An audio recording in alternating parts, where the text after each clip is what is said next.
Ladies and gentlemen, this is the moment we've all been waiting for. Graeme Hall! The silencer, Jeff Smith! James up. That is special. It's Tom Sykes. Level warrior, Heahan,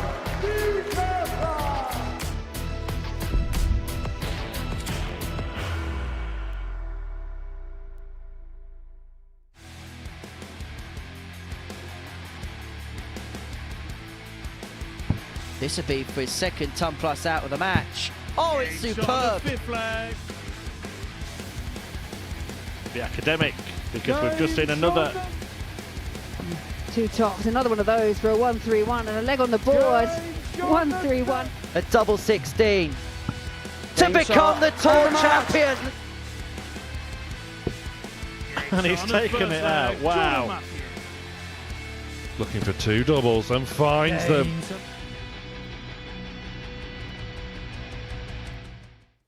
Good morning, it's the final day of the first stage of this year's ADC Global Championship, and come the end of play this afternoon, 56 players would have been whittled down to 32. We know we're going to have a new name on the trophy this year with Devon Peterson's departure on Saturday. So opportunity knocks for somebody to pick up £60,000 and to call themselves the ADC Global Champion. Happy to say once again we're in the company of Jess Smith on this Monday morning here in Portsmouth. And look, we're 1 week down in the competition. What's been your overall thoughts of the competition so far? Yeah, it comes fast and hard. You've got to be ready to go, or else you could definitely be on the outside looking in real quick in this tournament. Well, as you say, we've completed 7 groups here at the ADC Global Championship. Perhaps the biggest surprise came yesterday when the 100-to-1 outsider from Greece, Panagiotis Chrysos qualified through. Now, before a dart was thrown, he was a massive outsider, but he has stunned everybody to win Group 7 yesterday. Yeah, he's done his country proud yesterday. 100 to 1, I think he started the day on. And he wasn't the most prolific scorer by any means. He hit the right shots at the right time, and he had timing all day long. So he's going to be in the second phase of competition. He's going to play on Friday afternoon, and he's going to be joined alongside Christian Perez, Danny Van Tripe and Kurt Parry. And for Danny Van Tripe, because he finished third in his group, he will be paired up with his twin brother Wesley on Friday. That's going to be some watch, isn't it? Yeah, I couldn't imagine being his parents watching that one today, or on Friday. The two of them, you can't tell them apart. It's going to be hard for us as commentators to see who is who, but it should be entertaining nonetheless. In case you're wondering and deciphering which one's which, Wesley Van Tripe's the player who's going to start the leg on the bull, whilst Danny's the one who's going to start on the treble 20. Right, let's get into the final group of action here in stage 1. And we're going to see the tour champion, Graeme Hall, for the first time in these championships. He goes off the 21-20 favourite to go on and win Group A, and the fact that he's recently picked up a big title, winning the tour finals, that should fill him with plenty of confidence coming into this competition. Yeah, his last event he's won here, so he's going to come in. He's got a lot of pedigree behind him with the Pro Tour. He's obviously favourite, and it's going to be up to the other guys to knock him off that perch. In terms of other players, Heahan, we're going to see him in a few moments' time in the first game of the session. Somebody who's hit 3-9 darters in this building in the Modus Super Series. He's won weeks here before, but if he was able to lift that trophy, it'd be the biggest thing he's ever done. Yeah, he's an exciting player to watch. He's a bit eccentric, but the boy can play, I can tell you that, and he's going to believe he can win this title. On the subject of eccentric, you've also got Jamie Owens here as well. Recently won a week at the Modus Super Series, played at a Champions. It didn't quite work out for him, and I suppose he's the type of player that epitomises the ADC system in the extent of he's played the local stuff, he's qualified for the Super Series through that, he's won a regional title to qualify for this tournament, so he kind of tells you the opportunities that are in play with the ADC. You don't have to travel miles to go and play for trophies like this. Yeah, I had the pleasure of playing Jamie, and he's a fierce competitor, and he definitely 100% believes in himself, so he's going to be a threat to these guys as well. I really can't tell you who's going to win this group. It's going to be that close. It's going to be very interesting to see. It is 18 plus and gambleaware.org if you're going to have a flutter on today's ADC Global Championship action. Myself and Jeff will be with you in commentary throughout the course of this Monday, but leading the line for us for our first game, which is a meeting between Conor Heahan and Niall Cullton. It's a warm welcome back to the 10-time world champion Trina Gulliver and a man who's made a trip from the lakeside to the live lounge to be here on this Monday morning. I hope he didn't take the bus. It's a very good morning to Scotty Dog Mitchell. Ho, ho, ho. Yes, good morning, Henry. Thank you very much. Yep, looking forward to today. My first dip into the ADC experience here at the live lounge. And a couple of friends up there from over the water in Ireland. Noel Cullton, 38 from Killarney in Ireland, qualified here through the Irish Order of Merit as number 2. Hometown of Kilkenny. Quite a good player, playing left-handed as well. He's a little bit ambidextrous, so he's one of those players. Conor Heahan, well, he needs no introduction here. The hometown of Roundfort. The Irish title holder is how he It's Niall to throw first. qualified for Game on. this championship, and Owen Binks, minus the little Freddie Mercury Tash, is back with us as a referee. Yeah, Conor Heahan needs no introduction here. 100. 4-9 darters as part of the Modus Super Series. 1 in Southampton. 3 here in the live lounge at Portsmouth. And I suppose 60. every time he comes here, Trina, we're all expecting him to go and hit another one. Well, it seems to be a favourite venue for him, doesn't it? So, yeah, I guess we all are. But every 9 darter that he's hit, he's gone the same route. 180, 180, treble 20, treble 19, double 12. So I can't see him changing that if it works for him. 140. No, yeah, looking it up, he does go the double 12 route. Why would you change it? Why would you change it? I wouldn't either. But I know I haven't even got, well, I think I've missed double 12 a few times, but I haven't actually hit one. So, yeah, once you start hitting them, I suppose you've got a good memory, the same as anything else. Exactly. So, but yes, 45. an all-Irish battle, this one. He was also a lot bigger the last time we saw him on the screens. He's lost about 20 kilos. 43. And I was obviously very interested to know how a dart player loses 20 kilos. And he said he's just upped his exercise and just been a little bit more careful about what he's eating. And 40. Now you're like 158. Bob's your uncle. This is what he now looks like. So good for him. Well, the 158 won't go for So Heahan, 28. opportunity Conor, you require to take the first leg of the match. 116 required. Treble 20, finds a treble 20. Double 18, 98. just on the Now you inside. require 130. I think we've just seen why he doesn't leave double 18 on the 9 darter now. That's probably the reason. Can he find the treble 20? He can. So bullseye. It's just outside. So Heahan returns for 18. Find it with his first dart. Gets the first leg on the board of today's play. And a break of throw. To throw first. 16 dart leg. Game on. And there's Conor watching for the Modus fly that we've seen on the board earlier, haven't we, Scott? Yeah, we did actually see it on the board, but obviously before we go live on air, 58. Everything is checked, the cameras are checked and what have you, and the board cam was sat fixed on the board, and there was that lovely little blue bottle sat just above the treble 20 there. For a good 5 minutes, wasn't it? It was. There must be something about the 20 bed that he likes, or it likes. As Heahan piles in the first maximum of today's play.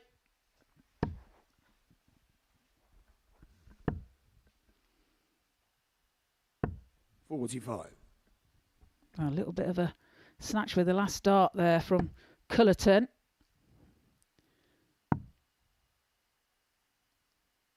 $93.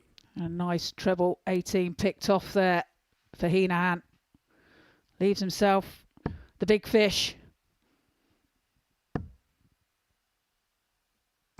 100. Connie, you require 170.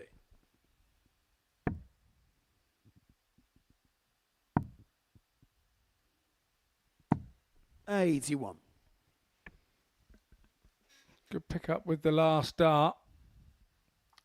To leave himself 89 with the breaker throw in the first. 140. Connie, Well, require there's pressure 89. applied there by Cullton. 89 now for Heahan. Bullseye. 47. Now we require 76. So a chance to break back.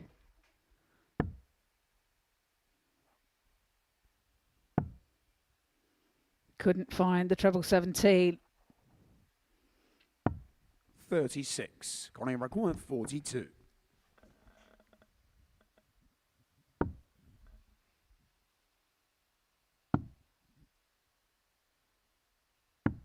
$26. Now we require 40. So, Cullton here to get his first leg on the board. Game Nicely shot on the done. second leg.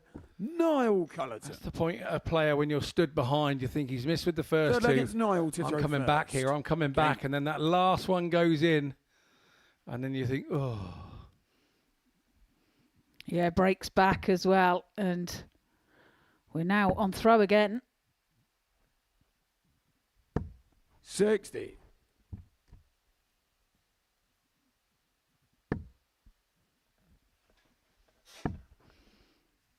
Niall's nicknamed the werewolf. 135. Obviously something to do with the beard. Obviously is. Like you say, can throw darts right and left-handed. 45. Yeah, was that- Predominantly right. Yeah. Predominantly right-handed, but he was throwing. I was actually out here on the balcony that we've got in front of our commentary box 100. while a couple of the lads were warming up, and I said, "Have you swapped hands, Niall?" And he said, "No, I've always been able to throw both-handed." And I think that is one hell of a talent. 100.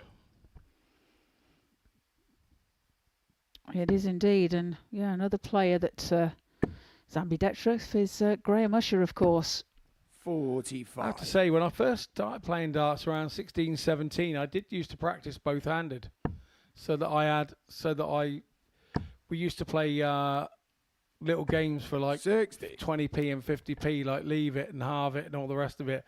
And you would start off left-handed to leave whatever you wanted to leave. So the first person would throw left-handed at whatever they wanted to leave, and then you 100. throw right-handed. So I learned to throw left-handed so I could get what side of the board I wanted to be for when I then threw. So Well, unfortunately for me, Owen Binks would not be safe if I threw 96. left-handed. Connie, you require 121. I've always wanted to go on TV and go treble 20 and swap to the left hand and then put the last one in with the left hand. 96. Niall, you A little bit- require 140. Just it would be really cool to do, particularly if you were stacking them from the right across to the left and the left hand side was open. I think it'd be one of the super coolest things Yeah, to do. bit of a party piece, wasn't it? Perhaps save it for an exhibition, though. No, 100. no. Connie, you require 25. You've seen all the nippers and everything and what they're doing now. Double 8 then for Heahan. Game For shot on the another third break leg. of throw. Connor Heahan. 2-1. Fourth leg, it's Connor Who to throw wants to first. throw here? Because Game so on. far it's been all breaks.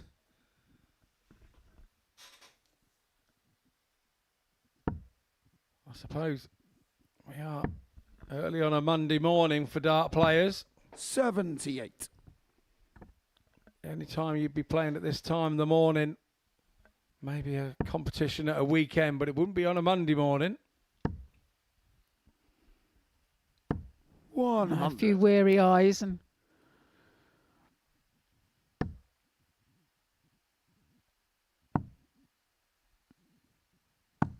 I'm sure 58. they've prepared well over the weekend for today's play. Not like Steve DeBuck, 180. as Cullton fires in a max. Yeah, Steve DeBuck last week rolled in off the boat 80. at 6:20 in the morning. Oh, wow. Was it an overnight boat? It must have been. So we did get some sleep at least then. Well, one would hope. 140. And how rough the seas are. Well, I was cutting it a bit fine. It wouldn't have been my best preparation, that's for sure, but 100. No, you're quite Do 81. you find that with some players being so much more laid back than others, the preparations can be so different? Double 12 here for Cullton then to level us up at 2-2 and another 69. break. It hasn't happened, but he will return. Heahan back on 185. 89. Oh, we require 12.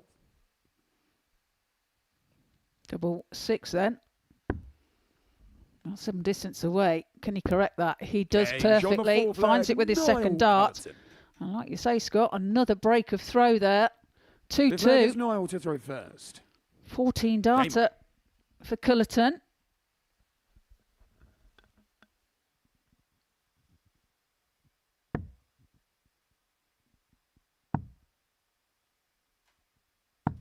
$81.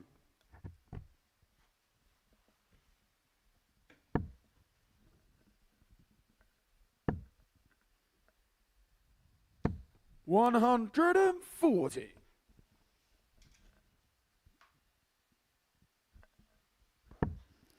We're watching at home for Niall Cullton, his wife Debbie and his 2 kids, 140. Abby and JJ.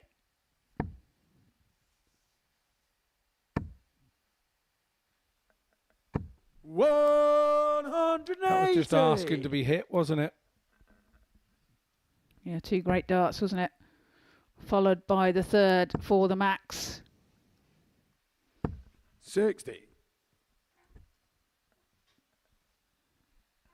Averages at the moment, Niall Cullton 86.49 and Conor Heahan 92.11. 136. Good contest this between the pair.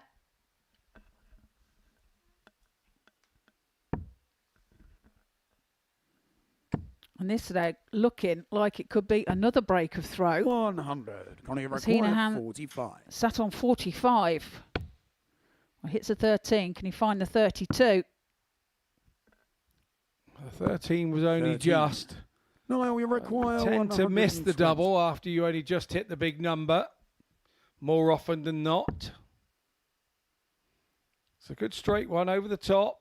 Didn't quite make it. 95 left, so 50. 2 Connie required directions. 32. Chose the ball this time. So Heahan back for 32. Game shot on the fifth Nicely leg. done by him. Conor Heahan. And that's a 13 dart leg. Sixth leg gets Conor to throw first. He finds himself throwing for the match now. With that, yet another break of throw. Every leg has gone 59. against the throw so far in this match. Heahan will be hoping to hold here to take the victory. 180. That is super darts by Cullton to start his leg. 2 180s apiece. 140. No holds to throw here so far. Strange old game to open up. 140. Super darts by Cullton here. Starts off with a max followed by a 140. 90. Of course, against the darts here, Cullton. So good start to the leg. And that is brilliant darts. 140. Leaves himself on 41 after 9.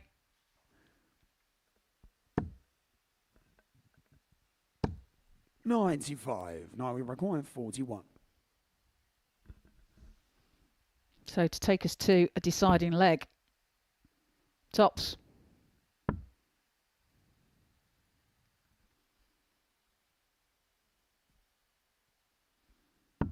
Game And shot on Tops the is sixth found leg. right in the corner. Niall Cullton. And it's 3-3. And again, 7. Against the Final throw. is Niall to throw first. Absolutely, and Game there's on. our leg-by-leg stats. 16, 18, 18, 14, 13, 12, and that is some start to the day. 85. Both right on a 90 average.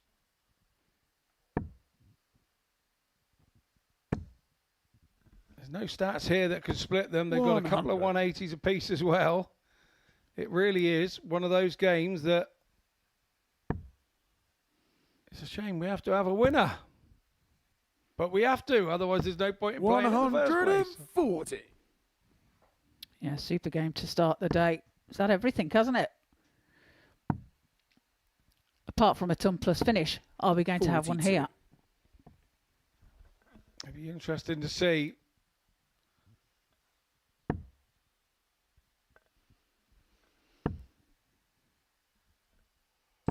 $60.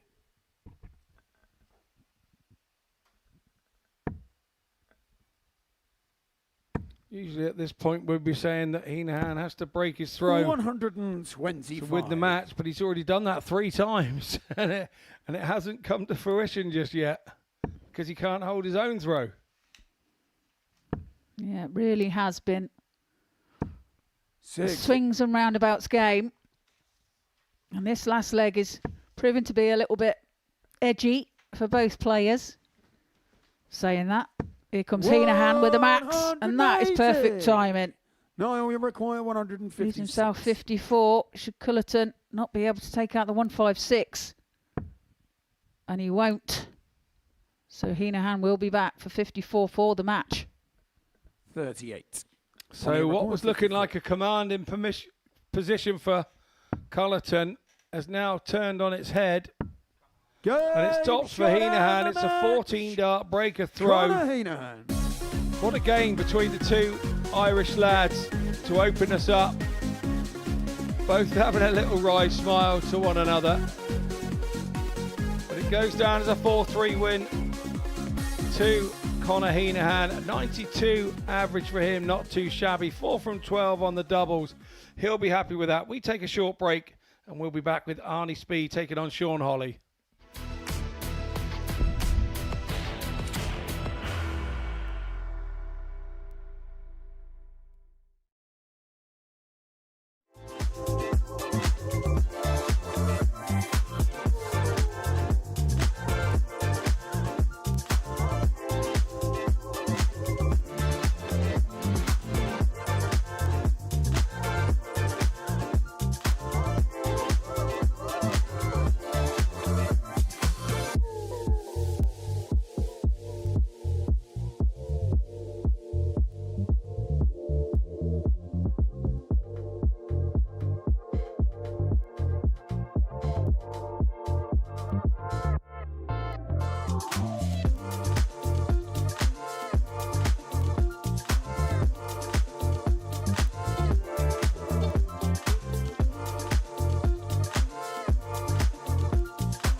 Welcome back to the Modus. No, it's not. It's the ADC Amateur Dart Circuit Global Championships. It was going to happen, wasn't it? Here we have Arnie Spee and Sean Holly to the hockey.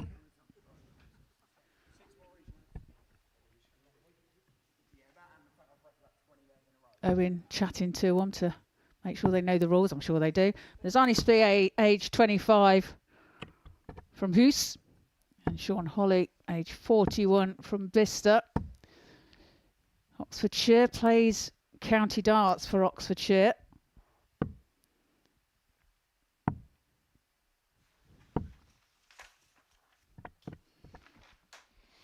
Yeah, I know a little bit about Sean Holly. Sean has been, well, he was my roommate in South Korea when he made the short Game on. squad for England. And we went to the WDF World Cup in South Korea, and he was my roommate, and we had a great time. 180. The results didn't quite go our way, but we had a good time off the board anyway. It was a brilliant trip. 45. He's a left-handed player, really quick thrower, lives in Bicester, as you say, which is where Oxfordshire County Darts are based. 26. So he hasn't got to go far to play for his county, that's for sure. What an advantage that must be. 58. Yeah, it's been here once before, playing on this stage.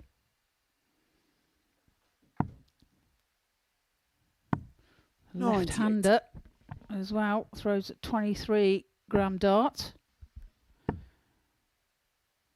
Got a quick pace to his throw.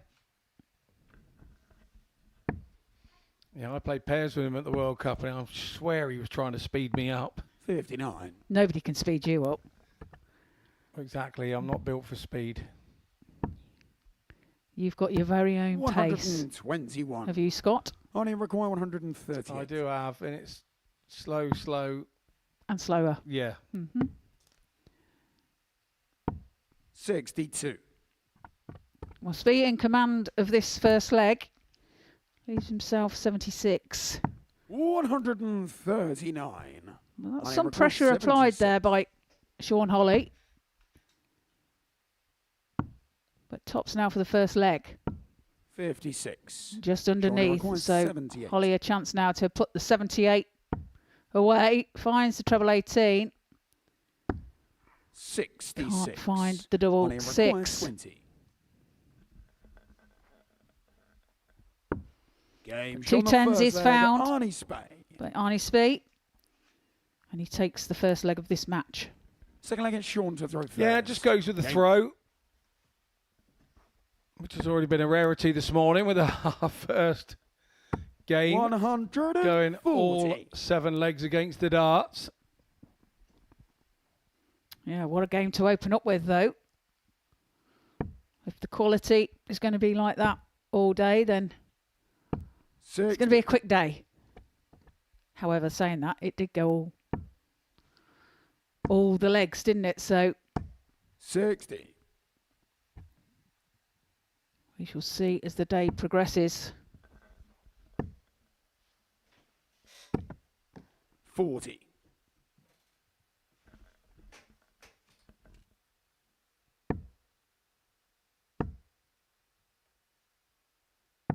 57.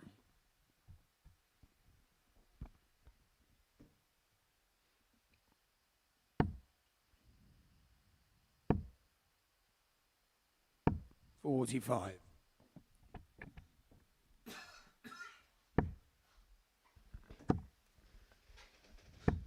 121. Oh, Holly leaves himself 1, 2, 3 after 12. 59. Sean require 123.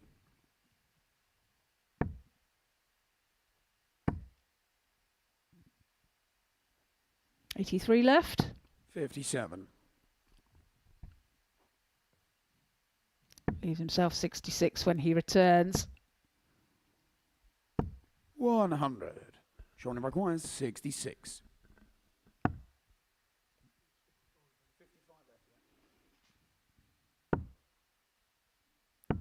46. Well, that's some distance away from tops. He does have time in this leg, though. Speed back on 197. 78. Sean, you require Double 10 20. to level the match. And Game double Sean 10 the is second found leg, with his Sean first Hall. dart. Yeah, so going with throw here.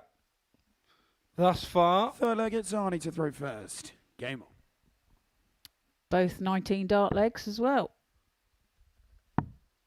Indeed, I suppose we also... 96. Obviously there were some darts on away from here as well yesterday in the form of the WDF World Championships at Lakeside. Just a little 100. jot up the road, and we should congratulate 4 new world champions. And the girls was Zara Gimi from 60. Turkey. And the youth boys, Mitchell Laurie. What a sensation he turned out to be in the championships. 100. Dieter Hedman finally got her world championship title that she's been waiting a fair few years for now, Trina. 59. Yeah, finally gets over the line with in a fourth final. Great 180 there from Sean Holly. 180. Actually, Sean Holly, a teammate of Dieter Hedman out at Oxfordshire County Darts. So, yeah, congratulations to Dieter. And, of course, 100. new Sean world require champion in the 121. WDF, Jimmy Van Schie, who attends the live lounge here as part of the Super Series 85. on many occasions, bringing support and everything here with him. We're so pleased for Jimmy to pick up his first world title. And congratulations to him. Sean require 36. Game Double 18 is found by Sean Holly to break the throw Full flag, it's Sean to throw of speed. first. Leads Game by on. 2 legs to 1. Yeah, as you say, Sean, a very determined character. 86.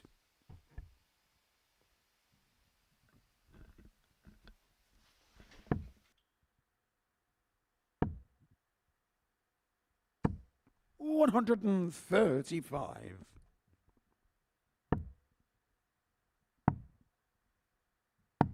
58.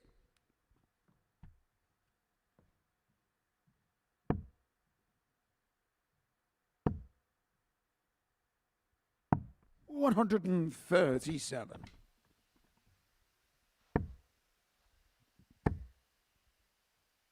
$180. Sean Holly's third 180 of the match.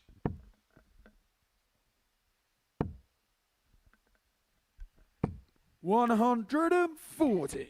Arnie, nearly a max of his own. Leaves himself 89. 99. So a chance Quite 89. to level the match. 20 for ball. Oh, he's missed a big number. He got a little greedy, didn't he? I 39. think he was going for the treble there. Yeah, 78. he definitely went for the treble 20, didn't he? At 78 now for Sean. Tops required. 38. Arnie require 50. A bit of a reprieve there for Arnie. Does return for 50. Can he make this count? He does so. Game Sean the Takes it with his full third darts and Arnie levels the match Spade. at 2 apiece. Yeah, 15 dart break. Flag, it's Arnie to Oh, throw he'd be first. disappointed. He had that Game dart at tops for 15 himself. As an old gentleman said to me in a pub one day, he said, easiest thing to do is hit a double when your opponent has missed. And that's all well and good, but if you kind of allowing your 81. opponent a dart at a double, you really must have your fingers crossed, because 9 times out of 10 at our level they don't miss. No, absolutely. 83. Spee opens up with a max. 60.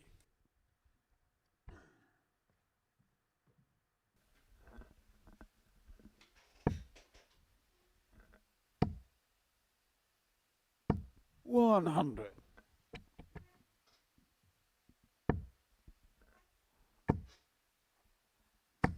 Another max 180. for Sean Holly. 38.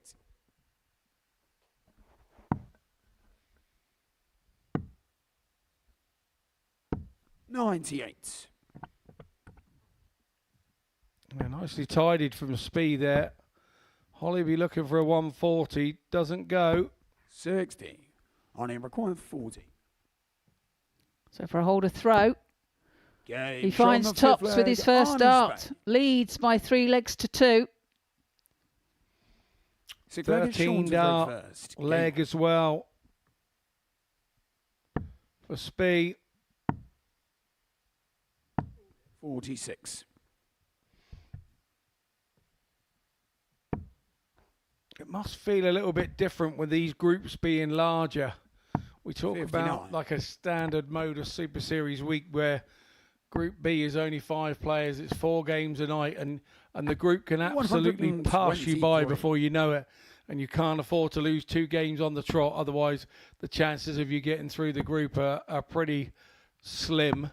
46. With this, I suppose it feels like you've got a little more time, and we've already seen last week that players maybe under the cut-off point and below 81. the line of making it through to the next stage have been at the bottom ends of the group, string a couple of games together, and they jump into that top half. Yeah, and it's not like 100. like you're saying about the Modus Super Series. You've normally on a Monday, you've normally got a couple of days to get things right to qualify on the 60. Wednesday. This you're straight in, and it's just all on the day. So it's cutthroat, really. You have to make every leg count, and obviously his leg difference can play a massive part in the end result today. Yeah, and we're used to sort of 41. being in situations where, well, you get knocked out, you go away, and you come back the next day, 24 hours to get your head into gear and everything else. And with this, sometimes you can be off for 98. one game and back Short on require 150. after you've lost. So it's a very different dynamic to the game. Mentally, particularly, it's a 58. different dynamic. So you have to get used Honey to that. require 140. So 140 here for speed then. Treble 21st. He'll now be satisfied with a ton. Nice and high with that one. 100. Shawnee require So- 92. Fill your boots, Shawnee boy. 60. Just glances off the wrong require side 40. of the dart. Is he going to be punished? Game shot. Yes, he and the is. match. Arnie Arnie Spee Spee. takes our second game of the day. 4 legs to 2. Nice holder throw at the end of the game there. Nothing between the guys in the averages. We're going to take a short break, and when we return, we'll be back with Graeme Hall taking on Jordan Matthews.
Welcome back to the ADC Global Championship, where before the break, Arna Spey got the better of Sean Holly by 4 legs to 2 to get his campaign in Group A up and running. And now we're going to see the Tour champion for the first time at this year's Globals. Graeme Hall picked that title up here in Portsmouth back in October. He got the better of Kurt Parry in a last leg decided to do exactly that. And it looks like since winning that particular title, he's bought a flashy new pair of trainers.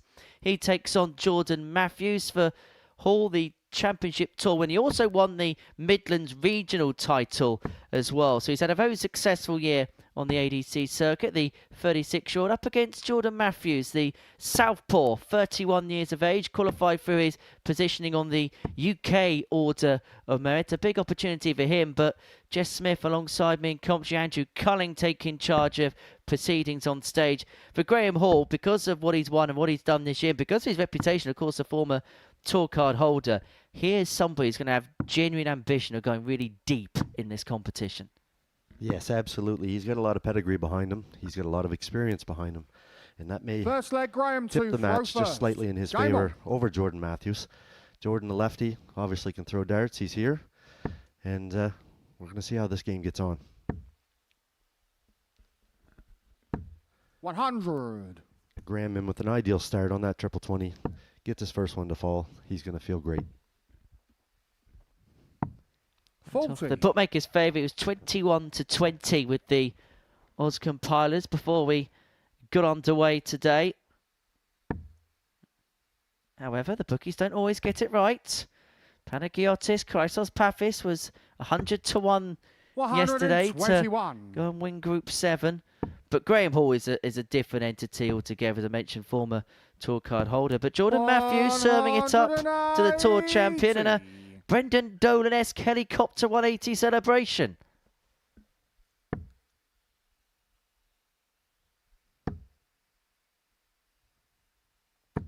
$125. Graeme not fazed by Brendan's helicopter.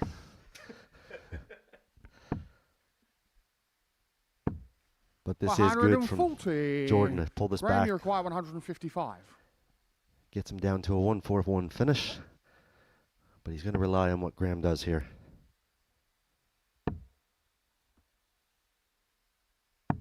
$97. And that's a very Jordan, you effective require shot from Graeme. 141. So outside chance, and chance not taken by Matthews. So Hall's going to come back here, having a look at the 100. 58. Could be a Graham, you potential require 14 58. darter to get his global championship campaign up and running. Double top. Game A shot on the really first efficient leg. starter. Graham Hall. 14 darter, and G-Man's on the board. And Graeme Hall, right from the get-go, is meaning business Second this leg, morning. Jordan to throw first. Game on.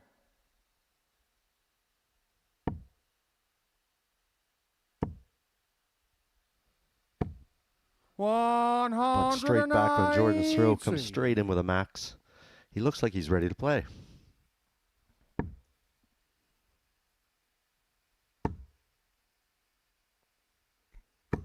$140. Now, one thing we know about Jordan, he is a real power scorer, as he puts one directly in the middle of the treble one. 43. But you get the sense for him to be competitive today, that power scoring is also going to have to be twinned with proficient finishing. Yeah, he's got 7 legs. He's going to have to hit 4 doubles. And that's the only thing that's going to work for him. 140. Graeme is playing very, very steady here. And he's going to have Jordan under a lot of pressure. And you know what? Sometimes you just have to, don't you, boil it down to the absolute 100. simplicity of the situation. Our players can sometimes very much overcomplicate what is a rather simplistic game. Yeah, it's funny how it goes sometimes. You can get up there and throw the best darts of your life and lose. And other days you can throw a very poor average, but you have the luck of the Irish, as they'd say. A couple of the boys in here tonight have. 64. Graeme, you require But it can be a very easy 121. game at time and fun to watch. Well, this is a really good leg against throw. 1-2-1 left after 9. He had a 14 darter at leg 1. Could follow it up with a 12 if he finds the bull. 96. Not too far away. Jordan, you require 114.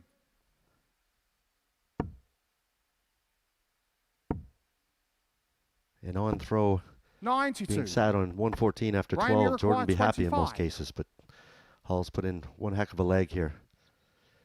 Can he clean this up?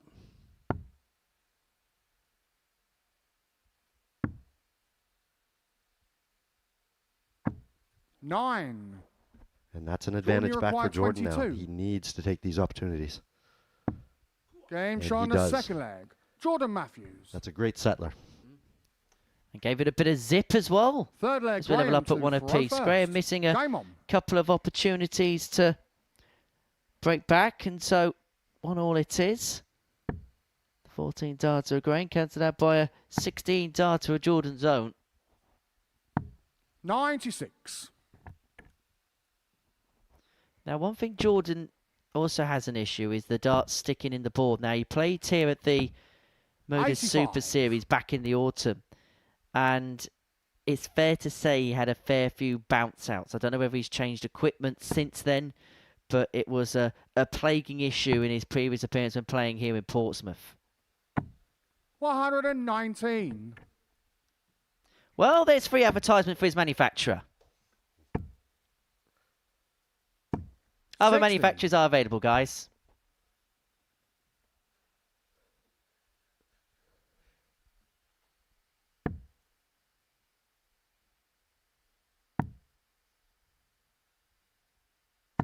And that's great darts from 119. Graeme there. Not only a good switch, but he's also left a finish. Be coming back for that 167. 29. Graeme, you require 167. 167 here for Graeme. He's got full control of this third leg. Down for treble 19. Gets it. Does he go for the bull? Of course he does. 136. And maybe it's better off laying up after that attempt. I think he weighed the odds there. 60. Matthews back at 327. Graeme, you require 31. Nice to put in a big finish. Also can fire yourself up.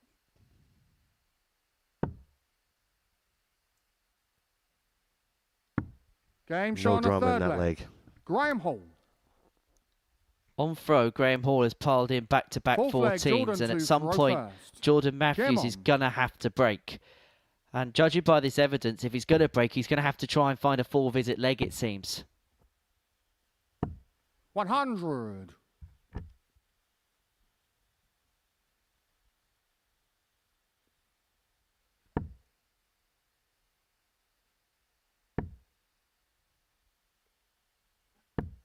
$43.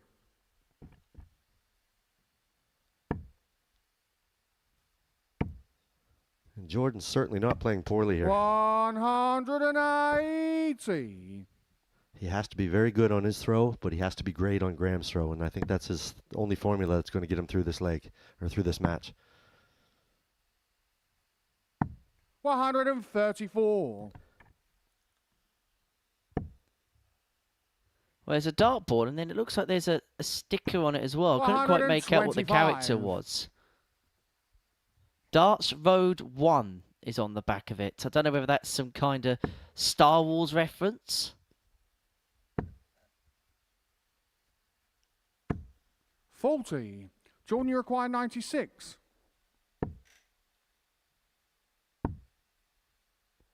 We spoke about the need of four Game visit shot on the legs fourth against a leg. throw. Well, that's a Jordan four visit leg Matthews. on throw. That's a 12 darter, best of the match. And this has been a really good Fifth leg, match so Graeme far. to throw Both first. players averaging in the high Game on. 90s. Hall 98.31. Jordan Matthews 97.85.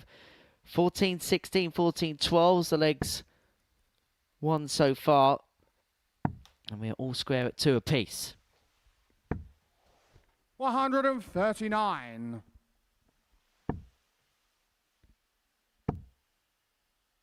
I just wonder whether the 100. pivotal point of this game was when Graeme had a couple of darts to break in leg 2 to lead 2-0, was unable to take it.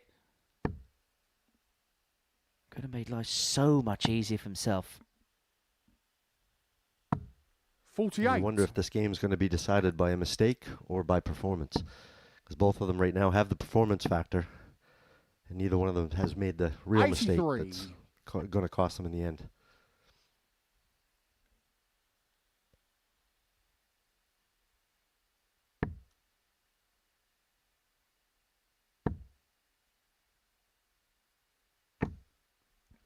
140. Another solid 140 from Graeme.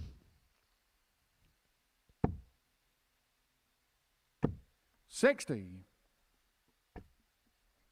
the thing is, Graham's one of those players that he may not average 99 game in, game out, but you expect him to play at a level akin to this for the most part of the day, or at least he's got the capability of doing so anyway. Yeah, he certainly has a high-end game in his locker. 58. But again, Jordan has certainly held his own in this match. Leading the stats in the 180, 3-0. 78. But he's going to have to continue doing those in order to have a shot at the end of this match.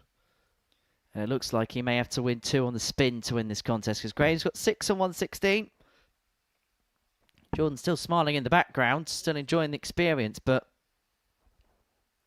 he's going to find life rather hard work for himself in a few months' time. But that's a bit of a slip from Graeme, and that means that when he comes back, there's only a guarantee you feel of 1 dart at a double. 60. Graeme, you require 71. So 71 here for Graeme to get his nose in front again. It'd be the 5th consecutive hold of throw at the beginning of this contest. And you were right. It's going to be 1 dart at the double, and that double is double top. 31. Jordan, you require 120. Well, this would be a real pinch. And he went 3 tops for the 120. Now, I think that's something we're going to have to 60. keep watch on. Graeme, you require 40. Yeah, I'm not sure if that was the right move in that situation. 1 big triple is all you need. Instead, going tops, tops, you're going to end up tops. You're going to have to throw perfect. 6 A little flag, bit of hot Jordan dog to throw situation first. may have just cost him that leg. For Graeme Hall, I think he'd be rather relieved to win that particular leg. It was on 38. throw, but he probably would have felt that to all intents and purposes he could have been broken there by his opponent. And now 1 away, and if his opponent starting with a treble turn, he's got an opportunity here to really seize the initiative by kicking off Max. He's now got full control of this leg against throw and consequently full control of this match. 45. And Jordan with a slow start.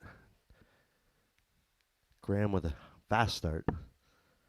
You really expect him to turn the screw here. 60.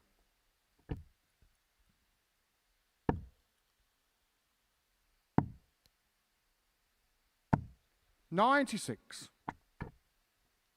Good cover shooting there from Jordan. Keeps him in with a shout. But Graeme has wrestled the throw.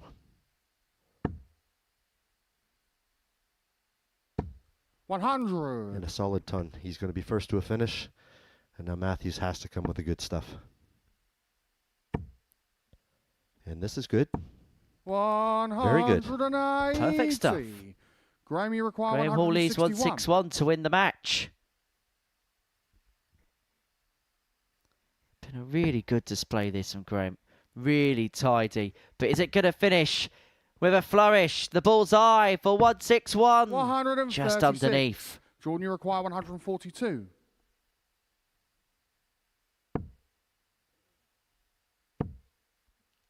Well, Jordan's shown us some decent 42. stuff, but he just hasn't been Graeme, able you to require 25. keep tabs with the heavy artillery that Graeme Hall has fired at him. 25 for the match, 88 for the win, and to get his Global Championship campaign off to a victorious start. 4 sees the tour champion on the board. That was a really efficient display that for Graeme Hall. He gets the better with Jordan Matthews by 4 legs to 2, averaging in and around the mid-90s. 3 of the 4 winning legs in 5 visits. And that's the tail of the tape from that one. We're going to take a short break, and when we return, we're going to see Jamie Owens for the first time. He takes on now Cullton.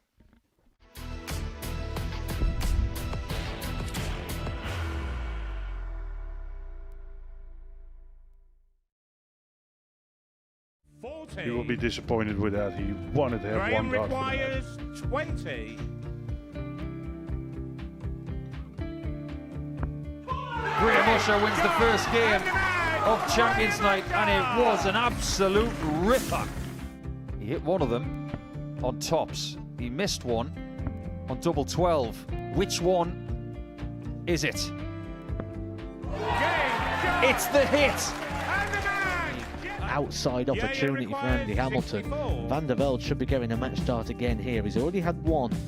Mr. Dart at tops for the match to win 4-1. And the Dart at double 16 gets the job done there for Jurgen van der Velde. He gets over the line with a 4-2-6. Did he go for tops or did he just overshoot the single? Jimmy doesn't care. Jimmy just looks to eat this up to make the semi-finals for the second time. Adam Gablas has been eliminated.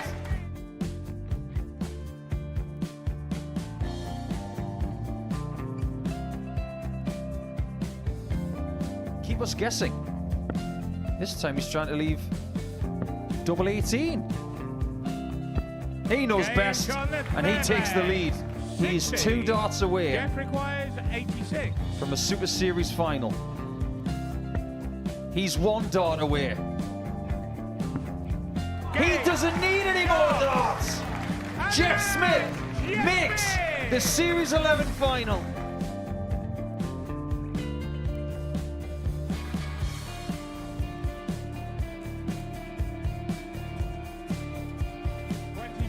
Is Usher losing his cool a little bit here? Oh, absolutely. Right now, I'd say the head's gone. And you don't have long to recover. It is very, very short format darts. Vansky's halfway to victory. He only needs 1 more. Jimmy Vansky is yet again into a Modus Super Series final.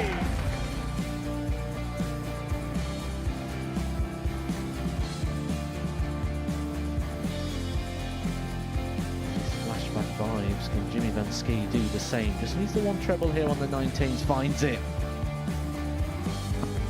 For the ball. 101. Oh, unlucky. A lot of pressure on it. He's going to split it. 2 darts for double 4 for the match. Game. Shot. And the Modus Super Series 11 champion, Jeff Smith.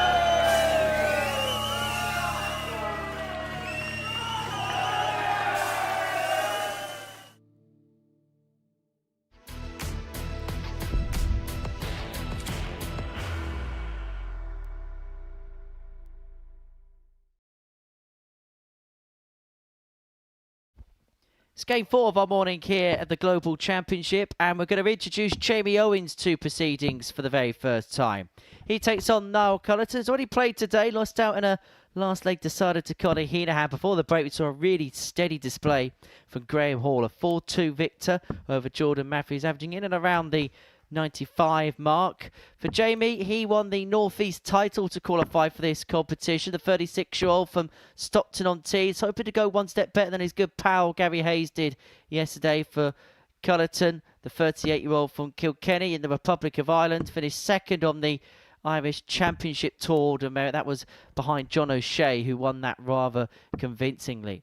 But for Jamie Owens, somebody who recently won a week at the Super Series for the first time. Didn't quite work out for him at Champions Week. And Jeff Smith, alongside me here in commentary, you kind of got a front row seat to his win. Sorry for bringing that up, Jeff. But in terms of his capabilities, in terms of his level, what exactly has J-Lo got, in your opinion? I think his biggest trait is he's a fierce competitor. He doesn't give you an inch. He can kill you with kindness, but he can kill you with aggressiveness too. I think that's the old football coming out of him, but he's certainly some player. I think it's intriguing when you look at players that come from other sports, and particularly team sports like football. For Jamie Owens, you've seen Gerwyn Price obviously come from rugby into a darts landscape. And you think about the mentality when you're going into battle in sports like that. 19. You're pumped up. It's a team game. You're basically told by your coaches you're going to war. And I feel like for competitors like Jamie, for people like Gezi, that eye of the tiger, regardless of what you play and what you compete in, that will never change, that kind of psyche. No, both those two guys that you mentioned, they're both fierce competitors, and the fact that they're winners in both sports, and that's I think he expects it, and they've been able to bring that to the game of darts. But Niall, last game, one thing for certain, he was very, very good against the darts, and he's going to need that against Jamie. 140. Just a matter of he can settle down his own throw. Yeah, it was one of those rare games where all 7 legs went against the throw. Heahan winning 4-3 in that. But 3 from 10 on the doubles is something that he's going to have to sharpen up on as the day progresses. Remember, the top 4 qualify for the next phase of this competition, which begins tomorrow afternoon from 1 o'clock.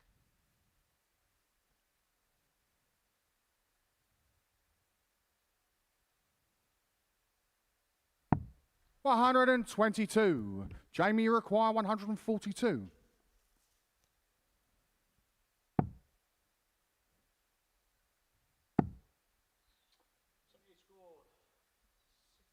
Was a big ask, that 142, but he's going to set this up nicely, leaving Niall also a difficult finish back on 139. 95. Obviously not what he was going for, but he's going to be happy with the result. It's going to bring a single to a double finish. Unless Niall can take out this 139. Which is not yet to see at Tub Plus checkout this morning. We are into 59 for the session now. Jamie, you require 47.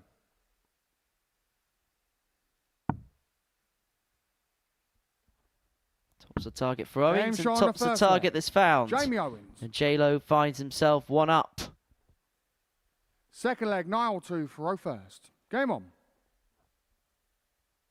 And for J-Lo, you could say it's his form on the floor which has helped him get to this particular championship. Having picked up titles across the ADC 100. system, won the Northeast title to qualify himself for this championship.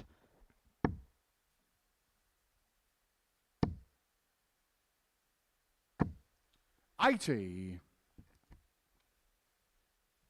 Were you handy at any other sports, or was darts the one that you very quickly nailed your colour to the mast to? No, I'm kind of like these other guys. I didn't play at a 100. professional level, but I certainly played at higher end levels when it came to hockey, basketball, you name it. It was volleyball. I was definitely involved in most sports. 58. I was meant to make my high school hockey team actually back years and years ago now, but I was told by the coach that I had to make a choice, and it was either play hockey, I'd be on the team, or 60. play darts. So make your choice. So luckily enough, I decided this route, and it worked out well for me over the years. Very profitable choice. Is it as violent as people make it out to be, playing hockey? For my experience, that's why I played goaltender. So I didn't have to skate a whole lot, and if there was any skirmish, the boys took care of it. So 60. But it is fast and hard hitting, and the odd scrap. It's pretty good to watch. Yeah, I can't imagine you being the one that starts the ruckuses in the centre of the 125. field.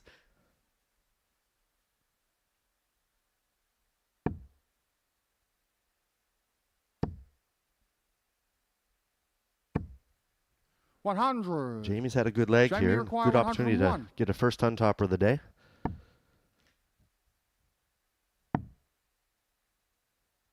But with that miss, he is going to grant 49. Niall a chance at this game. Now you require 81. And would be his first hole to throw today. He's got the hard part. Switching over to the 6. and Game he has show it. on the second leg. That will settle him No right down. Cullton. Well, he was involved in a Third game leg, Jamie to against throw Conor first. Heahan where every leg went against the Game darts. on. Both the opening legs of this particular contest going with throw. Incredibly, Jamie's only been playing the game for about 93. 3 years now. So the fact he's even got to a position where he's playing in a tournament like this deserves a lot of credit. Yeah, that's absolutely amazing knowledge right there. Playing the game 3 years and playing at this level, it shows you how aggressively determined he is to make things work. So he's refusing to be defeated on a board. 121. And he's obviously got that confidence in himself to do what he's doing.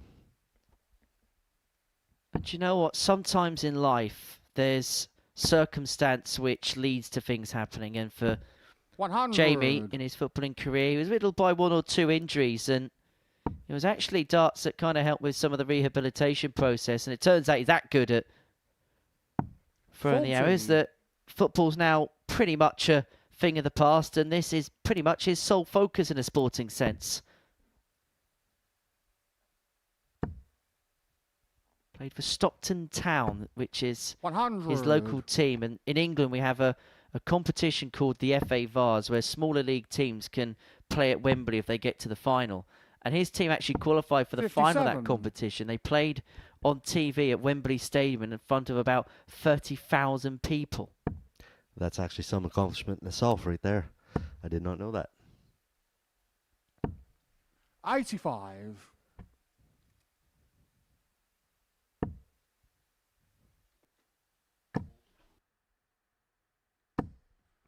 100. Now you require 116.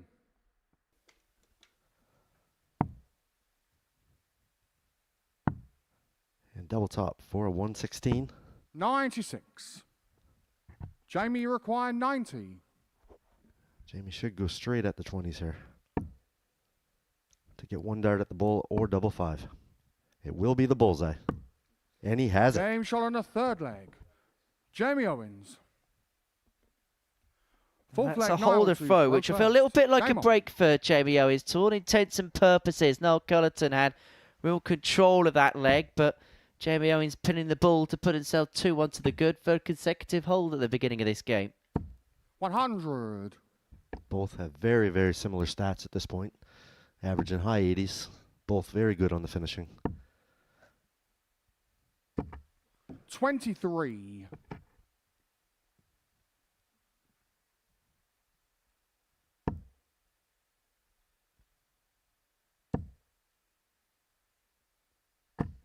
81. Now I'll get a piece of that 23. He would have been wishing for a little bit more. The way Jamie's been playing, you expect him to hit one here. 100.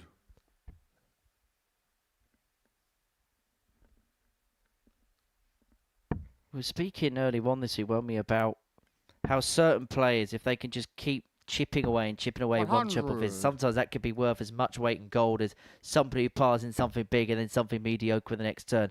I feel like Jamie Owens fits into that mould a little bit. Yeah, we've seen it with Panos 140. yesterday. He just kept plugging away until he ground you down, and every opportunity that he had, he made it count. And Jamie's one of them same players. He can burn you when he has that opportunity. 125. I know from experience back from the Super Series Challenge. He did get me in the end.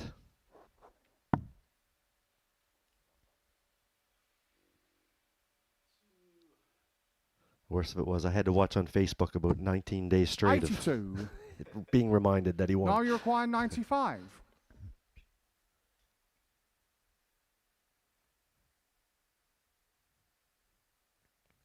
Niall's in prime position here.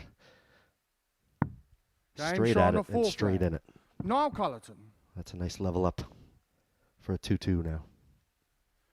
5th leg, Fortunately, Jamie Data, to best leg of the match. I mean, you mentioned Game that on. you're not being allowed to forget that. I feel sorry for poor Tom Sykes, who every single time he turns up here, he's now got 3 pictures on the wall that as he walks up the stairs, he's got to think about, oh, what might have been. Yeah, I've never had the pleasure of playing Tom yet, but hopefully if I do, it is in a final. Get your sprinter shoes on. That's all I will 60. recommend.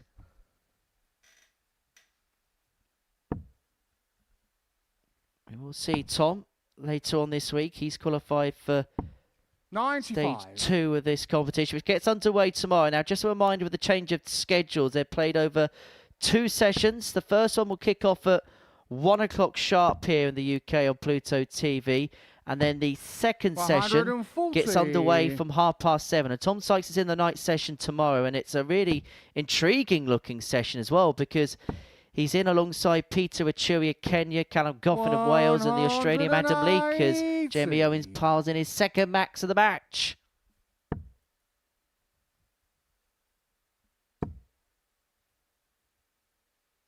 140. Great Jamie, darts you from require Niall there. 86. Jamie's put on all kinds of pressure. And he may do this in 2. But he would be happy with 3. Game shot on the 5th leg. That's another solid Jamie leg Owens. from Jamie Owens. Both of them now pushing closer and closer towards that mid-90s 6th leg, mark. Niall to throw first. Game on. This game just continues to improve and get better. And it started good. Yeah, 12 darter there for Jamie Owens, and now a leg away. Just sending out a bit of a signal to his 60. opponent from Ireland.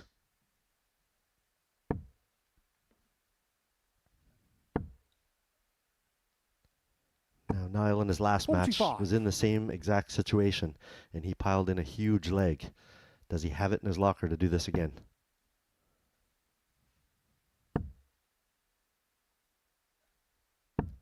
$100. Oh, Jamie will probably sense opportunity here.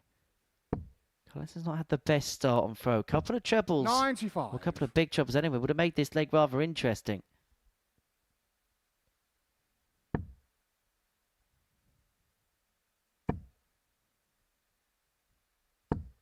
That is a fantastic shot again at the 180. perfect timing for Niall. Just when Jamie was starting to apply some pressure, 100. Niall Now you came in require with a perfect shot at the right 161. time. It's a game all about timing, and as a consequence, Cullton's got 6 from here. Doesn't have to chase it. He doesn't have to go for the ball if he doesn't want.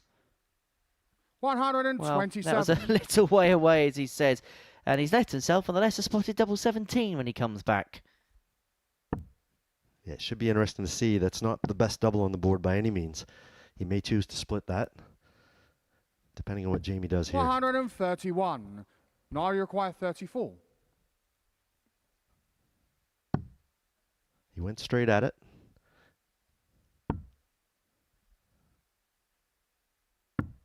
Game shot on the And 6th he cleans it up and Niall forces that Cullton. decider. 7th and final leg. Jamie So we're to getting our throw money's worth first. this morning. The Game second on. game that's gone 4-3. The other 2 have gone by a 4-2 scoreline. And we were just saying off camera, weren't we, during the first couple of games, that it feels like one of those days where we might have to sit 57. tightly because there's going to be a lot of matches that go rather close, and the early indications are saying exactly that. Yeah, there's so many good players in this group. You expect to see a lot of 4-3s. It's going to be interesting at the end of the day. Those last 3 or 4 16. matches, it's going to really be needed to find out who's going to qualify today.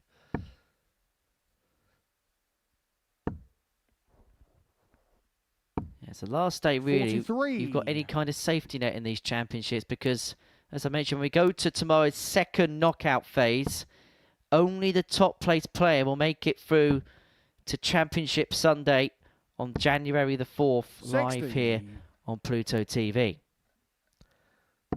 Now, both these players have thrown 2 turns each. Neither one of them have hit a triple yet. Is that 96. down to the fact that might be a little pressure on this leg?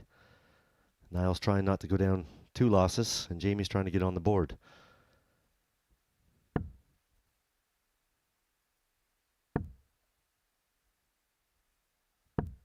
$85.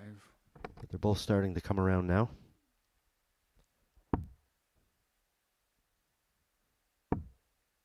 Jamie started on the 18s in hopes of leaving a 167. 58.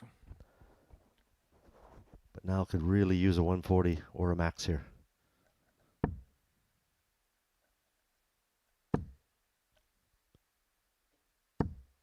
$121. That's a good score, but now Jamie does have an opportunity if he can pile in 2 triples. One would get him to a finish, 60. but it would be a big ask. Well, in a game littered with holes of throw, Niall Cullton has got the best chance to break in the last leg of the contest. He's got 6 darts here from 175, and my word, is he putting some kind of indent into it.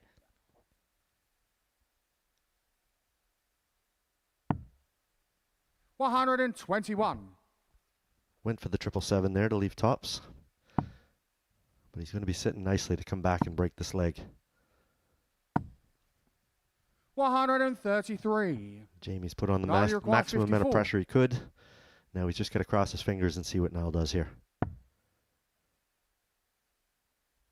There's been a race Game towards the shot. finish, but it's And a Niall match. Cullton Niall that Cullton. prevails 4-3. Having lost 4-3 in his opener, he finds himself on the board for Jamie Owens. He kicks off his Global Championship campaign in defeat. A 4-3 win for Niall Cullton. Decent game, decent numbers, average of 94.5, 50% on his finishing.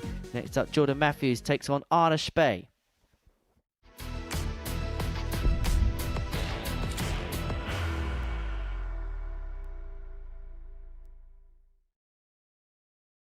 Are you ready to lift that trophy, Darius? Yes. Let's do it then. Ladies and gentlemen, your Modus Super Series 9 champion is Lucky D, Darius Lewandowski!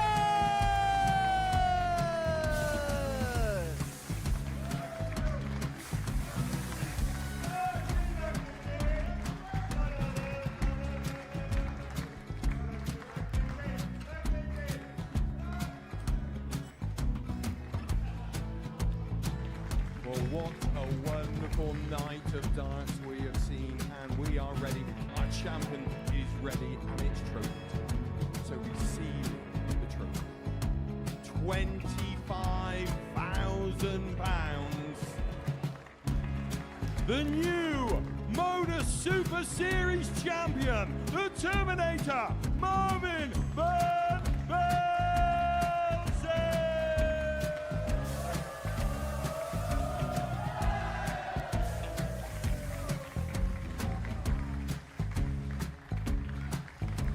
And one more time, the 8th Modus Super Series champion, the Terminator, Marvin Van Velzen.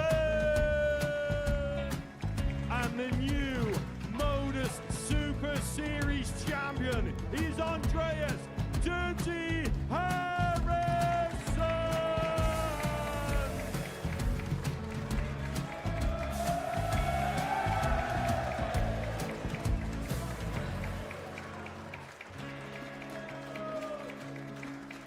And one more time, the 7th Modus Super Series champion. Give it up for Andreas Dirty Harrison. The moment we've all been waiting for. Would you please show your appreciation for your Series 6 Modus Super Series champion, Scott Taylor?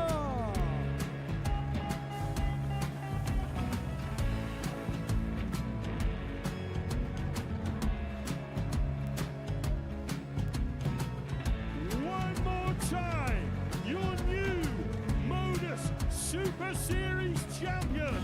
He is Chucky. He is Jim McEwen. Ladies and gentlemen, your Modus Super Series champion, retaining his title, the Nuke, Luke Littler!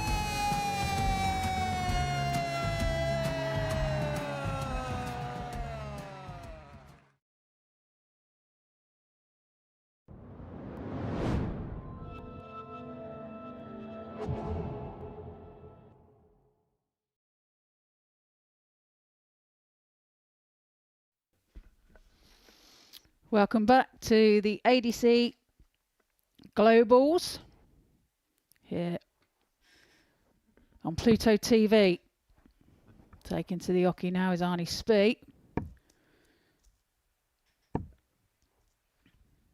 And Jordan Matthews.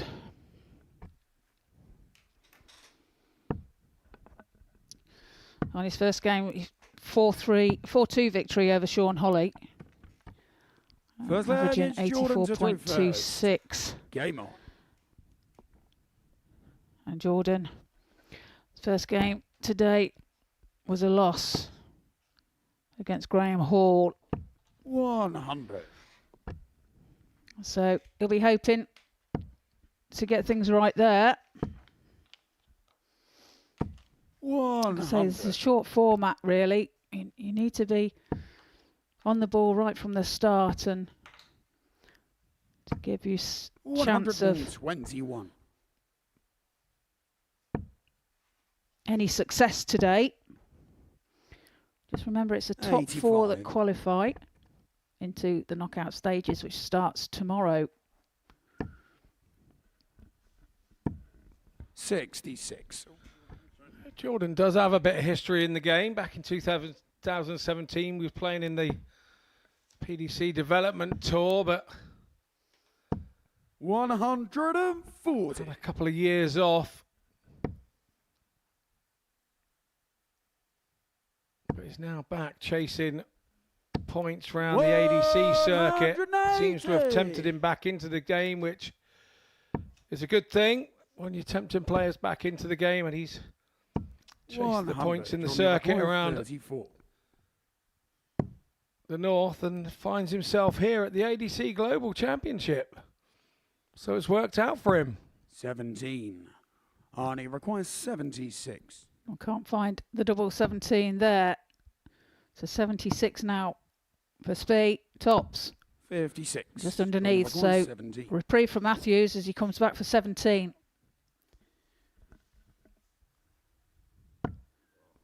Well, he's No busted his score, hits the treble Arnie 12. required 20.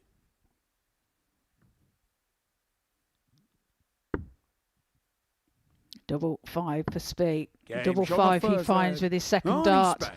Breaks the throw of Matthews and leads the match by 1-0.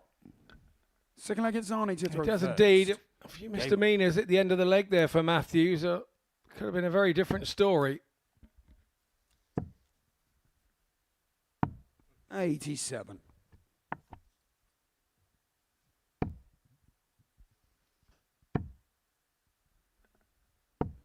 $21.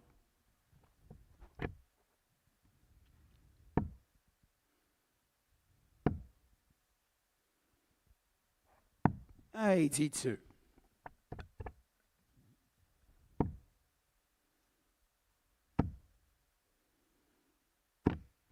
$6. Well, this is just unfortunate for Matthews here. Finds 2 treble 1s. And then the third dart bounced out, but it was going into the treble 1 bed. 180. And Spee punishes with a max. 100. Only require 152.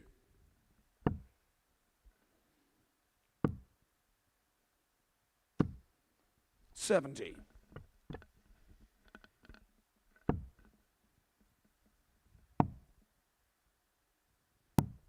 $42. Only require 82. 82 then for Spee.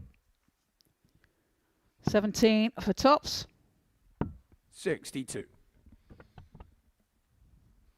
Matthews way back on 3-3-2. Maybe that little misdemeanor at the end of the last leg sort of killed his 46. momentum a little bit. He'd Only started the required game 20. well. Game shot on the second leg. It's now Arnie Spee Spee. seems to be taking control. Third leg, it's Jordan to throw first. Game on. 16 dart leg for Spee. 2 legs in, but averaging 91.09. And Matthews really not got going in this match yet. 60. Finds himself 2-0 down.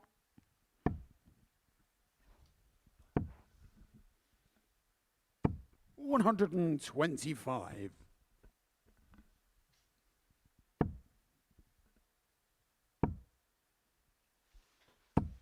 $22. Matthews hits a couple of trebles and knocks Spee sideways a little bit on that visit. 43. Unable to back it up, Matthews.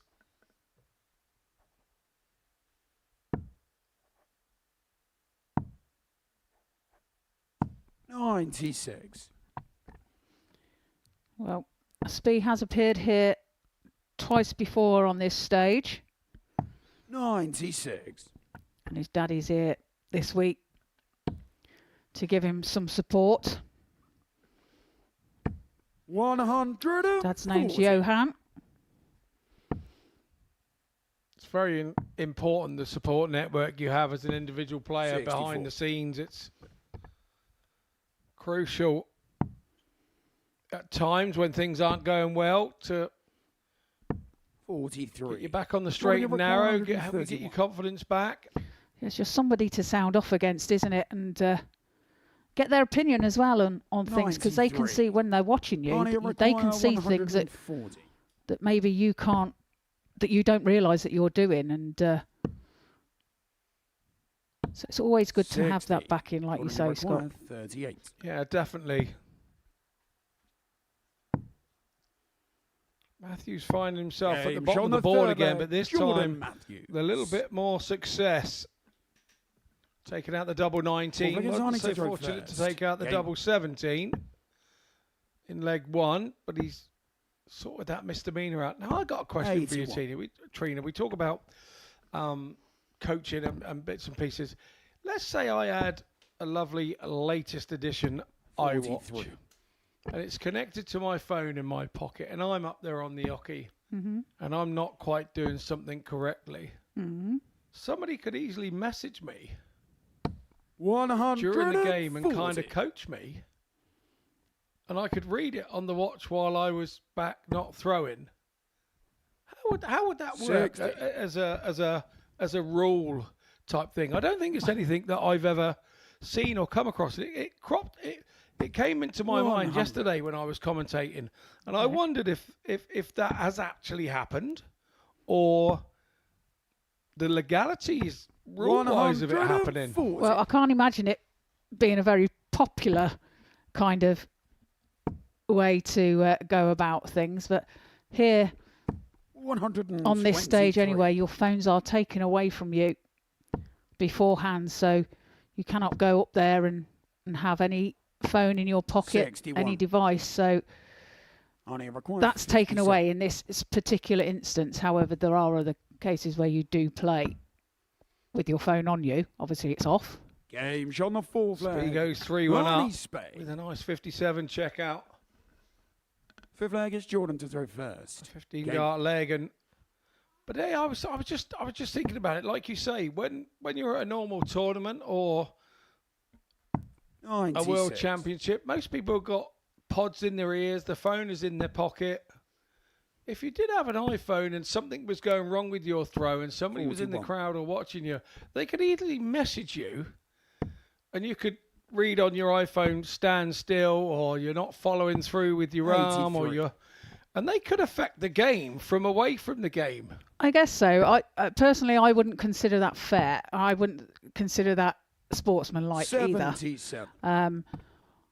But yeah, perhaps there needs to be a rule introduced if that's the case. That was my line of thought. I thought 82. about it like yesterday, but I thought about it a while ago and never kind of really mentioned it. I mean, for old people like us, we probably wouldn't even be able to read for the yourself. message. 134. Like us, I said, definitely don't go there.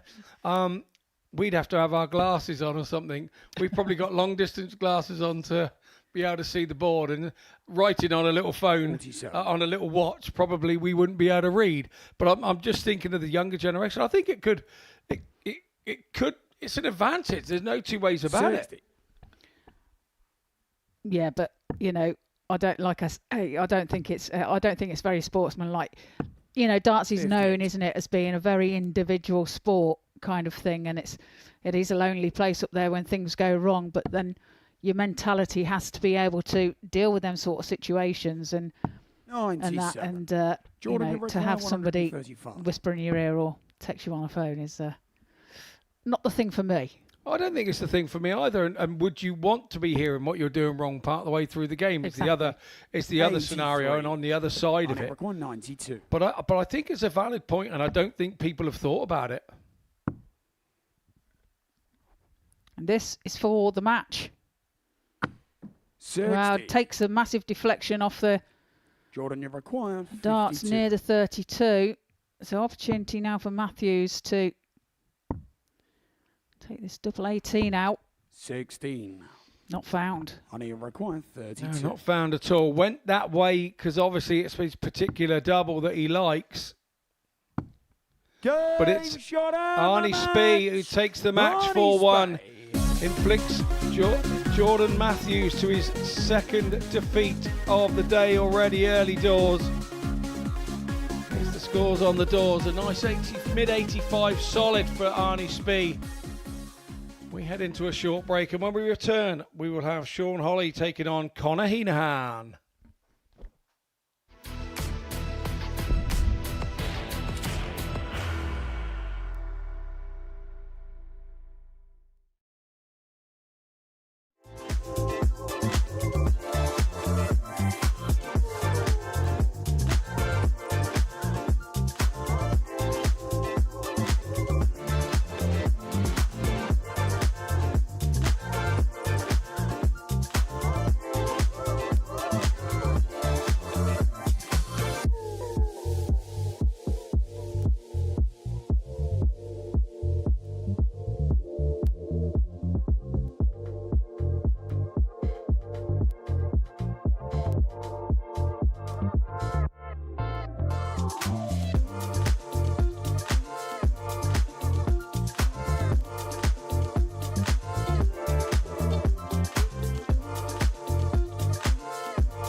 So as you join us, we have a little replay there of the big man, referee Owen Binks, tripping over.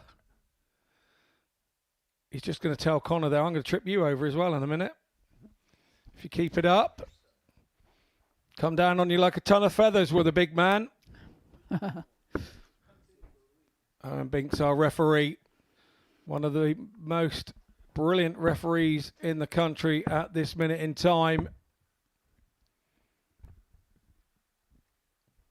So, yeah, we have Sean Holly here taking on Conor Heahan.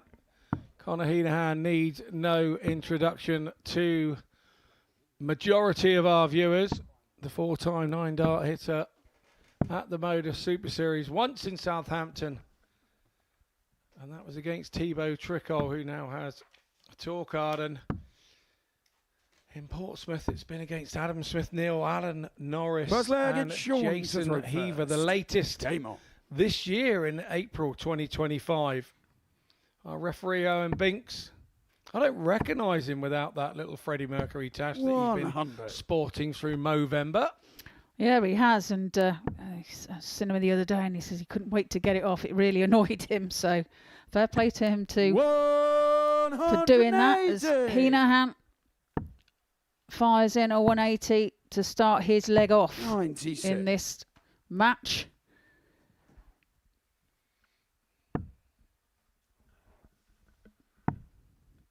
Like you said, Heahan's had 96. 4 9-darters here on the Modus Super 77. Series.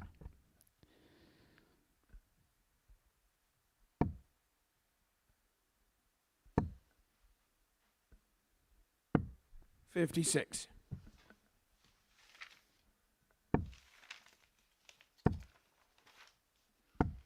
$52.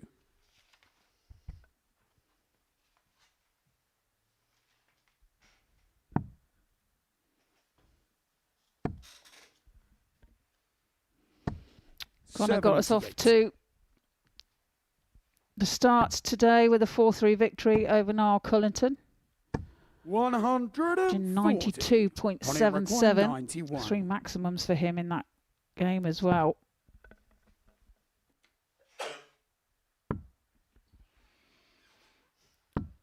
So Heahan doing part of what he needed to do right, misses the tops. Holly comes back for 36. That side of the board strategically better for the left-hander. Thank you very much, Sean, for making me look like I knew what I was talking about. As he takes the double 18 third dart. Sean is one of those really, having stood behind him at World Cups and what have you, he's a rhythm player. Once he gets that first dart right, 58. the next two really do follow with it. When he kind of gets the first dart wrong and then has to adjust. See, that first dart was perfect for him. If he puts that there, he will go ton 40 all day long. He is such a prolific scorer, is Sean Holly. Sometimes comes a little bit unstuck on the outer ring because, like I say, if the dart's not quite in the right place, he then has to have a split second to adjust. And then he's not in the flow of what he does when he's scoring. So I think that sometimes is a little Achilles heel for him. But as a dart player, he is absolutely mustard. 85.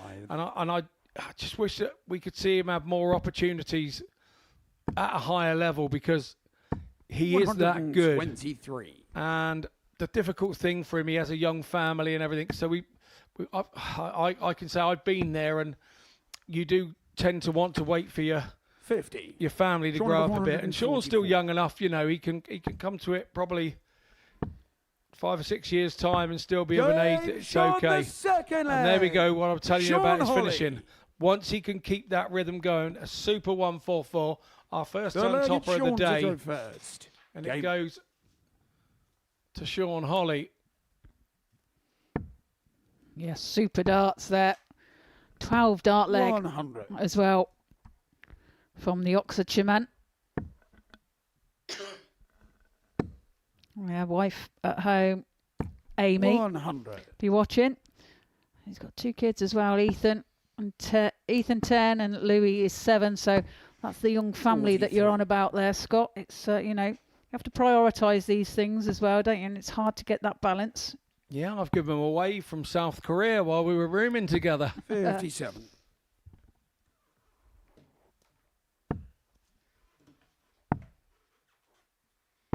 $57.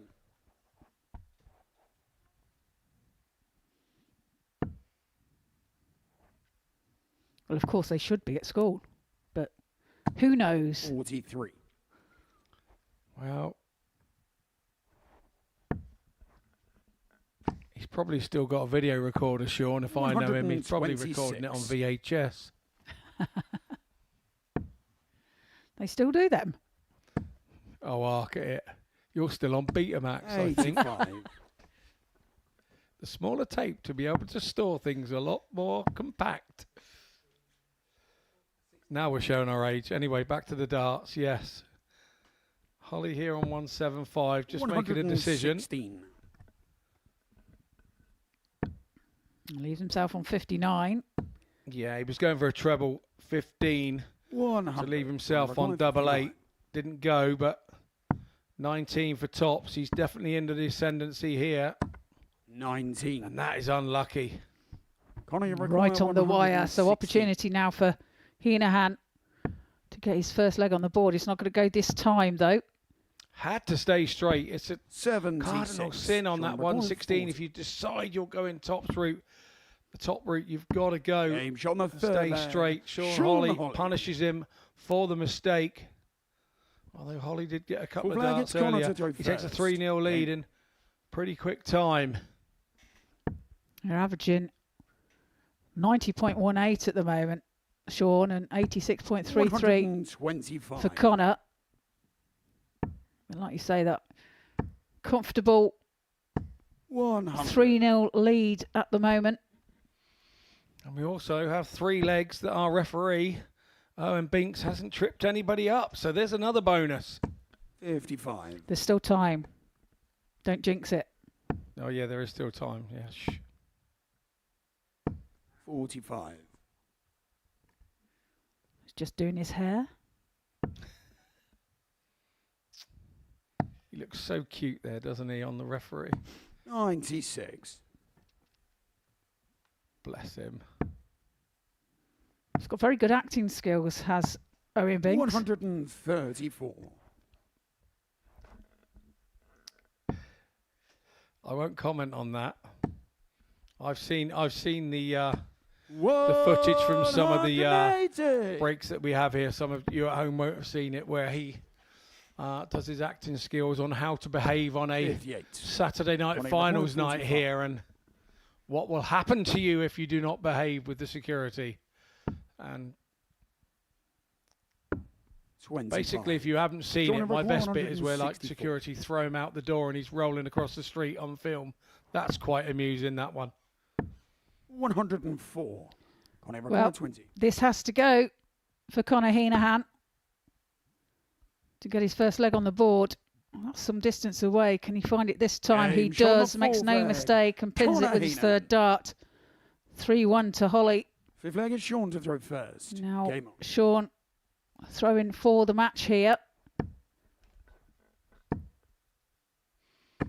140. Sean's winning legs have been 18-20, and his second leg was a 12-dart leg. He needs to cut a couple of darts off of those if he's going to... 57. But it shows you the region that he's in. He's around that 18-dart, 6 visit 100. type thing, and Heahan took that leg in 18 for his solitary leg in this 98. match.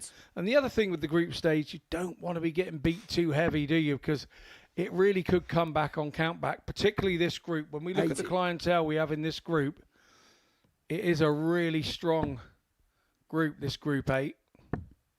Yeah, exactly. And 45. like you say, I'm sure with the class that's here, then leg difference is 55. going to come into play later on. Yeah, you just can't imagine it not when you look at the stats for the year for these guys, and you know you look 97. at you do your little Sean bit of number research and do 126. there's nothing between them really in the averages. It's sort of 3.5 points between the top and the bottom. It's a real good group, 86. this one. Yeah, you're fine, you're fine. Connor's last score was 97. Oh, just a correction of score here. One sec, just let me change it. 86. 86.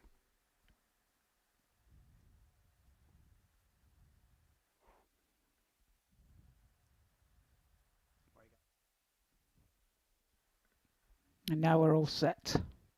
Yeah, quickly rectified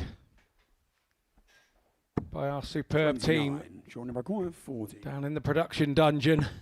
But tops is found the match. for a victory Sean Holly. for Sean Holly. 4-1 result over Connor Heahan.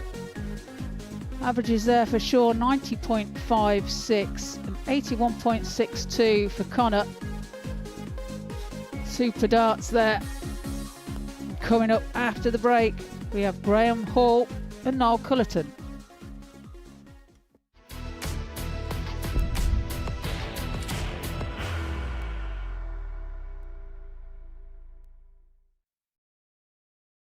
Are you ready to lift that trophy, Darius? Yes. Let's do it then. Ladies and gentlemen, your Modus Super Series 9 champion is Lucky D, Darius Labanowski!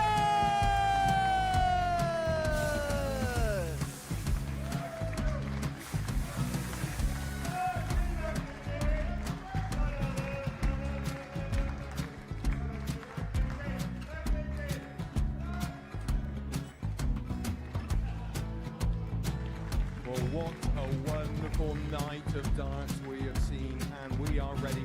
Our champion is ready, and it's trophy time. So receiving the trophy. £25,000. The new Modus Super Series champion, the Terminator, Marvin Van Velzen.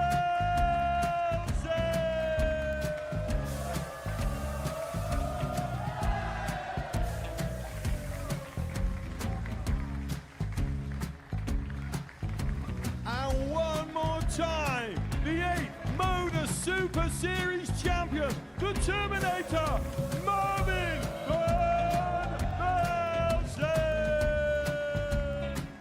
And the new Modus Super Series champion is Andreas Dirty Harrison.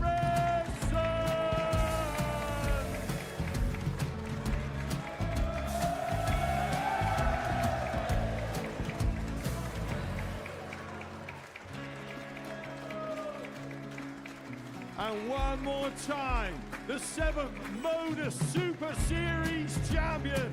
Give it up for Andreas Dirty Harrison. The moment we've all been waiting for. Would you please show your appreciation for your Series 6 Modus Super Series champion, Scott Taylor?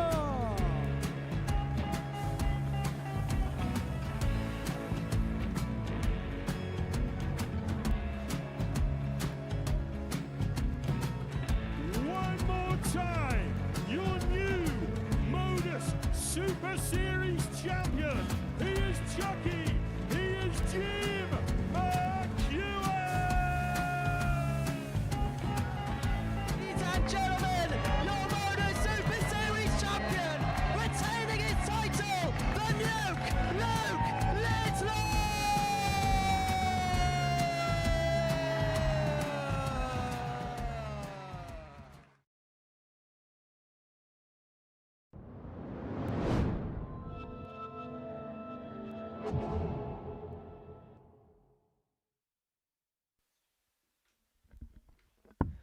Welcome back. It's the ADC Global Championship live here on Pluto TV. And before the break, we saw Sean Holly get the better of Conor Heahan by 4 legs to 1, averaging 90.5 in that contest. Took out a 1-4-4 checker, which felt like was the beginning of the contest being taken away by Conor Heahan. Next up for us, Niall Cullton and Graeme Hall, both going head-to-head. This is game 7, so by the end of it, will be a third of the way through our fixtures on this Monday morning. This is the final session of 21 games, and then tomorrow we'll have double session days. The first session with the first dart being thrown at 1. The second session will see the first dart thrown at 7:30 p.m. live here on Pluto TV. Cullton and Hall, game 7 of our day. And for Graeme, it was a really good first performance, wasn't it, against Jordan Matthews? A 4-2 win, averaging 94.5 in that contest. Doubling decent as well, 4 from 11. And he'll feel as if we can carry on in that vein of form, he should have no qualms whatsoever in terms of qualification. Yeah, Graeme had it a little easier than Niles had it in the last 2 matches. Niles has been ground down to the deciding leg in both games. I think if you asked him at the start of this match, would he like to play a decider against Graeme? I'm sure he'd be more than willing again. But 40. The way things have been working out for Graeme, he started well. And let's see if he can continue.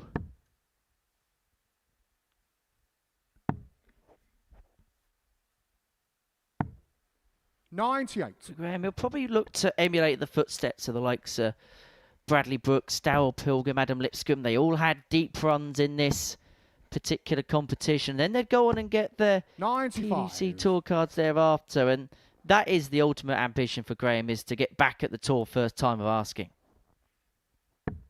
Yeah, Graeme spent some time on the PDC, and you obviously know he's going to want to get back there.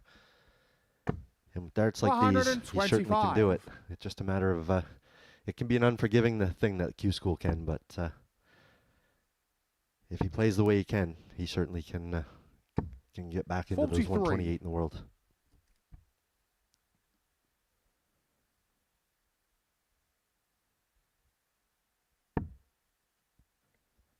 Actually, when you look back at it, it wasn't too far away from returning his tour card, but it was a failure to qualify for things like the World Championship and Players' Championship finals that kind of made pay to his tour card privileges. Yeah, there's so much emphasis around Ali Pali now that if you don't get in, that's a big hit on your order of merit. So if I know I snuck through one year on a qualifier and I was able to retain the card, but shows you how important that tournament is. Particularly now more players in it, meaning more tour card holders in it, which means if you don't get in one year, your chances of keeping hold of your card is going to dwindle rather significantly. But there's a significant gain in the opening leg here for Hall, leaving himself on tops when he comes back, and Cullton hasn't really been able to make any kind of ground so far. 100. Graeme, you require 40. Graham's got plenty of time, so there's no pressure on this tops. But he's looking to get it finished straight in, and he does. And right where he left off from the last match, he's averaging just under 94. Game on. Not missing any doubles, and that could be trouble for Niall if he doesn't get going.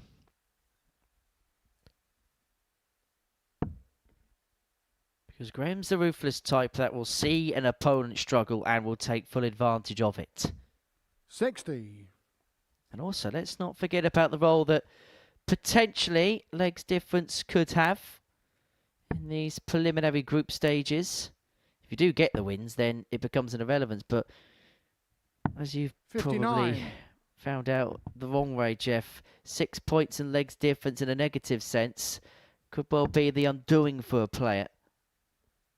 Yes, when you have opportunities, and I did have a couple, and if you don't take 140. them, you're on the outside looking in, and most of these guys will be quite aware. Some of them will sit back and want to pay attention to the sheet and just get on with their game, and sometimes that's the best way. And others are going to be around that laptop downstairs trying to do the math, and that brings in a whole different element to the game of darts.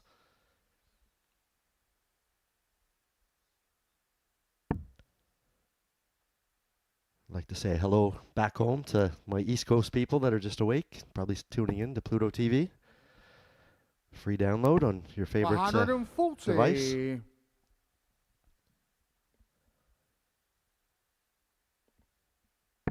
You can literally take it anywhere you want, anywhere in the world you want now in the United States. 100. And Canada, of course. Now you require 161.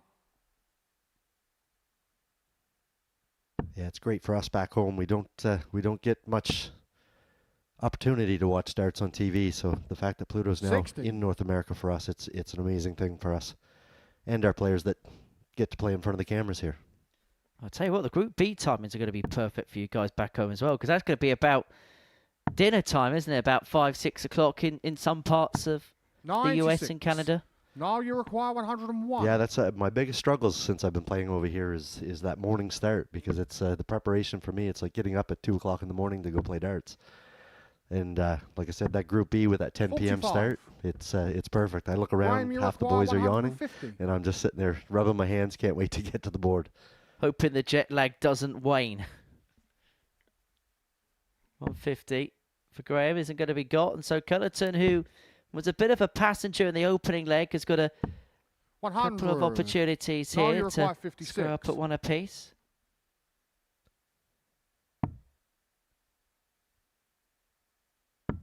Game showing a second. That's a great dart from Niall to get his campaign started in this match. Only a hole to throw, but Graeme was on his heels, and there was a bit of pressure on that dart, and he handled it beautifully. And apart from the slow start he's made to this game, he's played some really handy stuff as Niall. Missed a few darts at a double against Conor Heahan. That will be a frustration to him, but it was a really good performance last time out against Jamie Owens. Won in the last leg decider, broke in the last leg. Average of 94.5, 4 from 8 turns his finishing. It was a quality contest, which he managed to get out the right side of. Yeah, Niall's been in a couple of pressure cookers already today, and you look down that list, and there's just match after match after match is going to be the same scenario for all of these guys. So it's going to be some entertaining darts, and should be fun to watch for us. Cullton's just upping it a bit here, and now asking the question of Graeme Hall: can he keep pace? Can he follow suit?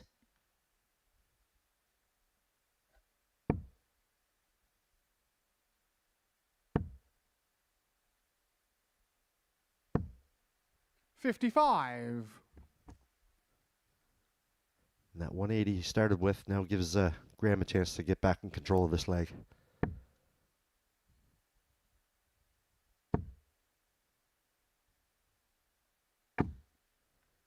And that's a great target for 140.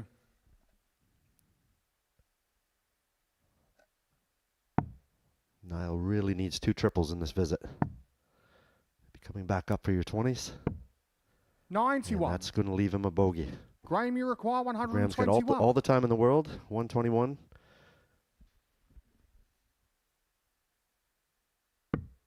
Went for bullseye.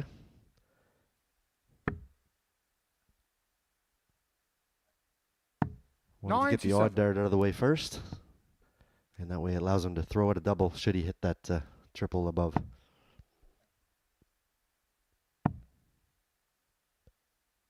And all Niall can do here is pressure this 24. 95. Graeme, you require 24. 2 trials left after 12 on throw. And with the darts in hand so far today, Graeme Hall has been ultra effective. Game That's shot on absolutely the third ruthless again from Graeme Hall. 13 dart. And effectively, what Graeme Hall is forcing you to do is take legs out in 12 or less. And again, that comes down from pedigree and experience from where he's been playing for the last couple of years. I'm sure he's used to facing what he's throwing 60. in and out every leg, every game. And Niall with the trebleless visit now gives Graeme an opportunity for a break. Well, I remember speaking to Connor Scott 99. Shortly after he lost his tour card, and he would say one of the things that he found when coming back to the Super Series, having spent a couple of years on the Pro Tour, is 140. playing in those types of Players' Championship events, Euro Tour events, etc. That need to have to take things out is there. That ultra intensity of anything that you miss is going to get punished is there. Actually, when you come back to this level, you may sometimes get that extra opportunity. And because Graeme, I still think in his mind, it plays Pro Tour type darts in the respect of he still has that mentality of if I miss, the opponent hits. I think that's why he's had such success coming back down to this level in 2025. Absolutely, and I believe he's become immune to that kind of pressure because of that. You play what's in front of you, and like I said, the last couple of years he's played darts day in and day out that you're facing 15 darts or less on a regular basis, and he's brought that here today, and he's doing it to the guys that he's playing against. So Niall, with not quite as much experience, I think he's having a harder time handling that kind of pressure.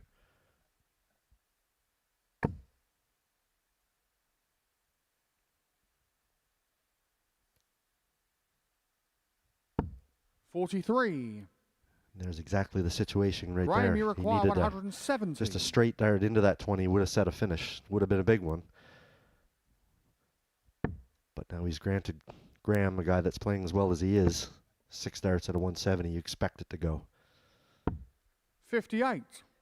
But again, against throw, he's left himself handy after a dozen. Now, Chris Mason, who spent a lot of time sitting in this commentary box, he always mentions the formula for success is if you're holding 15 and you're breaking 12, then you find yourself very difficult to beat. Well, he's being allowed an opportunity here to break in 15 is Graeme Hall.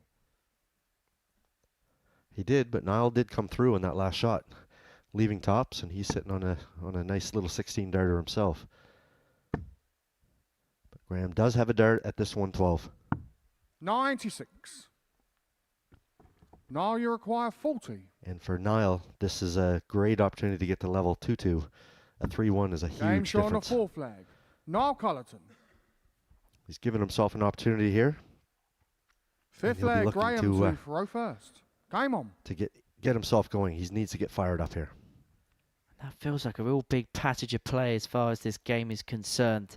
The difference from 3-1 and 2-2 obviously is huge, but adding the fact as well that Graeme would have had the darts to have won the game here if he was able to have broken in the previous leg. Not that it looks like it's knocked him off stride at all.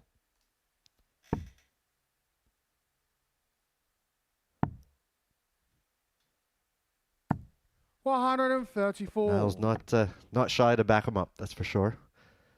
And the difference is, instead of maybe only playing one leg, he's guaranteed he's going to play 2 more. Or more. 96.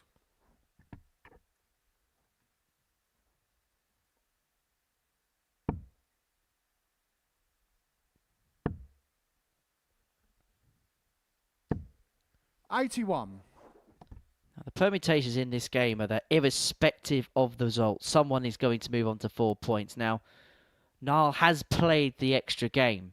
So if Graeme can win this and go 2 from 2, just like Arne Spey has, then he 58. puts himself in a superb position to make it through. And we have seen in previous groups in this initial qualifying phase where 2 or 3 players make the early running, and as a result of it, we're kind of looking at one spot between a couple of players just in behind. 80.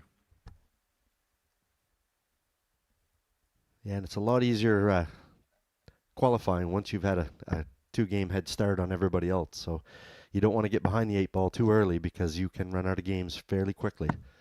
58. I think one of the only ones that we've seen that was well behind was Wesley. And Wesley Van Tripe, and he was able to finish off very, very strong and found himself in 2nd place overall. But for the most part, that lead is going to help you out. Graeme, you require 155. So 155 here for Graeme. If he doesn't take it, Noel Cullton's poised himself for a potential break. Down for treble 19. Gets it, double 19. That's seismic. That is seismic from Graeme Hall. And that will feel like a massive kick in the guts for Noel Cullton. He was poised for the break, and then Hall takes out a stunner of a finish. Yes, now through the kitchen sink at him, but Graeme did the dishes. 100. Well, Cullton's now got to try and find a way of picking himself up from the canvas.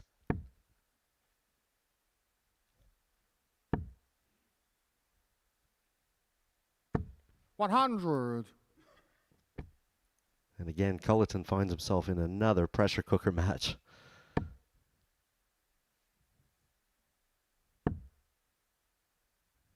And same scenario again. He needs 85. to win that 6th leg in order to get himself that shot at the decider.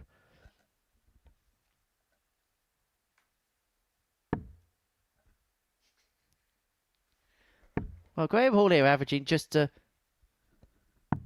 59. shade under 99 in this contest. And actually, he's backing up what was a really efficient opening display. Averaged just under 94.5 against Jordan Matthews.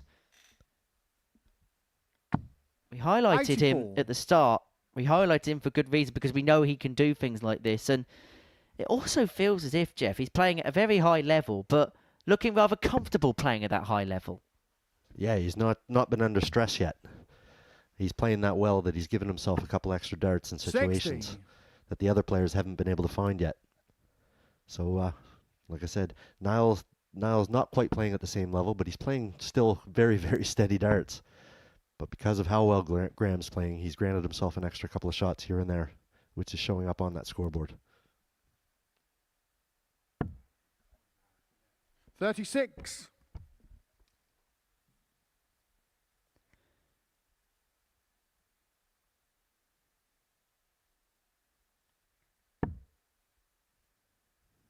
Graeme Yeah, Graham's been presented just a bit of an opportunity here.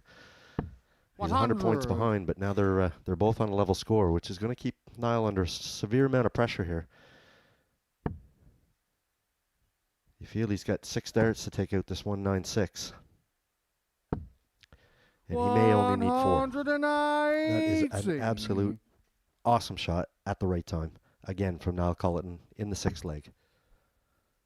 Just when the door looked a little bit ajar for Graeme, he's just shut it, hasn't he? He's bolted it shut with that max, and now an opportunity. 16. He's 2 for 2 on his doubles in this game. But if he doesn't find double 4 here, he could lose the game. Finds it, and we go the distance, and it's fair to say that Niall Cullton is giving us value for money so far today, because it's his 3rd game, and all 3 have gone to a last leg decider. Game on.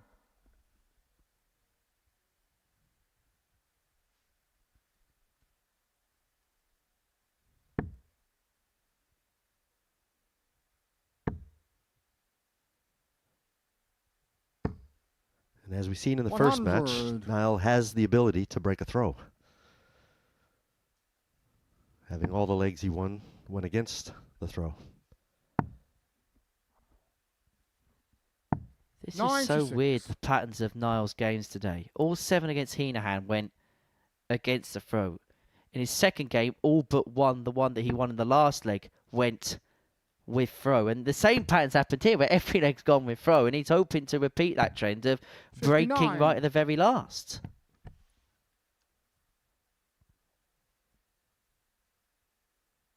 And that 59 has left a 3-4-2, so I think if he had have done the math slightly a little bit better, if he had hit a max, he cannot leave a finish. 50. But Niall's let him off the hook. Now, Paul Nicholson has co-founded a phrase which he actually wants to forget. But we're not going to let him forget it. It's called a pre-bogey number. Because if he hits a 180, for example, there, he would have left himself on 162, which, of course, is a bogey.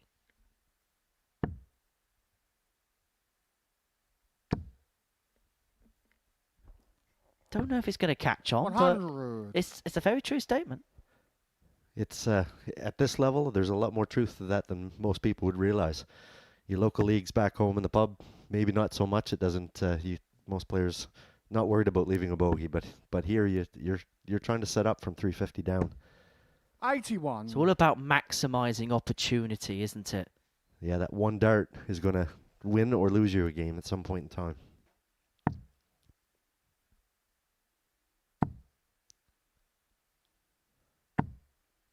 $95. That Graeme, does leave a finish, although it's a big one. But Graeme now has an opportunity for this 121 to wrap up this match.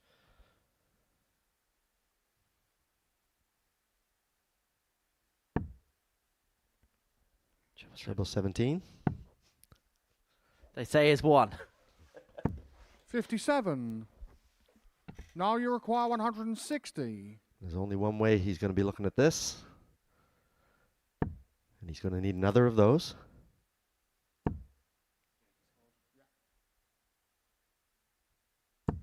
$100. Straight ton's going to leave 60.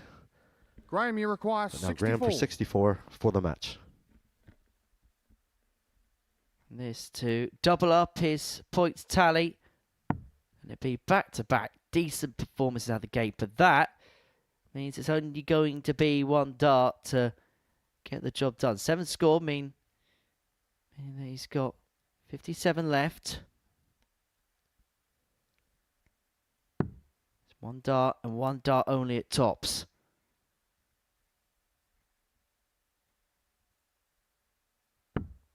And 44. It goes low, and Cullton's back for the win now. Now you require 60. Yeah, that first dart miss from Graeme, I think that that changed his mentality of what he was going to be throwing at to win that match.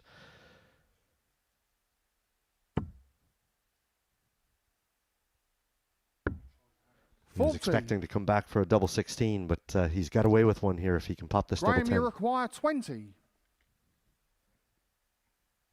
You can tell in the background he's rather edgy, is Graeme Hall. He knows the significance of this double 10. Good guy. Can he just nudge it in off the barrel? Too far inside. Double 5. No score. Straight into the 12s, and Cullton's going to get 3 more now. Now you require 20. And we are getting close to Christmas. Game shot and a match. Now Cullton. And I'm sure Niall's going to appreciate that present from Graeme. Yeah, 4-3 win for Niall Cullton, and Graeme Hall having spurned a handful of opportunities to win that contest. Cullton is the first player out of these pair to move on to 4 points alongside Arnish Bay. Coming up on the other side of this short break, we're going to be watching Heahan and Jordan Matthews.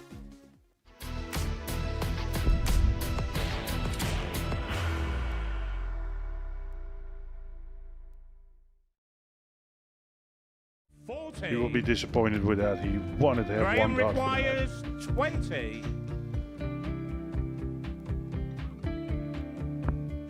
Graeme Usher wins the first game of Champions Night, and it was an absolute ripper.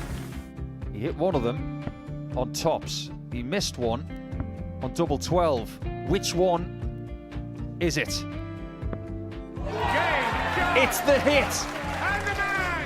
Outside opportunity for Andy Hamilton. Van der Velde should be getting a match start again here. He's already had one. Mr. Dart at tops for the match to win 4-1. And the Dart at double 16 gets the job done there for Jurgen van der Velde. He gets over the line with a 4-2-6. Did he go for tops, or did he just overshoot the single? Jimmy doesn't care. Jimmy just looks to eat this up to make the semi-finals for the second time. Adam Gablas has been eliminated.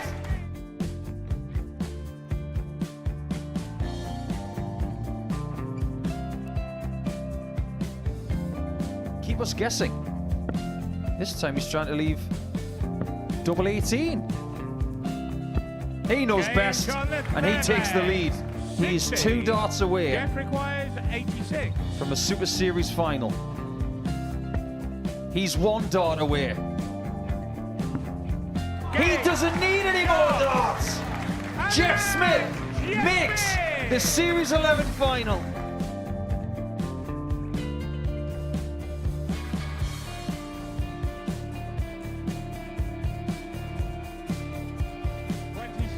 Is Usher losing his cool a little bit here? Oh, absolutely. Right now, I'd say the head's gone. And you don't have long to recover. It is very, very short format darts. Vansky's halfway to victory. He only needs 1 more. Jimmy Vansky is yet again into a Modus Super Series final.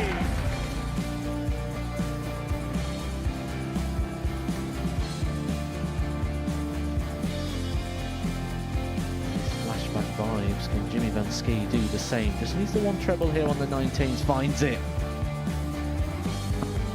For the ball. 101. Oh, unlucky. A lot of pressure on it. He's going to split it. 2 darts for double 4 for the match. Game shot.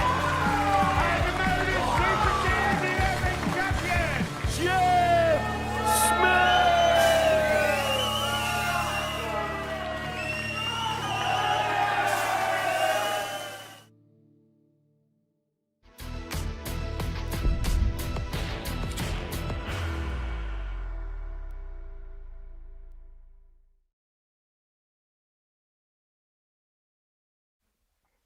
Welcome back to the ADC Global Championship, where before the break we saw Niall Cullton get the better Graeme Hall by 4 legs to 3.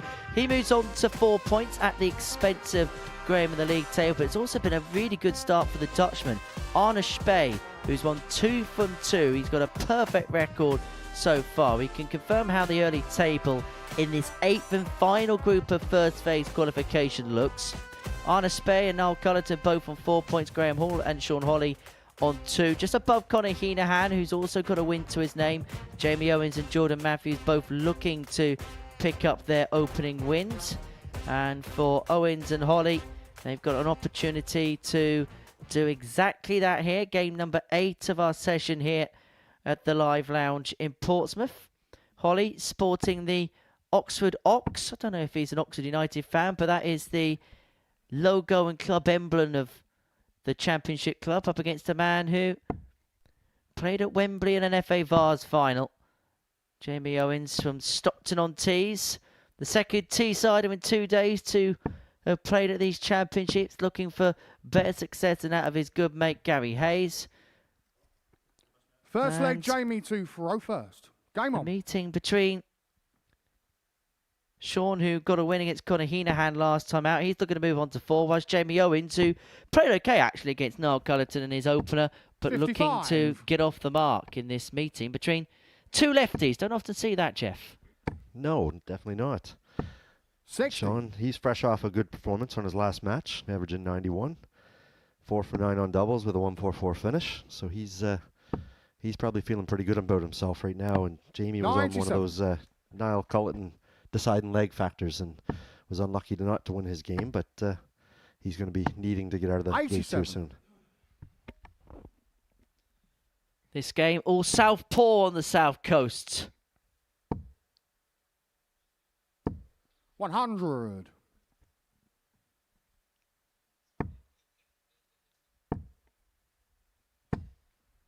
$140.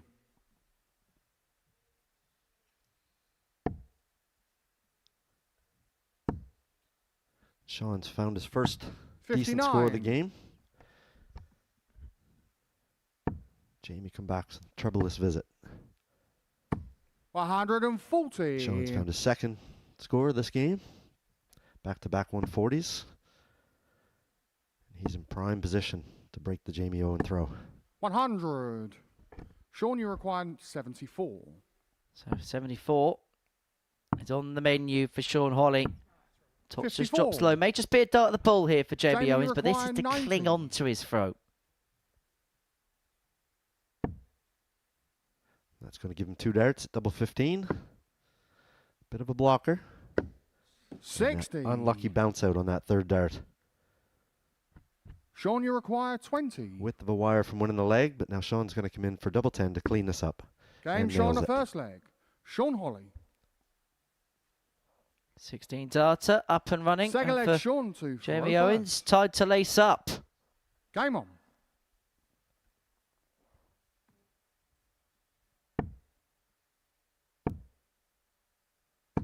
$60. Jamie Owens travelled down on Saturday afternoon alongside his good pal Gary. In fact, there's a rather sizable North East contingent in this tournament, with Johnny Barnes also qualifying through to the second stage of the competition. So Owens finds his first 180 of this game. Had a couple in his 4-3 defeat to Niall Cullton.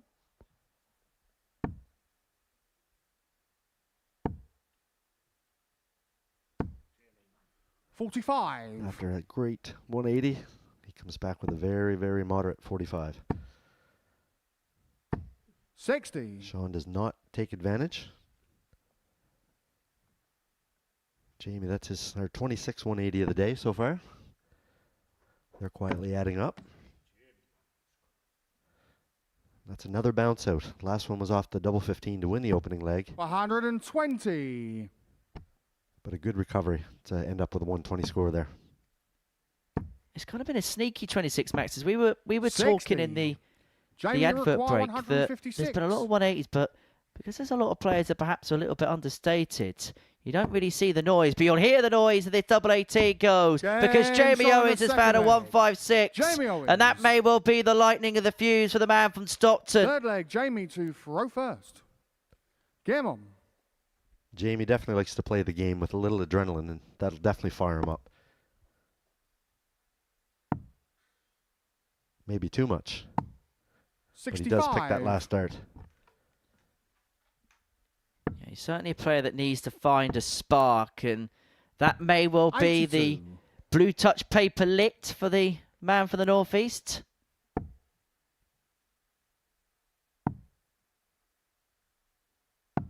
$56.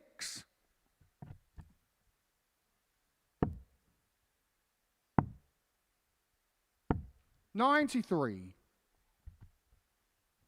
Sean's quietly just making a little ground here on Jamie's throw. 57. And that's not the start you want to have when you have control of the leg. 100. Sean's just going to keep rolling and hope Jamie keeps doing what he's doing right now.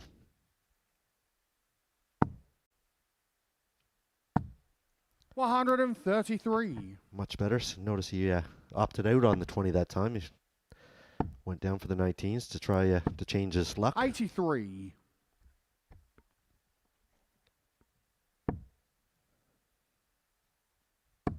And Sean was well in control of the leg, and all of a sudden with a couple of good turns, 130. Jamie's Sean, you pulled require back in front. 143. Sean has a big ask here.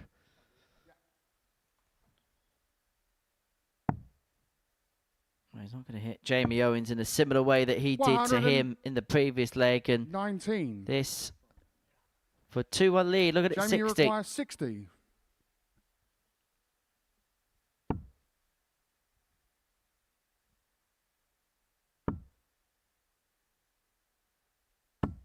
$20. The lefty Sean, is you always require a little 24. bit tricky on those angles sometimes. And that is definitely not the best double in the world for anybody. Game But Sean he's found a way to get it by that the blocker Sean there. Holly.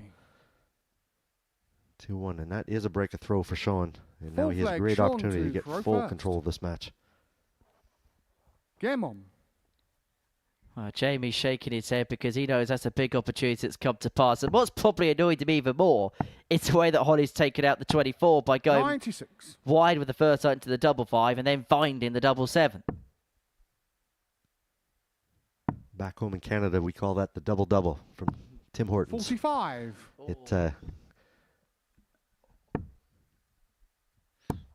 Or do they still do Timbits? 100. They definitely do. They are so good.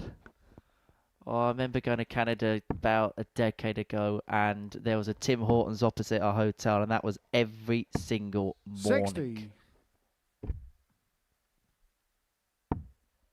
When I was 15, it was brilliant, brilliant country. Went to Vancouver and 92. BC. What an amazing place it is. Yes, we've had, lucky enough, we've had friends of ours, Darren Webster, former professional player, and him and his wife come over usually about every year now, and it's a tradition. We have to go to Tim Hortons, and every time I come here, I have to bring them a tin of French vanilla cappuccino. So, yeah, I don't think there's many 100. Canadians in Canada that can't go without their Timmies. That and a packet of Lifesavers. Next time you're over, you know we got to bring in the suitcase, Jeff. 58. Sean, you I'll have require to pack a second bag. 113. And tops for a 113, Game and he Sean on the has the fourth leg. 113. Sean Holly. And he has control of this leg. Or this match, sorry.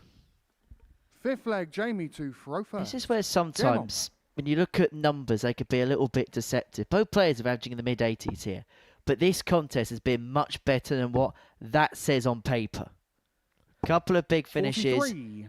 Both players have really thrown stuff at one another. But it's been visits like that have just undone Jamie Owens at points. 140. It's becoming, at the time now, Jamie's going to be a bit concerned here. He doesn't want to go down 2-0. He's going to be behind the 8 ball, and Sean's in the position with the player that he's going to be battling 140. with. You feel for that spot, and Sean's got the opportunity to get ahead of him here. 42.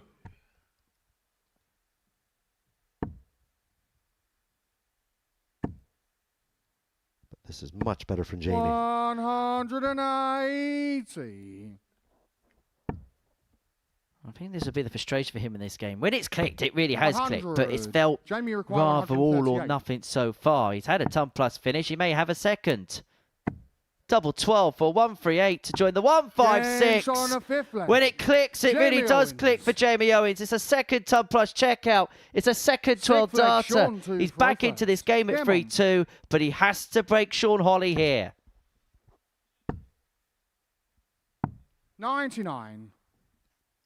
How important was that double 15 that bounced earlier in the match?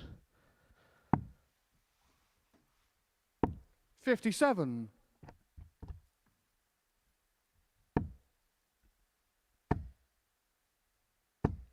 100. Sean's just doing what he needs to do here. Jamie's going to have to go to that top drawer again, find some magic. 100. I I actually found out the reason why they call it out the top draw 54. recently, and it dates back to Victorian England, where Queen Victoria used to leave her most prized and valued possessions in her top drawer of her cabinets, and so that's why 60. the saying out the top drawer is a saying.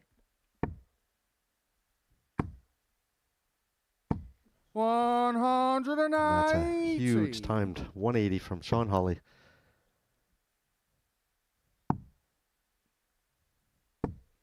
$83. Jamie pins of Sean, you 83, require but now all he can 68. do is sit and watch.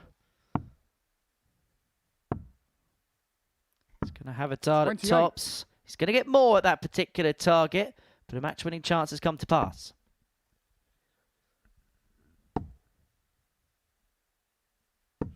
$41. Sean, you require 40.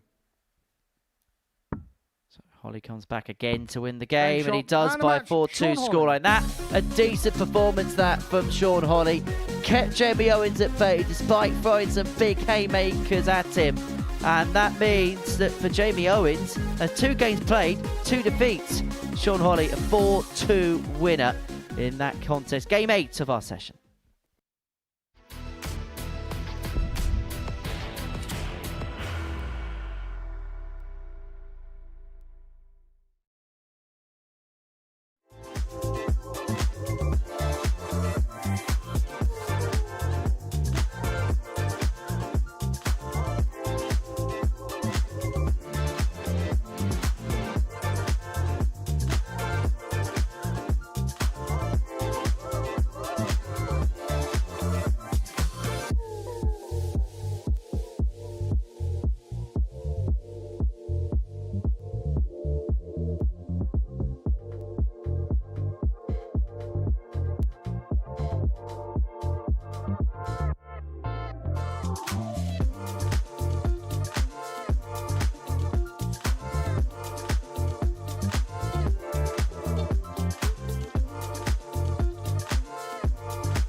So welcome back to the ADC Global Championship. We are in Group 8 on Game 9 here in the live lounge at Portsmouth.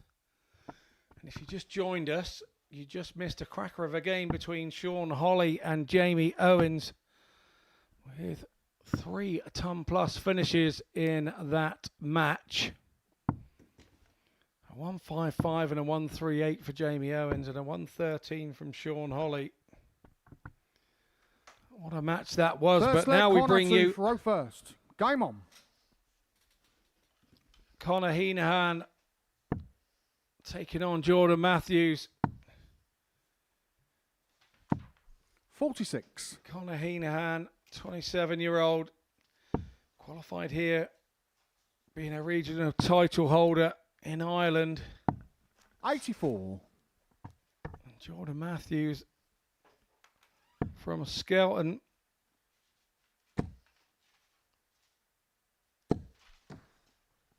$120. He qualifies 96. from the regional table. Hasn't had a lot of luck yet, Matthews. His first game of the day, played Graeme Hall, who beat 60. him 4-2. And in his second game of the day, Arnie Spee beat him 4-1. 45. So yet to get a win under his belt, Matthews. And you feel now, Trina, that this is kind of a must-win game for him if he's to stand a chance of qualifying through. Yeah, it's important to get off the mark here, I think. 55. And it's a tough game against Connor Heahan. However, saying that, every game is tough in this group. It's an exceptional group. 105. And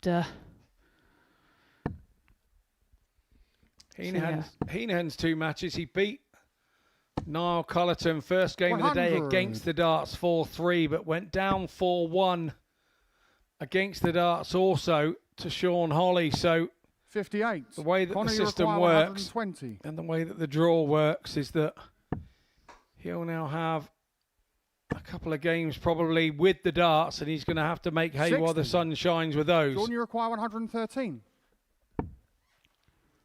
well, he can still do it. Needs a treble 20 though. Just into that treble 1 bed again. 25. Connor, you require 60. And Heahan had a chance to take the first leg of the match. Tops. Game shot on Tops the is first found. leg. Moves across Connor the hockey Heahan. to open the bed a little bit. And finds Second leg, Tops. Jordan to row first. 1-0 to Connor. Game on.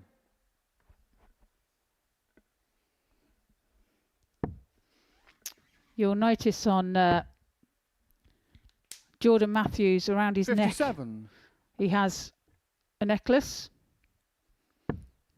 with a picture of his late mum on there, who passed in 81. 2019, Gail. Then on the reverse of it, he has a picture of his grandmother with his 2 children, Lola, 6, and 77. Joey, 3. I like those sorts of things when a player brings them to the game with them. I'm a big fan of that. Yeah, I said to him, 121. is it your lucky charm then? He says, yeah, it is. He says, it was only cheap. I says, it's not that. I says, it's what it means, isn't it? So he says, yeah, indeed. And 84. but yeah, great tribute to his late mum. Oh, well, we kind of understand that, having lost a parents ourselves, haven't we? I kind of get that. 121. I really do.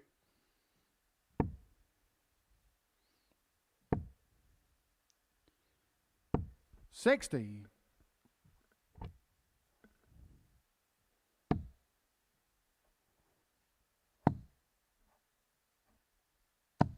$96.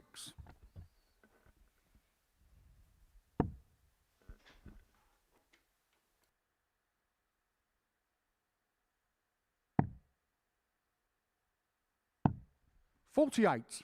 Connor, you require 82.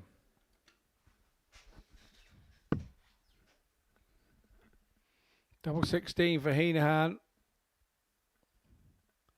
Once again, Dosey Does along the hockey. 50. Cuts back across, catches the flight slightly wrong, and he has no problem. Jordan Matthews staying downstairs, 59. right way to go. Connor, you require 32. Didn't quite execute what he was trying. Heahan back at double 16. Game shot on the second leg. Conor Heahan. Takes it out for a 2-0 lead. Third And leg, Conor Matthews to once throw more first. Game on. is in all sorts of mire.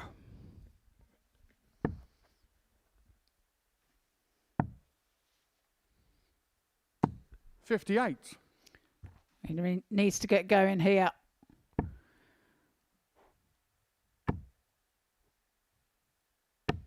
.60. Doesn't want to fall behind.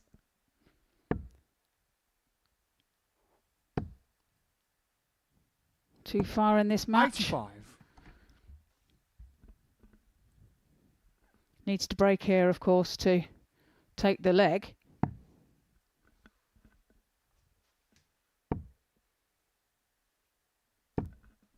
.59.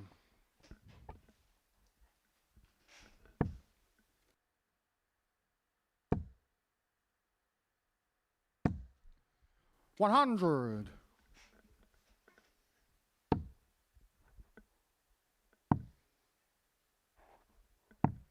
.67. Well, does manage to find a treble with his last dart.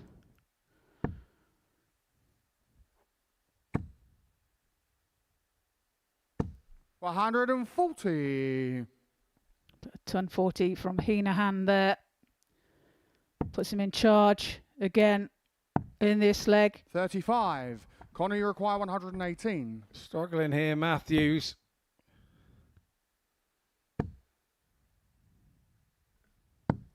.80. Well, just wires the double 19. Matthews is there's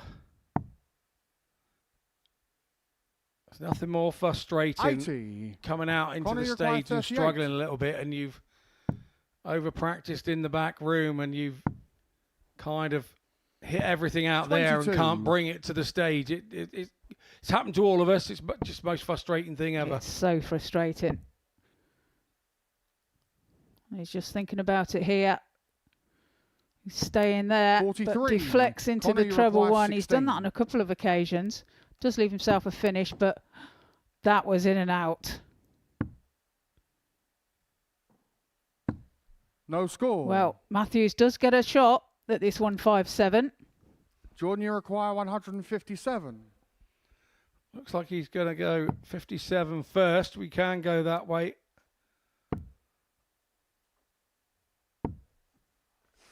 .40. Conor, you require 16. Double 8 then. Double 4. And now twos.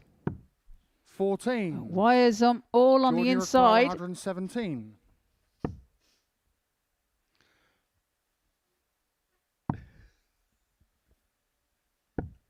.43. Conor, you require 2. Double 1 then. Game shot on the third Pins leg. it with his Conor first Heahan. dart and leads this match by 3 legs to 0. Fourth leg, Jordan to throw first. Game on.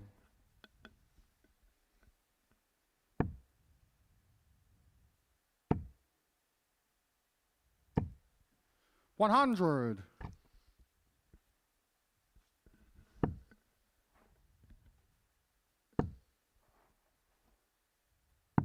.59.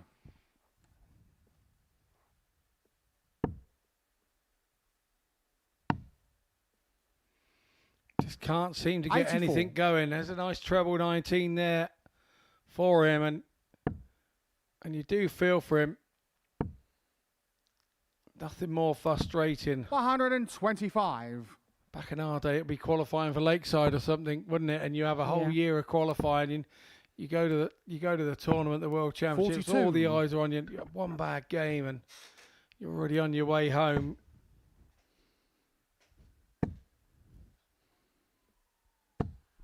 .60. And there is the necklace that you see that Matthews has around his neck. 27. His lucky charm. There's a few players that had. I remember Wesley Harms had one as well. He had one that he always used to wear outside 59. his shirt, and I think there are lots of lucky charms, I think, that are within darts for players that we probably don't even realise are lucky charms. 77. You know, you see a lot of the players coming up with little cuddly toys and stuff like that, don't they? They're on the or even dogs, Scotty. Yeah, absolutely. I mean, I had a lucky nipple ring. I've got to be honest with you, until I hit the bus. So it's just now a nipple ring. It's not a lucky one anymore. I was referring more to your 7. Scotty dogs that you used to throw out in the crowd, 123. but Yeah, they were lucky. People in the crowd were lucky to get one. 83. Yeah, those of you that Jordan, don't you know, require I had a slight 164. car accident here, close to here, on the way to the Super Series where I accidentally had a bus in my 31. blind spot. Connor, you require 40. But here we go then. Heahan, Game shot. tops it And is the for match. him. It's a Connor 4-0 win. Just what he ordered and what he needed to progress. Another couple of points to his table. Jordan Matthews. Wasn't a game he'll wish to remember. But a 74 average for Heahan. He moves on. We take a short break. And when we return, it's Arnie Speed taking on Jamie Owens.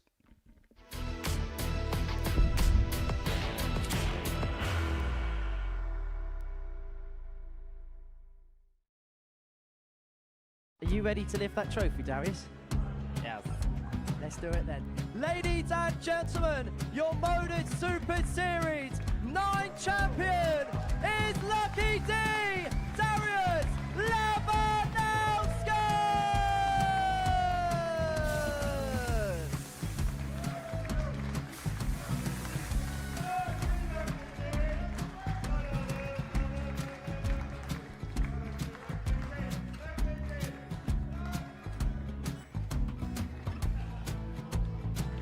Well, what a wonderful night of darts we have seen, and we are ready.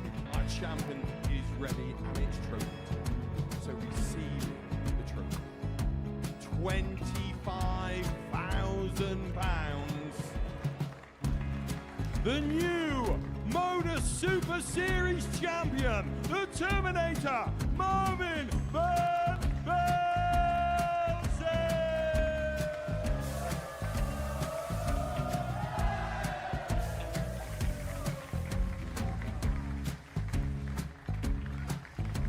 And one more time, the 8th Modus Super Series champion, the Terminator, Marvin Van Velzen.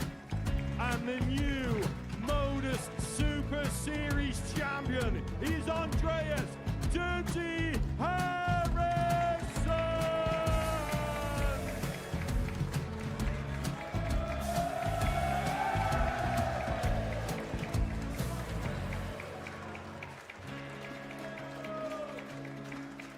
And one more time, the 7th Modus Super Series champion. Give it up for Andreas Dirty Harrison! The moment we've all been waiting for. Would you please show your appreciation for your Series 6 Modus Super Series champion, Scott Taylor!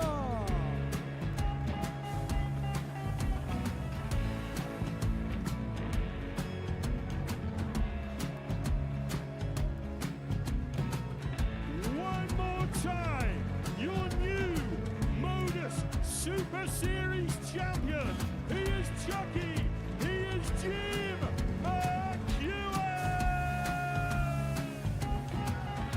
Ladies and gentlemen, your Modus Super Series champion, retaining his title, the Nuke, Luke Littler!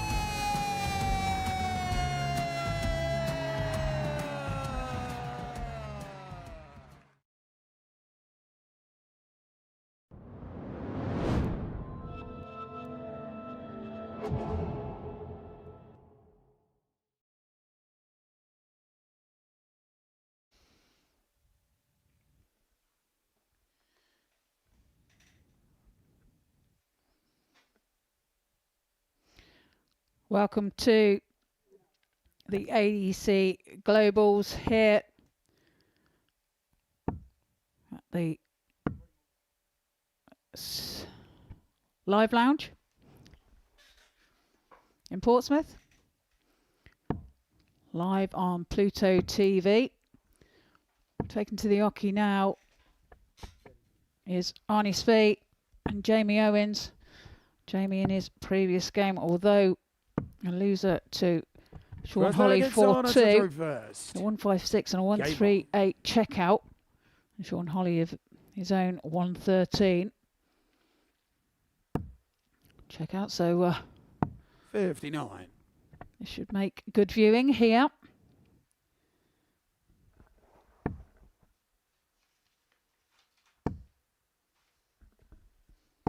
Jamie from Stockton on tees. Up north. And at home watching is his wife Faye. And Millie, who's 15. And Lenny, who is at 8. 96. Arnie Spee, who came through the Western European table. Runner up in their grand final qualifier to Brian Roman, who is somebody that we all know here at the Live Lounge. 77. Through many appearances here. So Arnie's game is going from strength to strength. 43. He's one of those players that you feel the ADC and the vaults are really benefiting because he gets to play 34. you get to play a good standard through the vaults sort of weekly, and then that sees you in good stead when you make your area finals and stuff. You've been playing regularly, and for him to make the Western Region final and lose out to Brian Roman, who 54. Let's not forget was a number 1 seed not so long ago at the WDF World Championships at Lakeside. So no mean feat to be making finals and taking him on in your own region. 77. Jamie Tops now 40. Then for Jamie. Double 10. Double 5 then for a break of throw. 30. Can't find the target. So opportunity 67. For Spee to take out 67 here. Well, went for the treble 9 there to leave himself tops. Jamie required 10. Got there in the end. Couldn't hit the target, and Owens looks at double 5.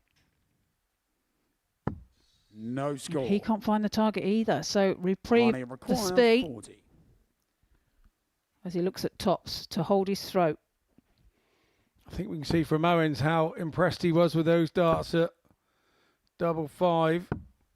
There's double 5. Arnie showed you the way, and Owens now sees the funny side of things, which Jamie to throw first. When you've had 3 darts at a double and then your opponent just goes up and takes it out, it does chafe a little bit, doesn't it? It rubs it in a little bit, doesn't it? And there's that look from Arnie as if to say, oh, got away with that one.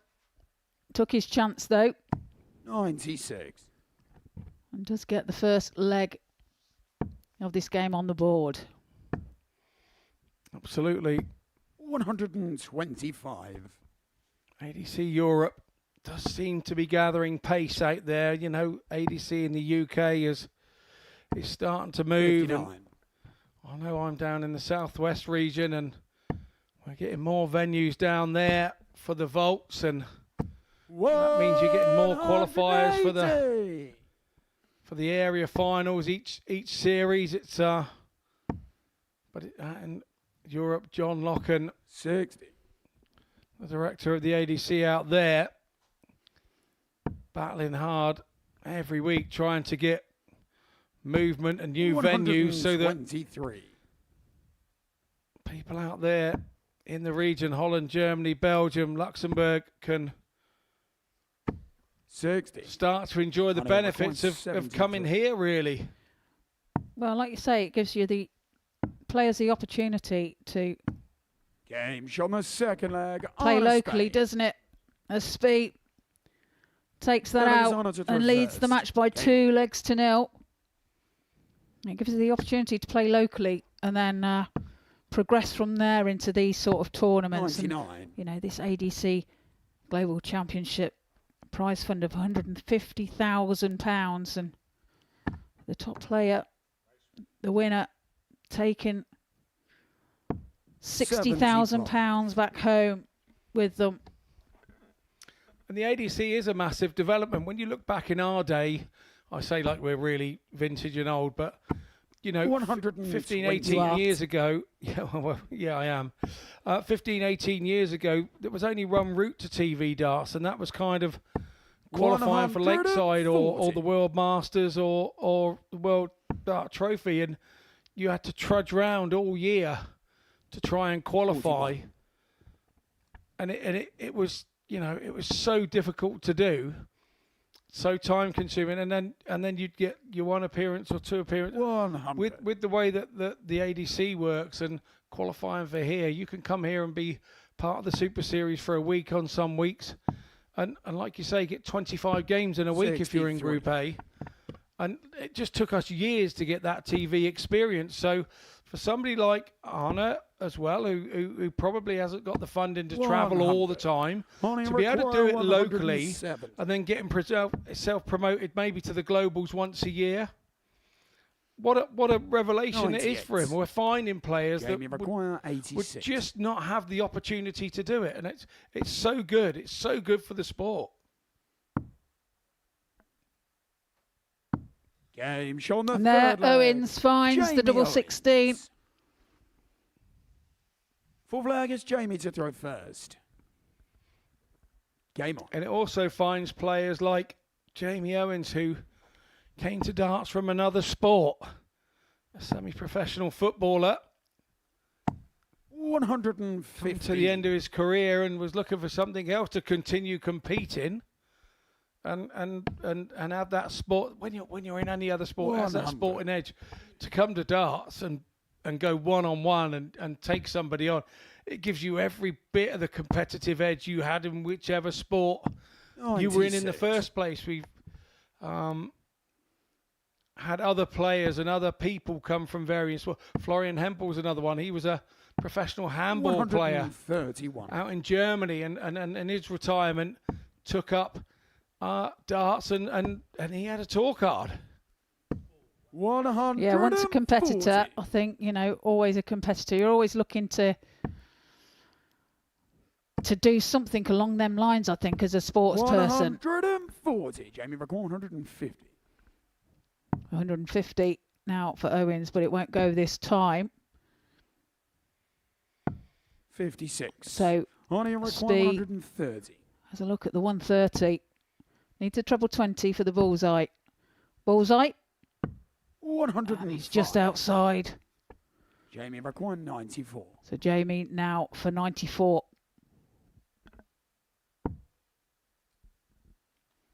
Finds the treble 18. Can he find tops? To level the match, he does. Jamie Owens. And it's 2-2. A 14 dart leg there as well. Fifth leg, it's Arnold to throw first. Jamie. Game on. Previous leg, a 15 darter. And this is all off of a stop the rot sort of second leg that Arna Spee had, which was a 12 darter, which you would expect Arnie to have gone on, but Owens dug deep and now finds himself back at 2-2 and stopped the momentum. Arnie now trying to create some more, and that's a good visit. 134 in the circumstances.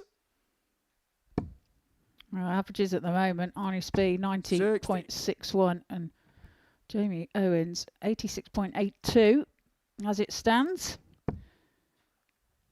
But here comes Spee with another max. 180. That's his second.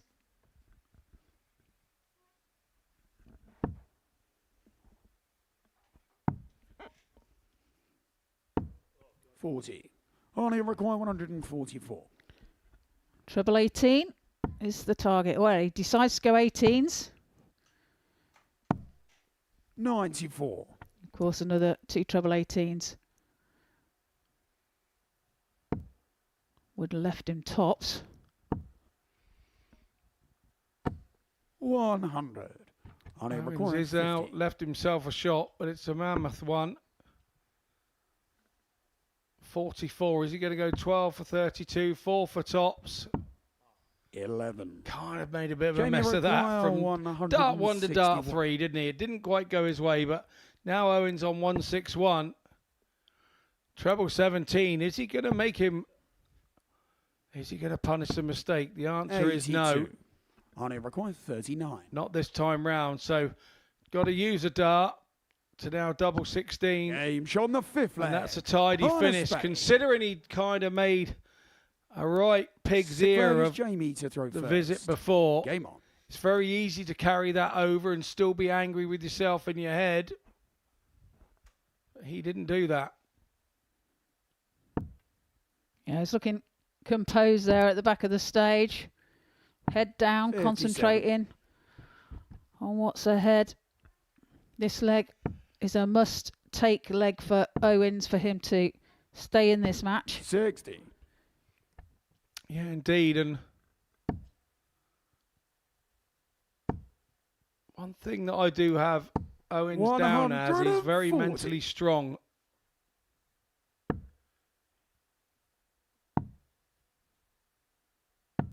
$56.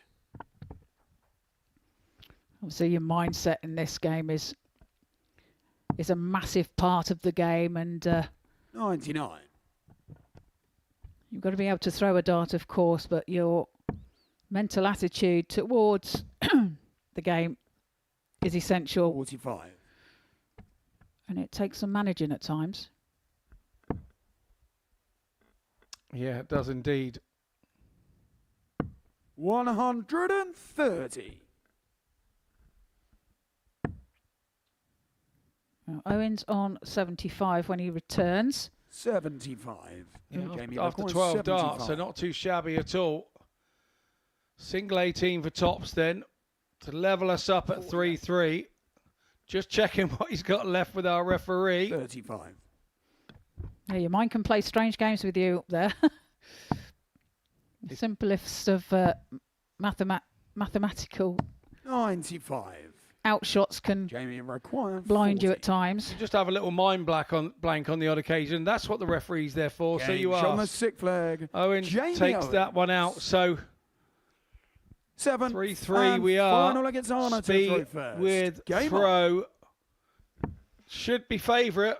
But for me, it always depends what happens in that first 6 darts. 140. Well, that's a great start from Speed. Kicks off with 140. But here comes Owens. 140. Manages a 140 himself, stays with him. Yeah, back at your moment from Owens. 100. And that's still good for me from Speed. He hasn't gone away. Hasn't shied down and bowed down to the big score. But Owens is coming back for more. 97. He went that route because he was trying to hit the treble 17 and take the odd one off and score 131. 100. But by hitting the 17, he doesn't cause any damage. He can also hit a ton now, Owens, because of the route that he went before. Oh, that's the danger dart. Did not want that. Yeah, needs to. 80. Arnie record 161. Needed to find another treble there, but the 161 won't go this time. The fact that Owens never left a shot with that deflection into the treble 3 means that Spee had 6 darts from 161. He would have gone in and just waded into a ton if he could have done, but he hasn't. Owens now has got a bit of lateral drift. He's gone 42. left again into the treble 3. 196. And after a good start to the leg, it's petering out. And can Spee take advantage? Going double. 56. First Jamie one was required sweet as a nut. 142. Second one, not to be. So Owens back for 142. Was going the 2 treble 17s route.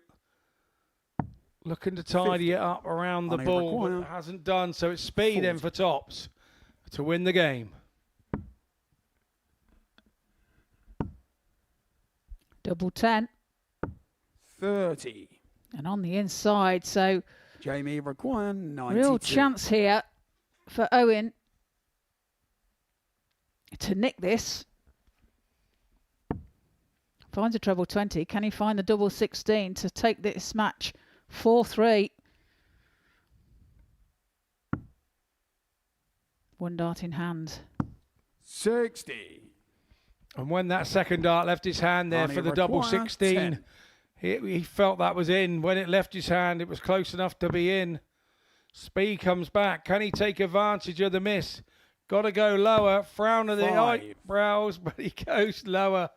And he knows he's probably Jamie given the chance require up. 32. So Let's see, at the back of the hockey there, knows that he's rued the chance.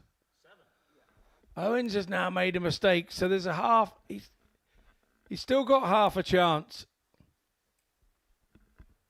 You have to make your decision and go with it, Jamie.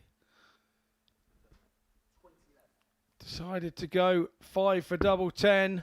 Statistically better for the left-hander. Only require Not 5. on this occasion. oh, 5 then. Double 2 for the match. 1. And a deflection. Jamie require 10. Keeps the dart out of the double 2 bed. And a chance again for Owens. Come on then, Jamie. Who wants it? Jamie wants it. Absolutely. Jamie Both Owens. have a bit of a giggle there at the end. Would it be Owens? Would be the one that's the most pleased of the pair because he's added a couple of points onto his table. The averages don't really worry at this stage. It's all about adding points to that table and getting yourself into a position. We head off into a short break, and on our return we have Niall Cullton taking on Sean Holly.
10. And Scotland are off to the perfect start.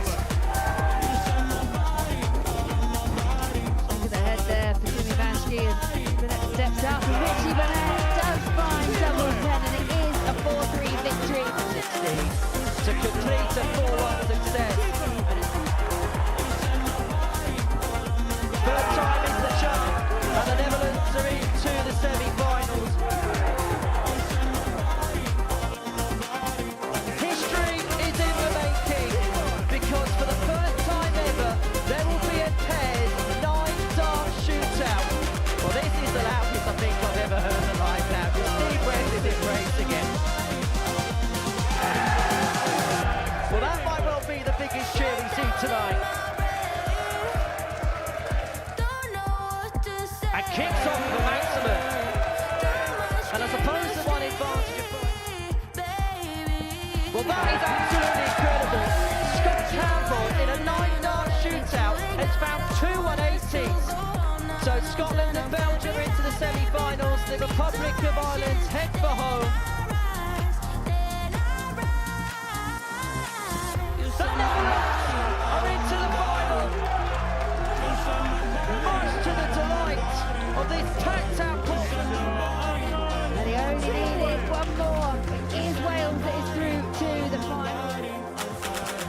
And it's double Dutch delight.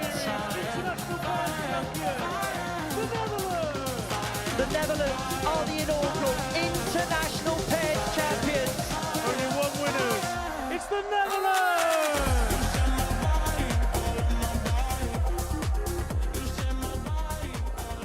Well, Jimmy Van Schie has had the taste of winning, hasn't he, in 2025? He picked up the international pairs title. That's going to be back in April 2026 here, the live lounge report. So that amongst many other events, which if you head over to www.dartshop.tv for your tickets for that.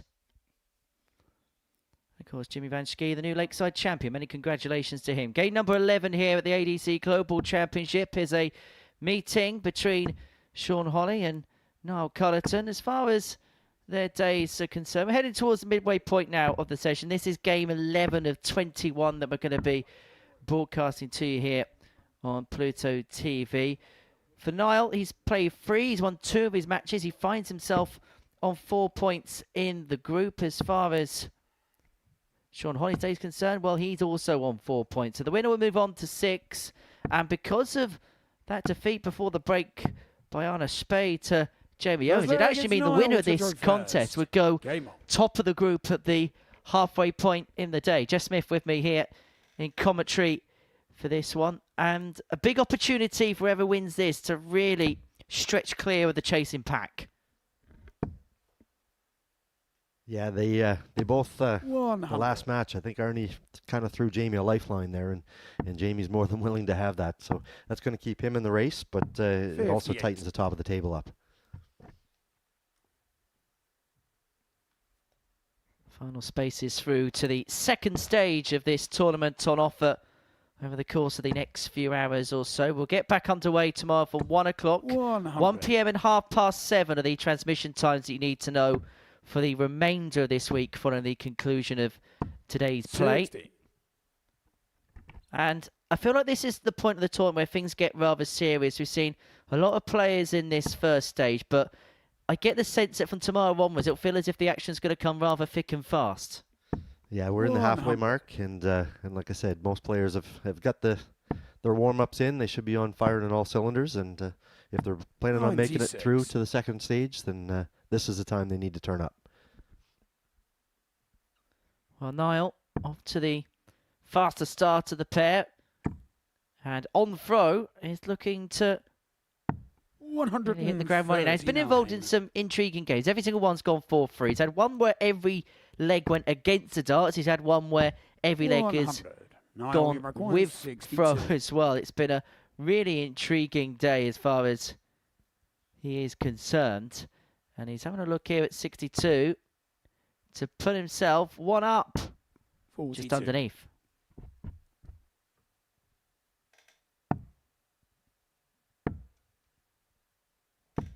$84. I'll be required 20. Yeah, Niall likes to decide in leg. Lucky enough for him, he's come out on the right end of it in the last couple. He did lose his first match of the day, 4-3 to Conor Heahan. Niall Cullton. In a very tight encounter. Second leg against Sean to throw first. Righted the ship, and he's now in a good place right now. Fair to say he's working hard 60. for everything that he's getting here at the Global Championship.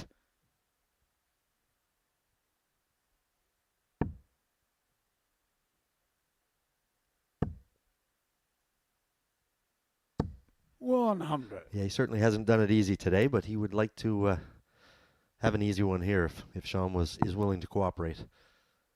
96.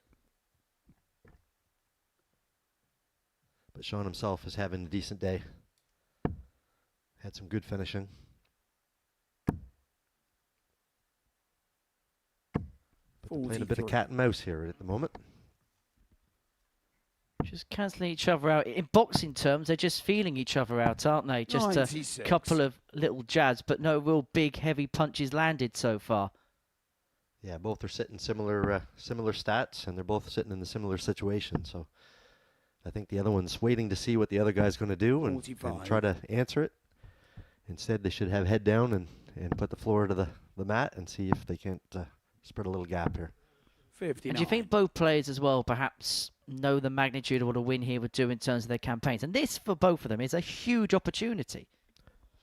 Yeah, it's a chance to move to 6 points, and we've seen in other groups 6 points has been enough in situations.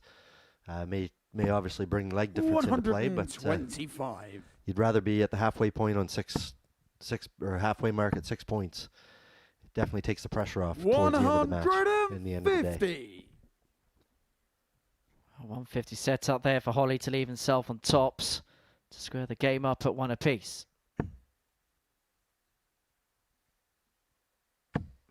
$100. Sean requiring 40. And that ton's going to ask the question here of Sean. That is a good Sean guy the to come in off, and he does Sean use that Hall. barrel perfectly for a 1-1 tie. Third Well, against Niall to throw first. 17 followed by 17, and the two players will be hoping to go under that as the game continues. Looking to fend away their opponents. 100.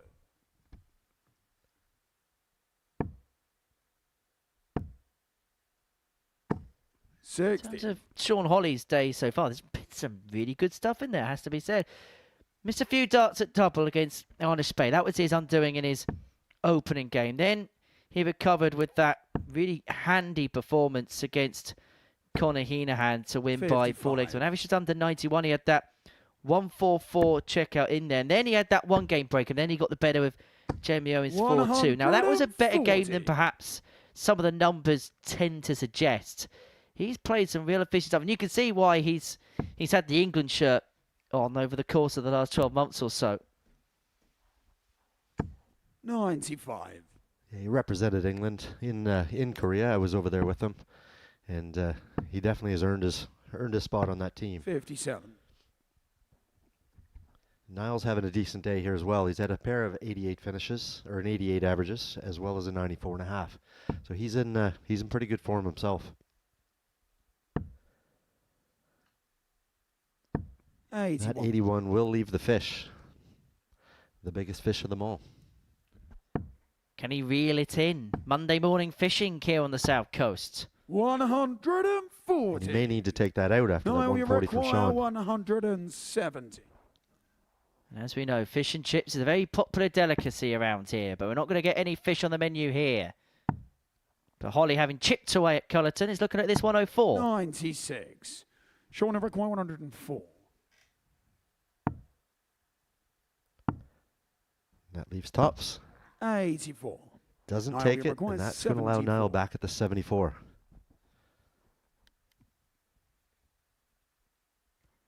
Well, 74 to go 2-1 to the good. He's going to get a couple of darts in hand, a double 16 to do exactly that. 2-8. 2-1. Cullton halfway there. Niall Cullton. Game which is being played exclusively in 6 visit range. 17, 17, 18 the Number of darts required to win each leg so far. 60. Steady darts, but you expect these two, one of them to explode or both of them at any point in time now. Well, I suppose it's one of those games where both players know if they can just 41. put their foot on the gas for 5 minutes. They don't have to find anything special, just find something a little bit more in excess of what they're doing. They'll feel as if they can get the job done here. 60. Yeah, they just need to get that rhythm. Like I say, 3 minutes of good darts, they could be walking off the stage with a win.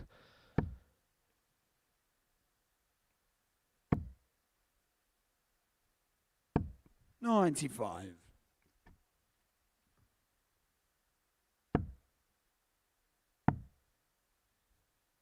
58.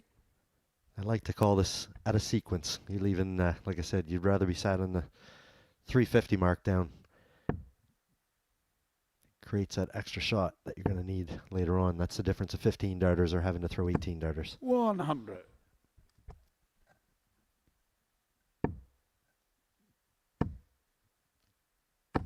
$100. Only hits a ton. However, if Cullton can find a couple of trebles here, there's a potential break chance on the offing here.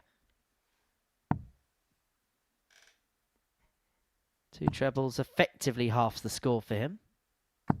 133. There's the first move in the game that's going to give one player the advantage over the other. They haven't been able to get 81. away from each other. That's a problem. It's No, we the require game's just begging for somebody to 132. take the advantage. And that 133 now leaves a makeable finish. Triple 19 will leave the bowl. And that leaves 88. He may come down for the 16s here. And does. 92. Perfectly set up. Sean require 142. Well, now the impetus is on Sean Holly. He's taken out a couple of big finishes. He's taken out a 144 and a 113. He's not going to add the 142 to the mix. 86. And so Cullton is going to come we back for require tops 40. to get that break and lead 3-1. And importantly, he'd have the darts in the next.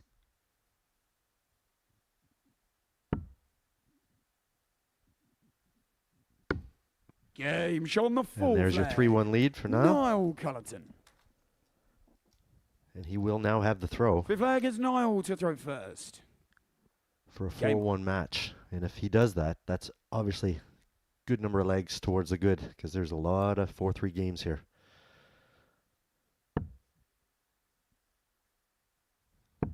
That leg difference can kill you by one leg anywhere. 140.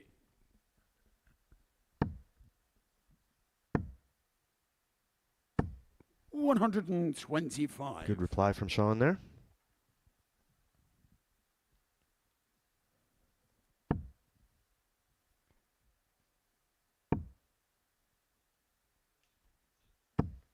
There's that 60. opportunity gone again to really take control of the match. They just can't seem to get away from each other. 140. Well, that will help lighten the mood for Sean Holly. But Cullton here has got an opportunity to get this game wrapped up here and now. 95. Unlucky deflection. That's going to give Sean a slight advantage, especially now that he's hit that 123. second triple. Very makeable 113 finish coming his way shortly. Well, it's makeable because he's already taken it out today. You get the sense that this is a must-hit for Sean Holly. Otherwise, things won't be jolly. 92. Sean require 113. This is the same route he went the last time, Game and the Sean same the result as the fifth last time. leg. That's a great 113 Sean finish Holly. from Sean. Keeps him in the match. Sixth flag is Sean to throw first. And now he's thinking, not again. Am I going to have to play another on. decider? You know what we were saying a couple of moments ago about a player just finding Saint in excess of what they've done so far. That was a 12 43. darter for Sean Holly to break the throw of Cullton, and now potentially the momentum in this game could swing the other way, but it was a trebleless start from Holly. And how many times do you see that? A player takes out a big finish to break the throw, and then they kick off 121. trebleless at the beginning of the next leg. Yeah, and in every situation, I might add too that Niall has won the 6th leg to 137. force a decider. This time he's throwing for the 6th leg to win the match.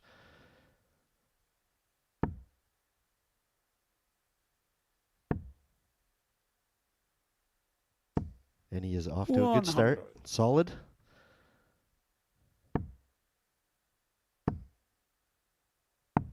But Sean says, hold on a minute.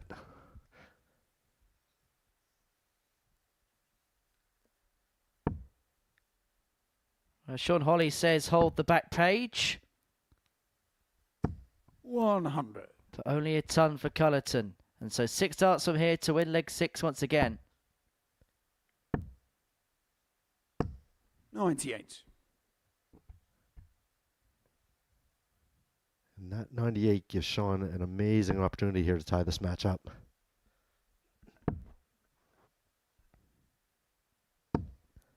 43. He should have at least one dart on this 86. And it is one dart at the bullseye. Game Sean the 6th flag. Well placed on the last dart from Sean Hawley there to tie this game up. And look at that. Now Cullton is in a deciding leg. I tell you what, his finishing under pressure, Sean Hawley, has been superb at times today. The 113 when he's under the rack of the previous leg. The bullseye there with Cullton very much in and around the canvas to win the contest. And now Cullton is hoping, please, this time, can we just get this done without any kind of drama? But drama just tends to follow him everywhere. He's gone to another last leg decider. 60.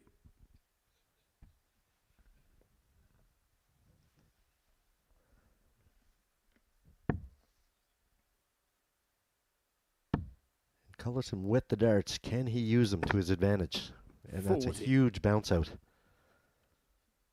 Worth noting as well that the winner of this game will move on to 6 points. They'll be the first player to move on to that mark in this group. Now, they both played the same amount of matches, Sean and Niall.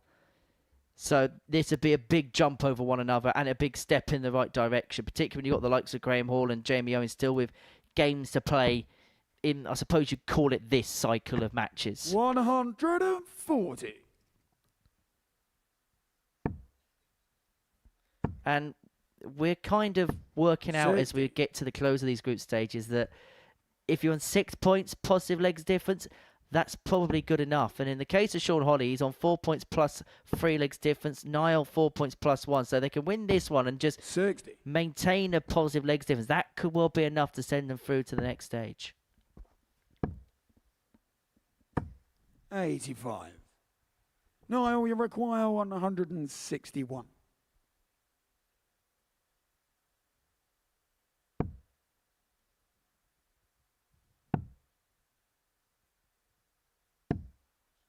$92. That's a good chunk of that 161. It's going to leave him 69. And all Sean can do is try to set this up best he can, which he has done. Niall, you require 69. 69's not a gimme, but it's definitely makeable.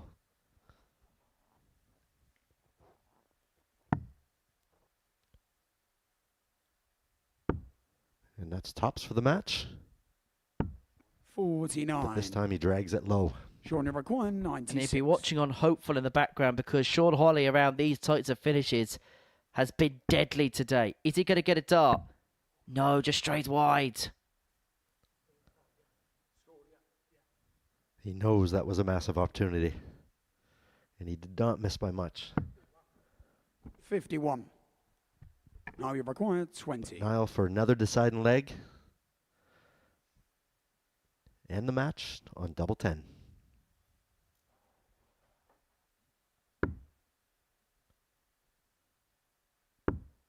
Game and that's game shot and the match. Niall Cullton. And for Niall Cullton, it means that he moves on to 6 points, and he is also close now to a space through to the next round of the competition. He's beaten Sean Hawley by 4 legs to 3, so it's the halfway point of our afternoon session here in Portsmouth.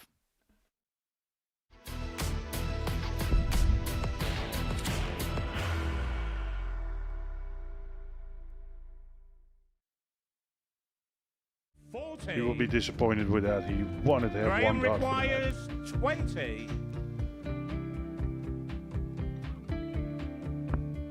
Graeme will pressure wins the first game of Champions Night, and it was an absolute ripper. He hit one of them on tops. He missed one on double 12. Which one is it? It's the hit. Outside opportunity for Andy Hamilton. Van der Velde should be getting a match start again here. He's already had one. Mr. Darter tops for the match to win 4-1. And the Darter double 16 gets the job done there for Jurgen van der Velde. He gets over the line with a 4-2-6. Did he go for tops, or did he just overshoot the single? Jimmy doesn't care. Jimmy just looks to eat this up to make the semi-finals for the second time. Adam Kablas has been eliminated.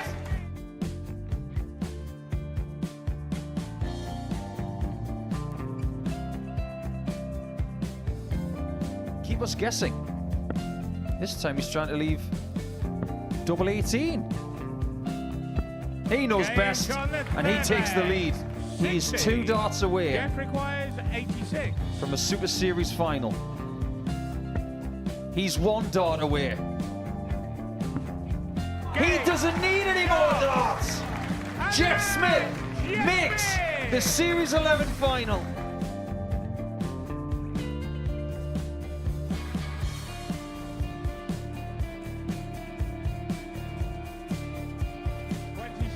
Is Usher losing his cool a little bit here?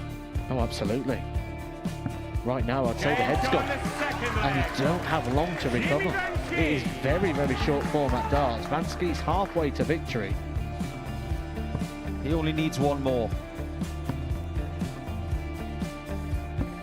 Jimmy Vansky is yet again into a Modus Super Series final.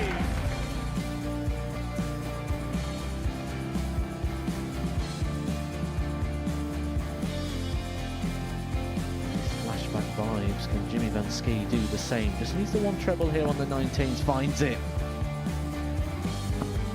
For the ball. 101. Oh, unlucky. A lot of pressure on it. He's going to split it. 2 darts for double 4 for the match. Game. Shot. And the Modus Super Series 11 champion, Jeff Smith.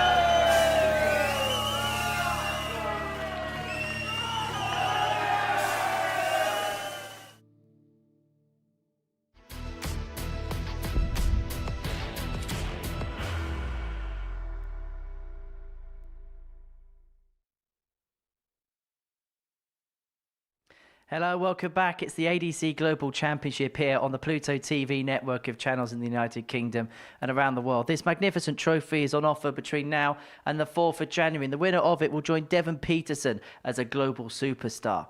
Well, we're at the halfway point of the session here. It's the final ADC major of the 2025 season. We saw 2 big events here on Pluto TV early on in the season. Gemma Hayter picked up the WADC Tour Championship, retaining the title that she won 12 months ago. However, a month before that, we saw the men have a go at the Tour Championship crown, and this is how it went down.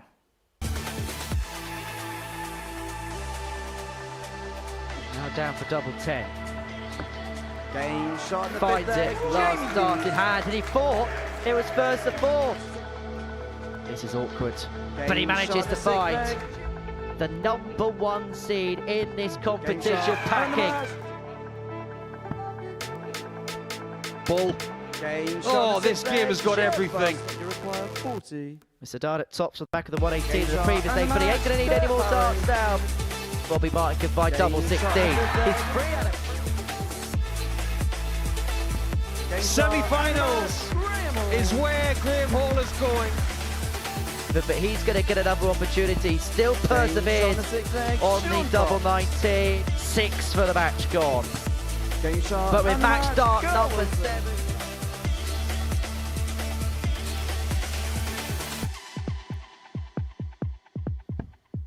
He's going to get a shot at one. Oh boy. Double top. Kurt Parry is a Tour finalist.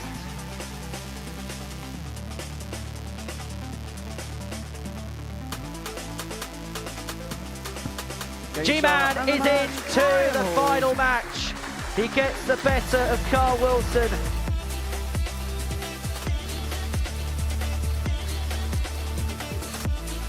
To win this title, he may have to watch his opponent have a dart to win the title, because Graeme Hall has a dart at double 16 to become the tour champion. One more time, your winner, Graeme Hall!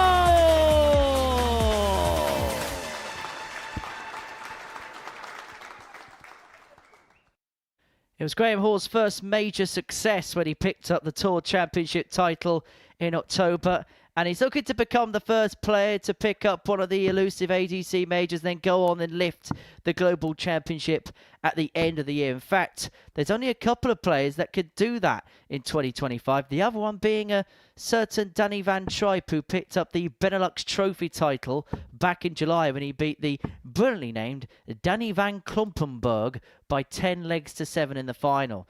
His latest assignment is Conor Heahan, who so far today got the better of Niall Cullton by 4 legs to 3. He'd then follow that up with a 4-1 defeat against Sean Holly, and then would better Jordan Matthews by 4 legs to 0. Although that game, I think we're going to treat as a bit of an anomaly, because Jordan really didn't play anywhere near what we've come to expect. First leg, Conor just first. did what he had Game to do, went through the gears and got the job done. But there were signs in the first 2 games, at least anyway, of the scoring being very much up to scratch for Conor. 46. Maybe just a little bit of sharpening up on the outer ring, perhaps, for the latter half of the day.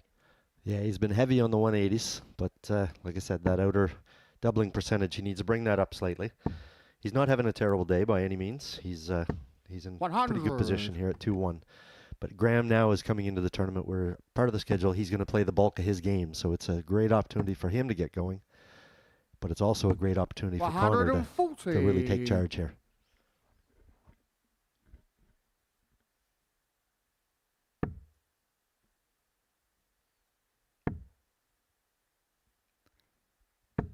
$95. That's for Graeme. He lost out in that game against Niall Cullton last time out. Had a 155 finish in there.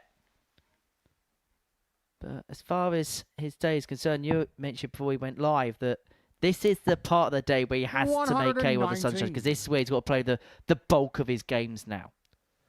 Yeah, he's going to be straight back on here in a couple of games after this one, and then a couple of games after that one. So he's got a 6 points sitting on the table here right now, and he'd love to have all 6.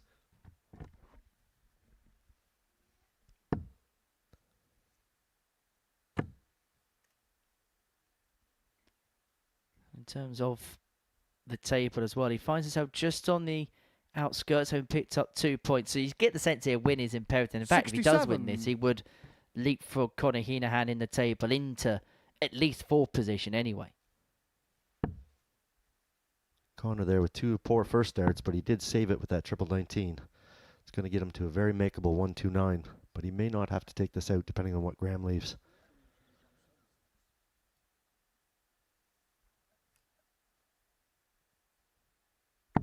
$96. Conor, you require 129. That's a very good lead from Graeme as well, so it's going to be a battle of a ton plus finish here. 51. He would have liked to have a little bit more on that shot. 119. So 119 for Graeme. He's going to get a dart here. And that dart is at the little red bit. 94. Just scrapes the 25. Conor requires 78.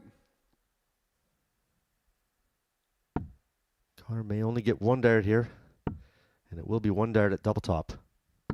Game shot on the but first he nails leg. it. Conor Heahan. That's much better performance on the outer ring for Conor. Second leg, Graeme to When we talk about finishing, yes, the ton plus finishes look nice and flashy, but by and large, it's those types of finishes, isn't it? Those 78s of 1 dart in hand at a double that can sometimes dictate the course of the contest. You get that one chance, you take it, and you just keep the opponent at bay. Yeah, and judging on his previous 3 games, he's only firing about 25% on his doubles, and that's a stat that it's definitely going to need work if he's to progress from this group.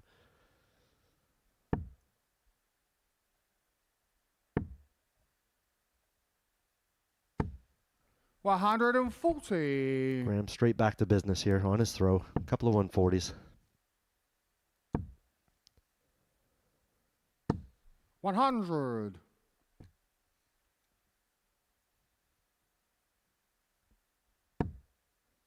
That's that scenario where Connor's out of sequence.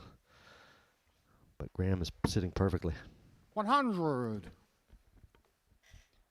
Leaves himself on 1-2, 1 after 9. Really good with post in leg 2. 56. Actually, Graeme, look you at it. It's require actually Graeme Hall's first 121. game against the throw, because each of his opening 2, he did have the darts in. So for the first time, he knows he has to chase and find a break in a game. Doesn't have to go for the ball, and he 89. isn't going to contemplate it. Leave himself on double 16 after 12.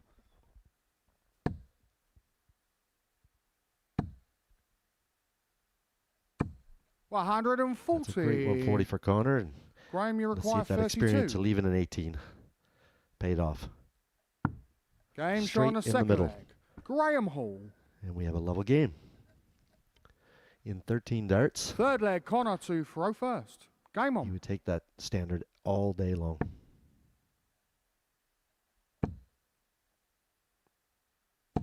$60. Only a 60 for Heahan.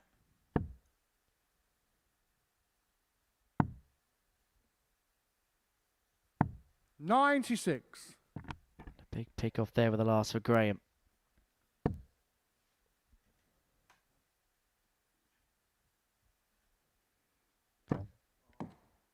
Now, Connor got here by winning the ADC Ireland 80. title back in October. He got the better of John O'Shea by 8 legs to 6 in that particular final. O'Shea was actually safe in the knowledge he was going to qualify for this prior to that, but that was Conor Heahan's last chance to qualify for this tournament. 100.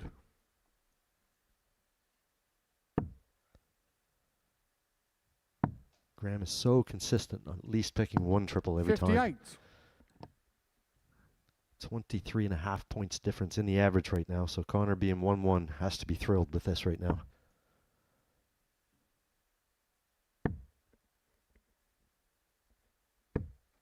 $78.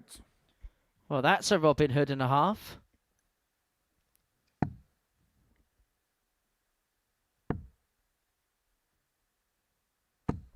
$43. One of the few players that don't use a molded flight. Have to adjust his equipment here.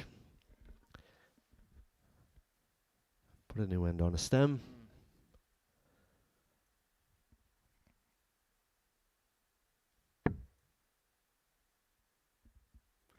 Readjustments being made. But a real opportunity 57. here for Graeme Hall to break. Leaves himself on the fish. Heahan, you sense, needs a 2 treble score here. 1 does leave him on a finish, but leads him rather behind the 8 ball in this leg. And that leads him nothing at all. 55. Graeme Hall's got 6 of them here Graeme, you require to 170. really take charge of the contest.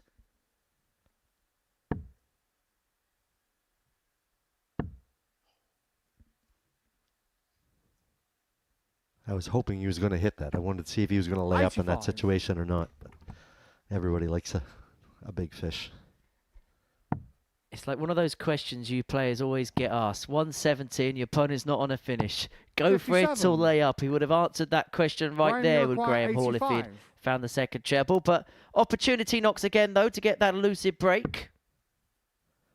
Chooses the 25 route. This is it's going to give him 1 dart, obviously at the double he'd like to shoot at. 65. And he comes just low. Connor, you require 148. Connor with a 148. He needs another there. Has it, and that leaves double top. 108. Just above the wire. Very Graeme, unlucky. You require 20. But that grants Graeme a chance here at this break. And Game it's shot on straight the in the third middle leg. for a Graeme 2-1 Hall. lead. G-Man is in control of this contest. Fourth leg, Graeme to Now, throw I know first. Paul Nicholson likes Game to on. talk about players' attire a fair bit when he's in commentary. And I'm sure if he was here, and no, I'm not going to do the Geordie accent, I'm sure he would talk about the fact that Conor Heahan is actually wearing a DARTS shirt, because by and large, when we've seen him here at the Live Lounge in various tournaments and competitions, he'll rock up in some kind of golf shirt, some polo shirt, but this time he's come in a proper darts attire for these global championships. Yeah, you don't see many players nowadays throwing in a golf style shirt anymore. There's so many manufacturers out there that the equipment is 100. good. A lot of them have some real nice material that keeps you from having shirts stick to you and whatnot, from moisture wicking. But 46. Yeah, it's nice to see him wearing, obviously, his native colors. From Ireland, one with Team Ireland at the recent international pairs. Sorry to bring another thing up, Jeff. I'm all right with that because we did beat them. 96. Very true. It's a problem with having a good year, Jeff. A lot of things get bought up. I found out in this sport you lose a lot more than you win. So as long as you make the wins count, 99. That's all you can ask for. Only one person can ever leave a room happy, because only one person can ever win. Unless you're playing pairs and two people will be happy. 78. Graeme, you require 108. Coming down on the 19s. Another single. We'll leave double 16. 76. Conor, you require 156. Conor find a bit of magic here. He's got the first. He's got the second. And again, he misses a big finish. Graeme sat on a double on both occasions. 32. He had a shot at the 148 and again at the 156. Graeme now has a chance for a straight in double 8. And he has a 3-1 lead. Graeme Hall. Conor's got to be thinking, man, I had that. Why did it not go in? Fifth leg, Conor to throw first. Game on. But doesn't it also tell you the opportunities that Graeme Hall is restricting Conor Heahan to? The odd darted double off the back of big ton plus combos. 59. Yeah, it's kind of like playing Phil Taylor back in the day. Those were the type of finishes that he was only going to allow you to shoot at. So either you hit them or you lost. And that's a prime example of what Graeme has just done to Conor there. 180.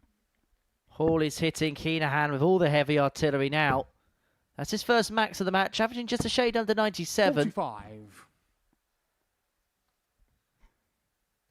And having hit a max of his first turn, is looking to really push on in this leg. 59. Only 59. Just leaves a door drive. Heahan can get a couple of power trebles here. 85. Only 85 there, so Graeme still has control.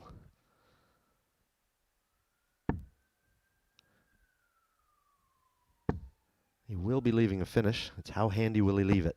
That's a second maximum in this leg. Perfect timing.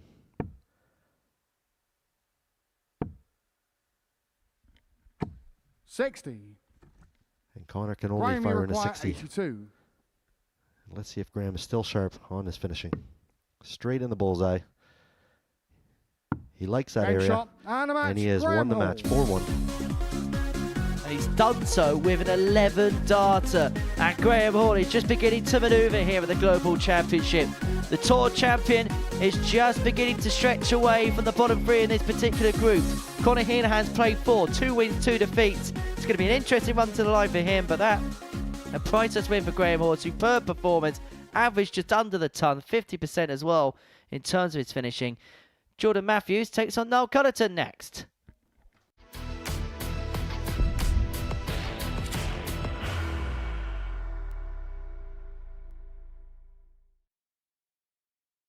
Are you ready to lift that trophy, Darius? Yeah. Let's do it then. Ladies and gentlemen, your Modus Super Series 9 champion is Lucky D, Darius Lewandowski!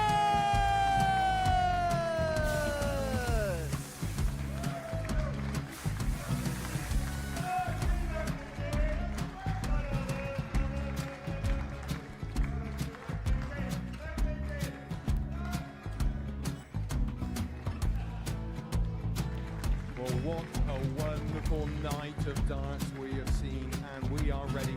Our champion is ready, and it's trophy time. So receive the trophy. £25,000. The new Modus Super Series champion, the Terminator, Marvin Van Velzen.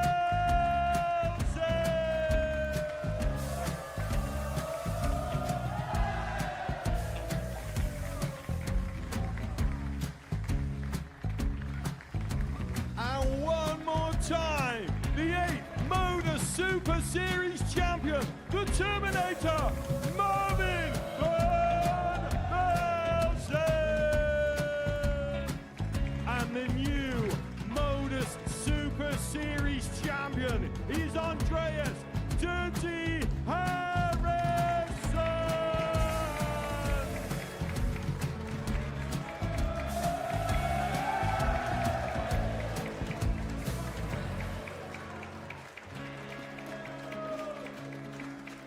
And one more time, the 7th Modus Super Series champion.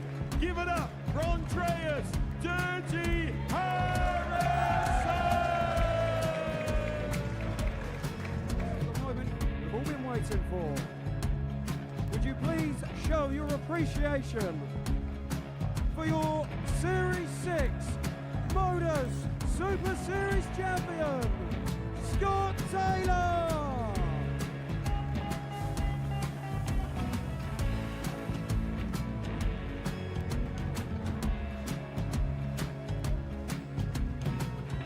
One more time, your new Modus Super Series champion.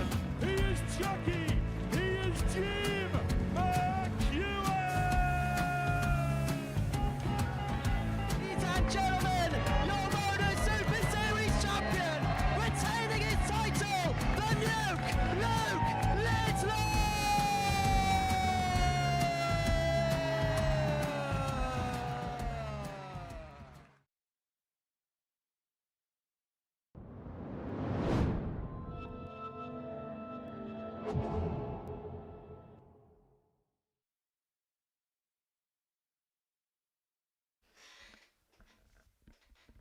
So, welcome back to the ADC Global Championship. And if you've just joined us, you've just missed Graeme Hall having a really nice 4-1 win over Irishman Conor Heahan. In this one, we bring you Jordan Matthews taking on Niall Cullton. Cullton has had a bit of a mixed bag this morning. Lost out to fellow countryman Conor Heahan 4-3 first game up. Then he went and won 4-3 against Jamie Owens. First leg, Jordan to throw first. He Game then on. had a 4-3 win against Graeme Hall. And now has had a few games off and finds himself on a 4-3 win against Sean 25. Holly. So he's in good position in the table. He's sat at the top, just where we would want to 85. be. Jordan Matthews has yet to trouble the scorers on the table. 66. And has kind of struggled a little this morning.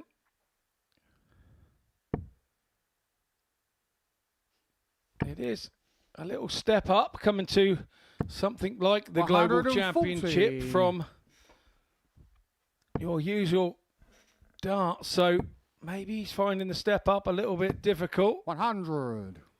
Or he could have over-practiced in the back room and left his best darts out there. Who knows? Well, 45. he's got to start to string some wins together here for him to be in contention for the qualifying 4. 30.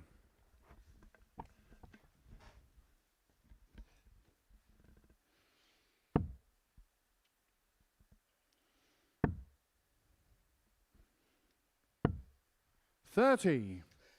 And Matthews a bit bemused there. Sorry, Cullton a bit bemused there by the line of dart. 42. I think Matthews was bemused as well about the fact that his arm was still moving with no dart in it.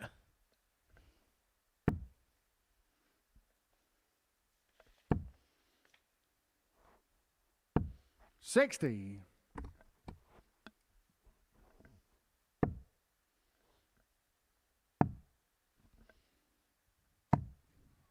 33. And Matthews yet to get off the Now you mark. require and 141. tough match here for him. As Niall leads, as you said. 89. Yeah, when you've been struggling a little, the last thing you want is to be playing the table topper your next game. 57. Now you require 52. Well, 52 then for Cullton. Can he find it with his last? 32. He can't. Jordan, you require 148. So a chance for Matthews then to take out the 148. 140. Well, leaves himself 8. Now you require 20. Should he return? 20 now for Cullton. Double 5. Double Game 5 shot on he the first finds with leg. his second Now dart. Cullton.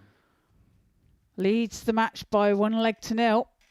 Second leg, Breaks Niall the to throw first. of Matthews. Game on.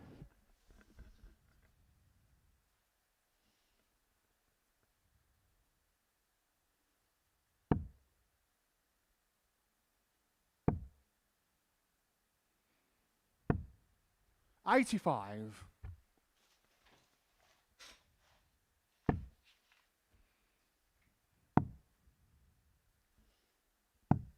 $96.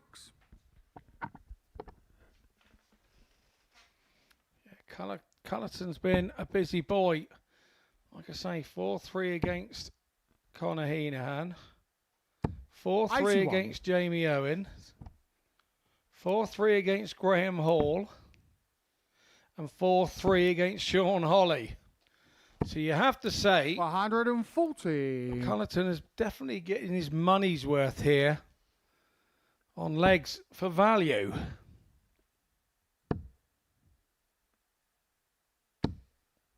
$140.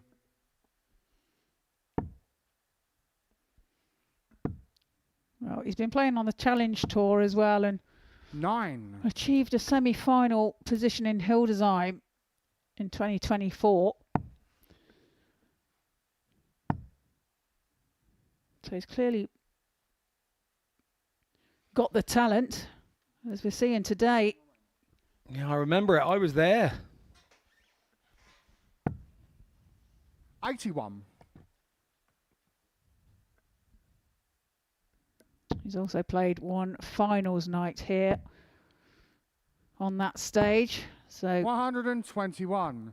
Now you require 114. big experience up there. 114 now for Cullton. Tops to take the second leg of the match. Game showing a And he second pins leg. it. Now 114, no problem whatsoever. Leads by 2 legs to 0. Third A leg, 15 Jordan dart to leg throw there first. Game on.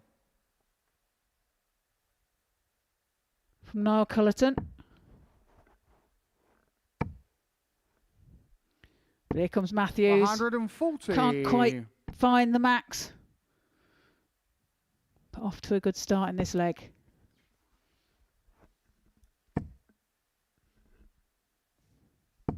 But Cullton does find the maximum. That's a great reply. 100.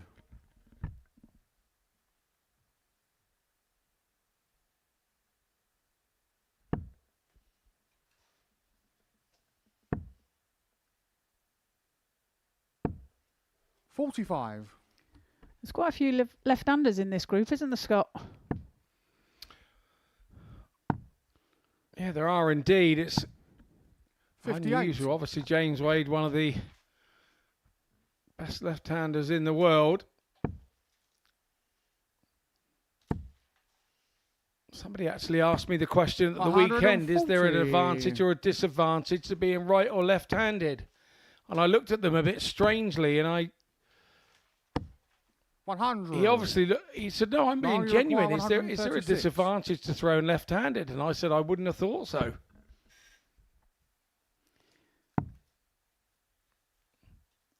He said, well, 96. the whole setup Gordon, you for a require darting venue 103. is set up for a right-hander.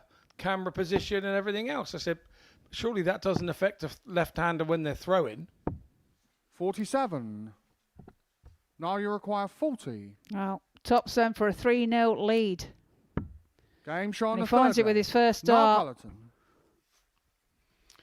Well, if Niall Cullton's going to have a Fourth leg, Niall 4-3 to win throw here, first. Matthews is going to Come have on. to go some.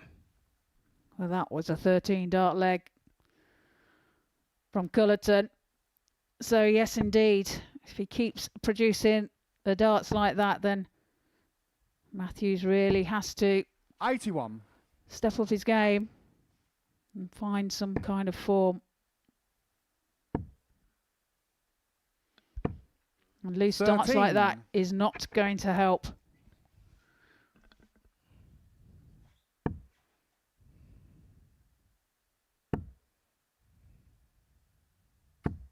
$100.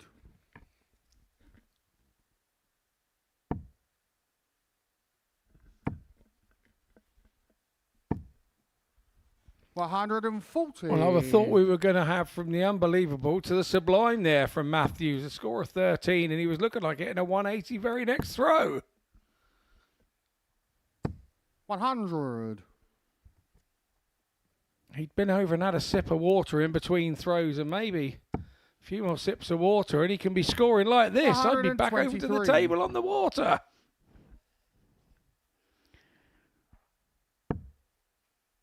Well, doesn't take your advice. Not this. No, not many this. people do, do they? No, Really? no, no, no. No.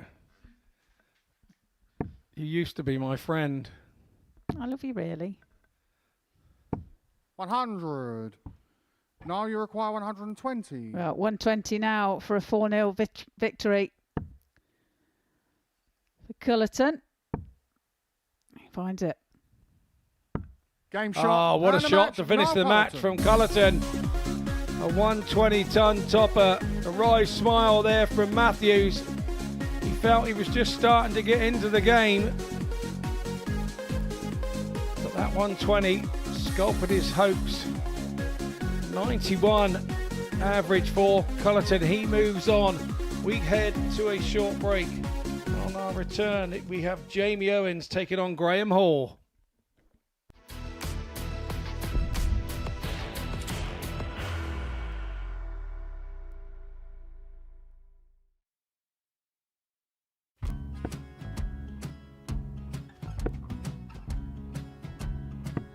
$54. Charlie McGuire, 164.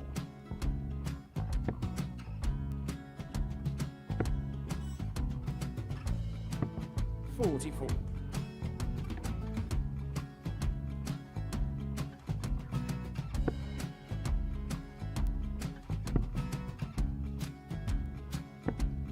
$32. Charlie require 120.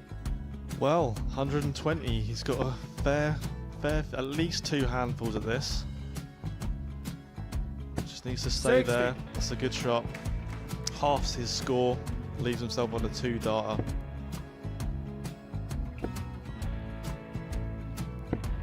$26. Charlie Time on his require side 60. to become back-to-back singles champion.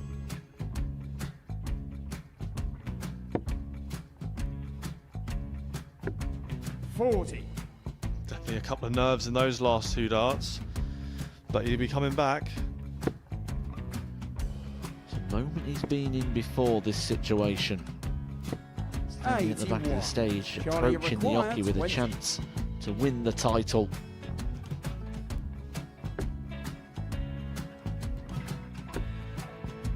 He did this to win the first title, if you remember.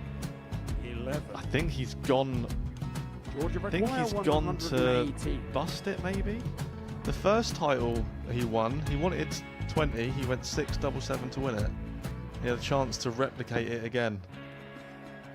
Yeah, I get the feeling that was for a bust. And 39. on that situation there, George Scaife wasn't even able to take it out going to the 18s on that switch. Yeah, I think he just panicked a bit, but he's done well to get that big one. Sometimes can be the hardest part. Georgia requires This is it. 79. It's got to be 19s. It's got to be 19s for this shot. Big 20 and a double. He's got the first one. He's going to get a match dart here.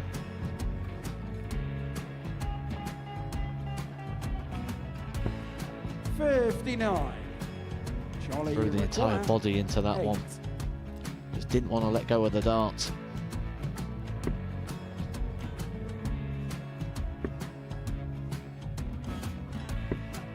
No score. He's given George a chance. Georgia require 20. I think George has been quite good on double 10 today. So many opportunities for Charlie Murphy. Couldn't get the job done. The match! And the Red Dragon George Modus Scaife. Super Series Influencers Champion, George Scaife!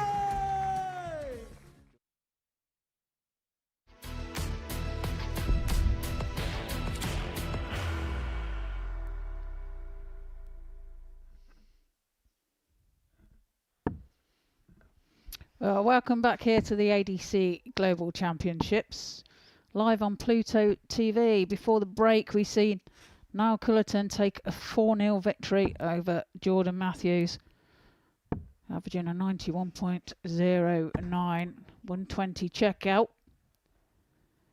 And here now we have Jamie Owens against Graeme Hall.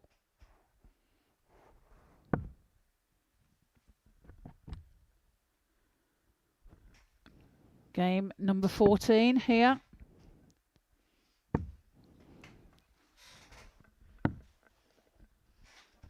First leg, it's Jamie to throw first. Game on.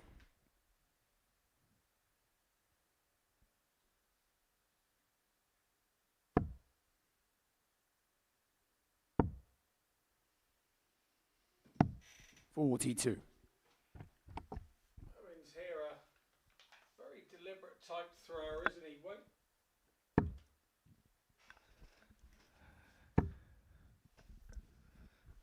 You were saying? 60. Owens here, a very deliberate thrower.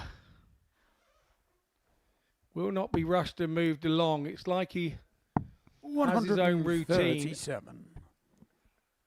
and sticks with it. Lots of players out there like it.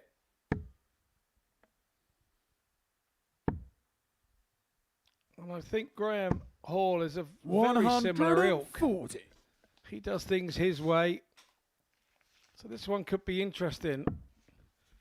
There will be no gamesmanship here. It'll be just two lads going at it. 96. At a pace that both play are very comfortable to each other. Yeah, pretty similar, aren't they? Pace-wise.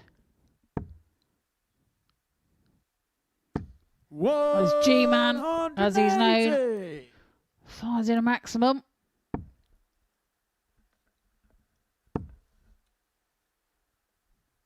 Leaves himself on 1-2-1 after 9. 85. Graeme, you require 121. So 1-2-1. Finds a treble 20. Goes for the treble 11, but hits the 11 for bullseye. 96. Jamie, require 141.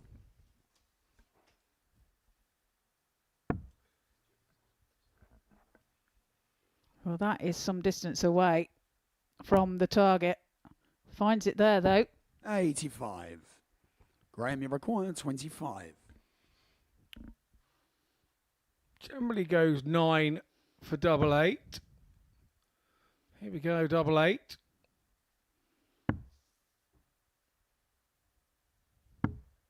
$17. Well, that's just on the inside, so opportunity here for Owens to take out the 56, 2 in hand for tops.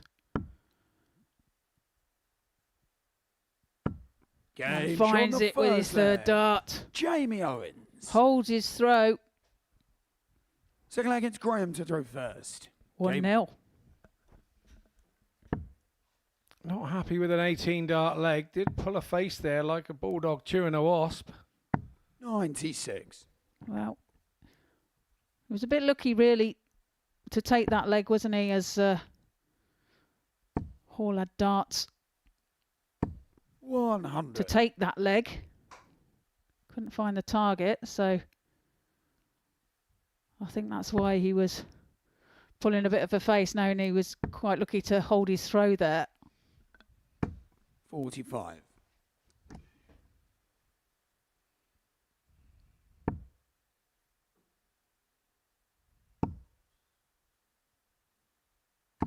$81. I've got to say, the last couple of times I've seen Jamie here, when he is on, he really is on. And when a sort of more deliberate player does 80. play well, there's something about how brilliant it looks and how precise it looks when you're dropping in those 180s and, you know, those shots, the 86 shots, 94 100. shots, and they go bang, bang. It looks so good and controlled when you're that kind of deliberate type player. But at the same time, when you're not scoring, it can look absolutely woeful. 140.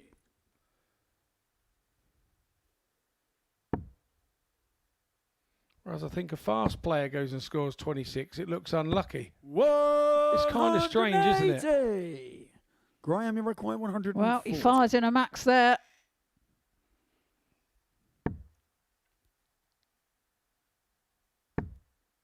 I can't find the second treble. 100. Jamie, you require Tops now 40. to go 2 ahead.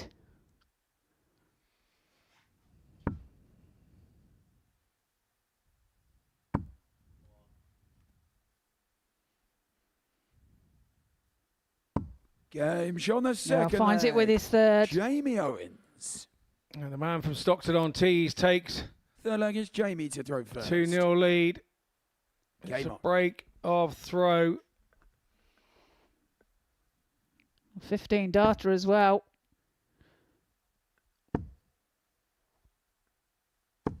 Averages at the 85. moment, I know we're only 2 legs in, but Jamie Owens, 90.58. Graeme Hall, 95.40. 59.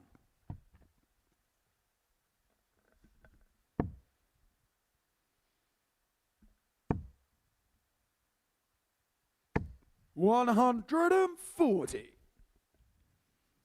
Good game this between the pair.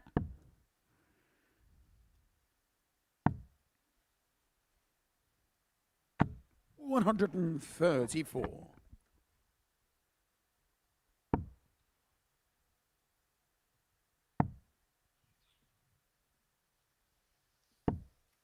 $80.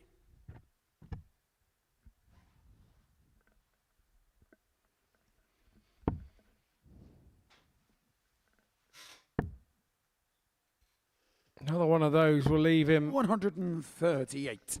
170. Masterful work from Hall. When I do that and I hit the 18 with the first dart, I generally then go 81. and hit a 1 or a 5 with the second Graeme, you and require mess the whole thing up. 170. You and me both. And then it makes you look like you don't know what you're doing. It's quite frustrating.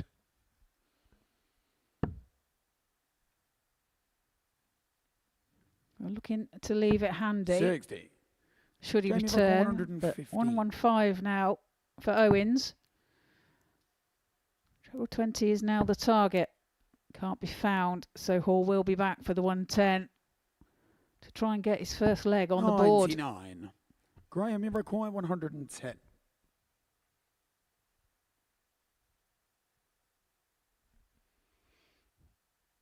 So he's looking at treble 20, treble 18 for double 18. Not to be 54. this time, and Jamie Owens requires comes 16. back at double 8 to go 3 to the good. Game shot on the 3 to third the leg. good he is. Jamie Owens. It's a 16 darter. Full flag, it's Graeme to throw first. Game on. Yeah, 18, 15 and 16 for Jamie Owens. Averaging 92.02. 93. And really is in control here. Hall averaging 93, but just not getting a look in, is he? He's had 3 attempts at the double, but hasn't managed to hit the target. 3 from 6 100. for Owens.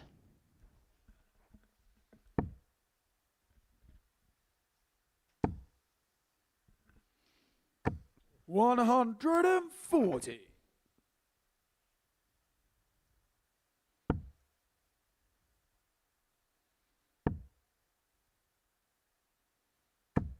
$130. Great darts there from Graeme Hall.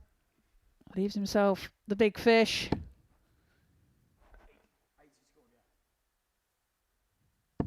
$140. Graeme, you require 170. A good response from Owens to Hall leaving a shot, but a wry smile from Hall there. And he knows it's all going wrong.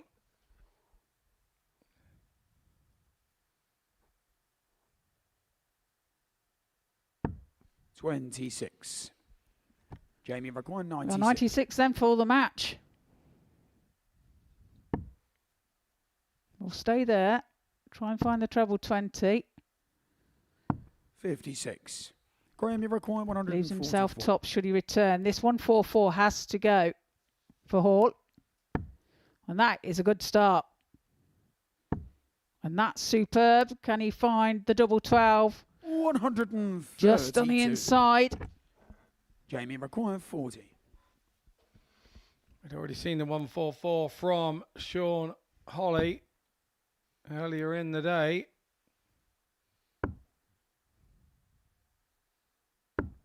$20. Graeme required 12. Chance for Graeme then to get his first leg on the board in this match. Game double 6 he finds. And he trails by 3 legs to 1. First. Game on.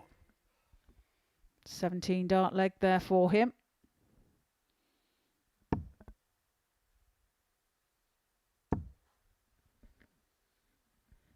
$60.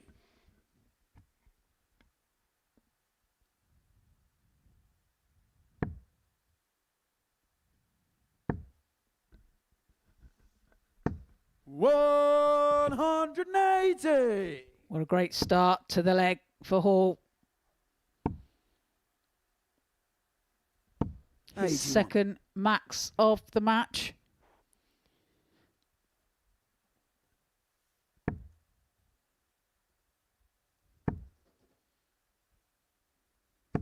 $60. Can only follow with a 60 though. Again, this is a leg, obviously, that Graeme must win to stay 100. in this contest.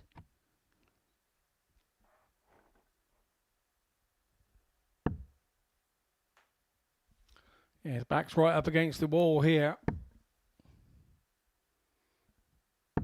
100. He's the first to have finished. And he has turned the throw. 100. Graeme, you require 161.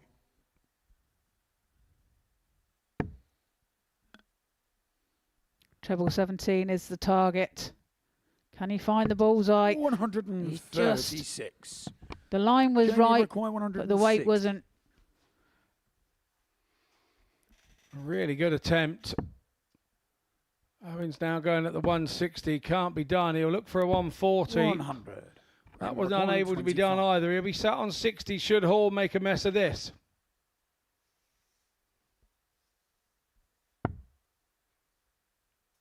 Part 1, perfect. Game shot on the Part fifth leg. 3, perfect. Graeme Hall. gets another set back, and It's now Graeme to throw he first. has to throw Game. in the set.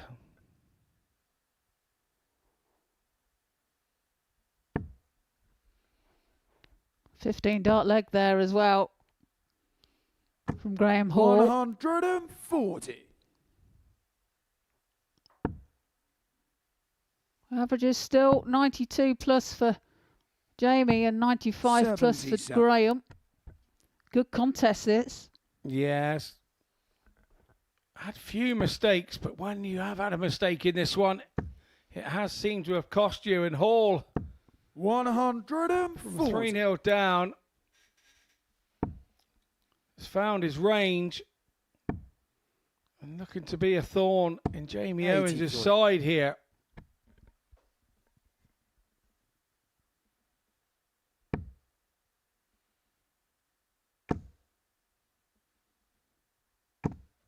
$80.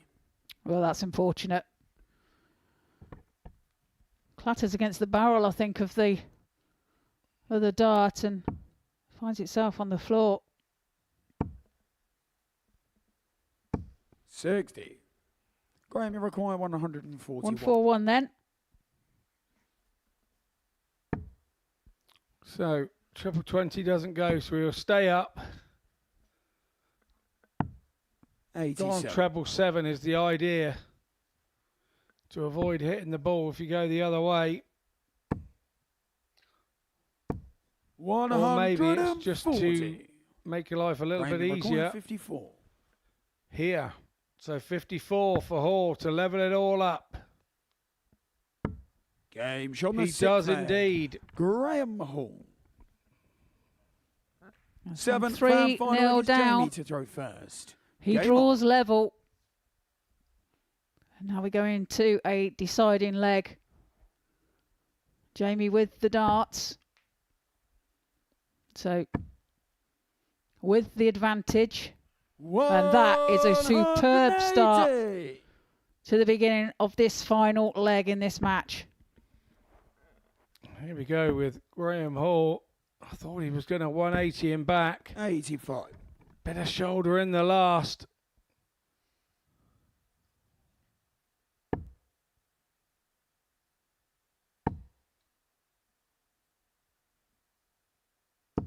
$100.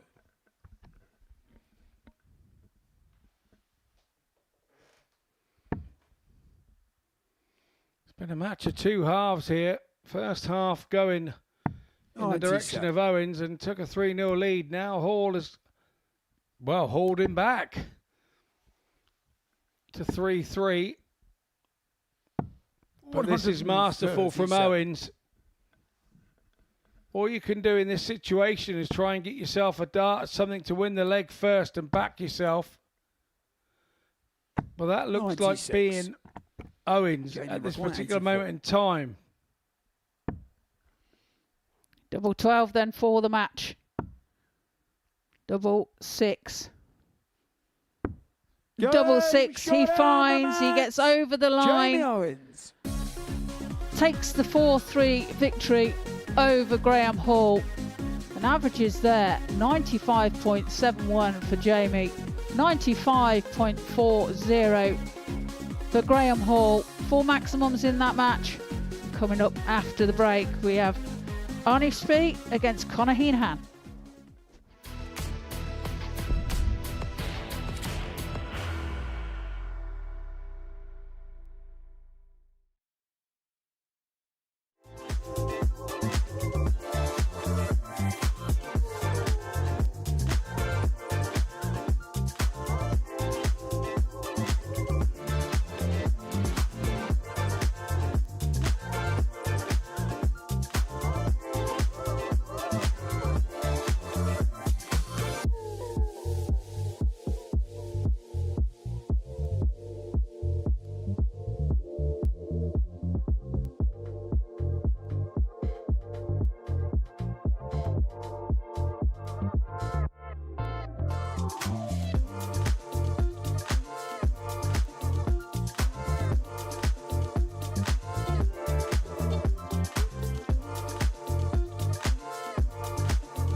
hung on against Graeme Hall. A 4-3 victory for the man from Teesside. Hall had put it back from 3-0 behind to level up at 3-3, but Owens prevailed.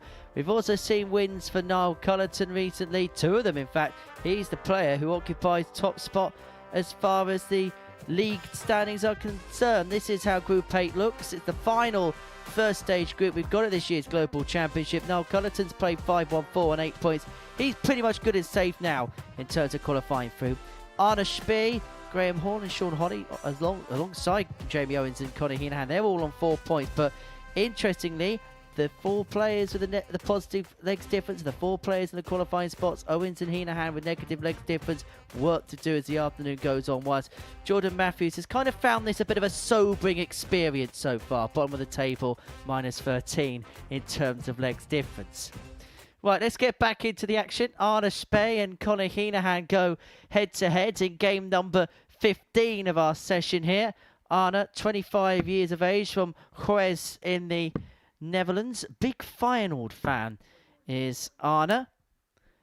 And it's fair to say he's doing slightly better today than his namesake in Merseyside has been doing in terms of a league table in recent times. He takes on Conor Heahan, for whom a win here is of the utmost importance. He'll move on to 6 points, and he also needs to sort out that legs difference issue, which is becoming rather apparent for him. This, Jeff, feels like a massive game. We'll learn a lot more about where both players will pitch their tent come the end of this one. Yeah, it's an important game for both players. Arnie, we're going to see him 3 times out of the next 6 matches, so he's facing the bulk of his matches right now. He's got a great opportunity to really move up that, but he also has an opportunity to slide down the rankings as well. So he's going to have to really come at this. Conor is in a position he needs to win as well, so it's certainly not going to be easy. 100. As you say, the impetus is more on Conor because he's got less games to go than Arna in this particular group. And you've actually played alongside Arna in one of your previous Super Series experiences. Just tell us a little bit about what it was like playing with Arna there, and kind of a little bit about the individual as well. Yeah, he's a very, very nice kid. Like I said, he's a fantastic dart player, but when he first came here to the Super Series, he was quite nervous, and you could tell, and it showed in his game. But once he settled in, he actually smashed me in the last day, and a couple other players. So if he had come in with that same head of steam that he had at the end, 45. he probably would have done better than he did, and he's brought that here today. If I remember rightly on that occasion, he came here with his dad, didn't he? I don't know whether he's made the trip over to Portsmouth this time around.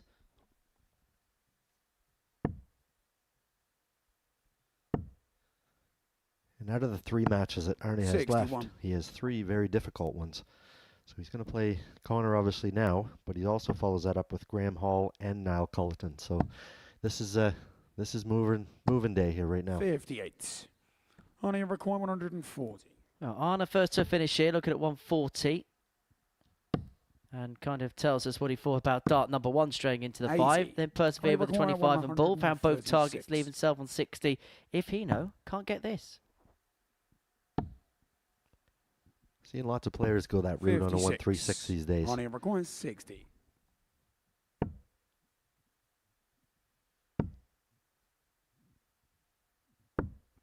$50. Conor require 80. Conor, luck of the Irish, gets to come back for this 80. Let's see if he can make it count. It's 1 dart, and he's going to move around it. 40. It just ticks the wire. Arnie require 10. Well, there was a drawbridge in the way of that particular target, wasn't there? And so Arna gets 3 more double 5. No score. That is way wide. Heahan given a reprieve. Double 20. Double 10.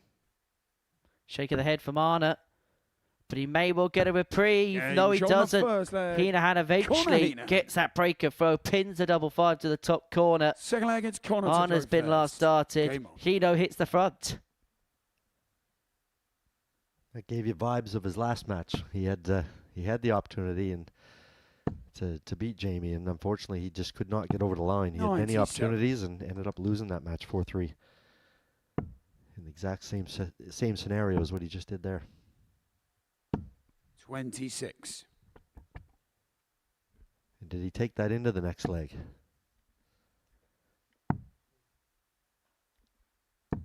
$83. Connor's on a small list of 5 players that have played in both Global Championship tournaments. And of those previous 5, only Gary Stone has qualified through to the next phase. Devon Peterson, Adam Mould and even Springborg Paulson have both played in the 2 editions of this event, but they have also departed, as Gary, of course, will be with us later in the week. 60. Connor should come down to the 19s here. That 7 was not useful. He had to hit a single there. He would have gone for bowl and then tried to leave the fish.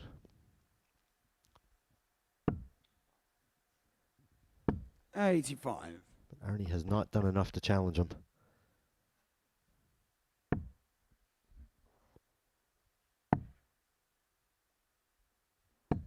$44.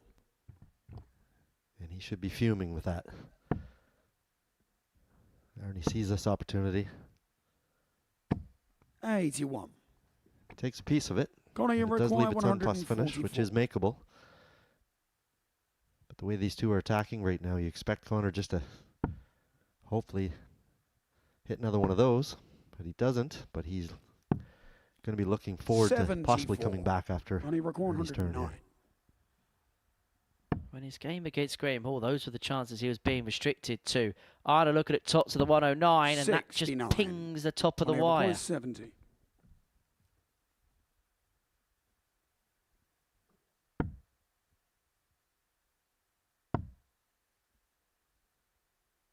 Game shot on the second leg. Straight in the middle of the double top. That gives him a 2-0 lead. And Arnie Spee is in a little bit of trouble here.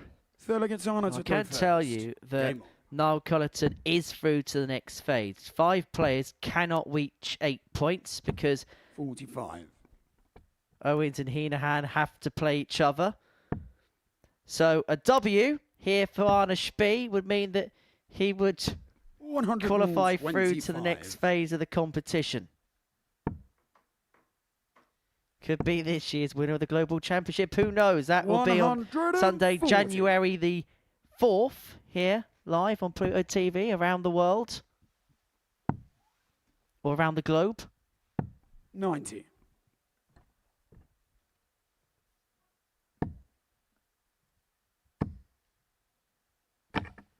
$120. Spee tends to go into these spats where he has a couple of bad ones, but he's able to pull them back with some good shooting. 58. If he can find a way to get his consistency up a little bit. Not give his opponent these kind of opportunities. He has left to finish, but it is a big one. The biggest one of the lot, but it would give him a foothold into the contest. 86. Only require 170. Another gets it. Bullseye for the fish. 122. Not quite there. Connie require 142. Well, it wasn't even the same pond. It was that far away.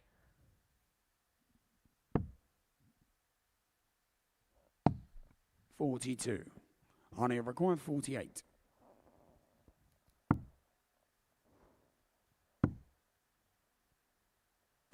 $16. Connor require 100. And again, Connor has another opportunity here. 3-0 would be too big of a hill, you feel, for Arnie to recover from. 90. Arnie requires 32. It's not a beard, so Arna's going to get 3 more at double 16. He's had 9 opportunities now at a double in this game. And this double 8's awkward because the flight's in the 24. way. And that is 11 chances that have been spurned by Spee. And so Hino looks at 2 5s to go 3 up.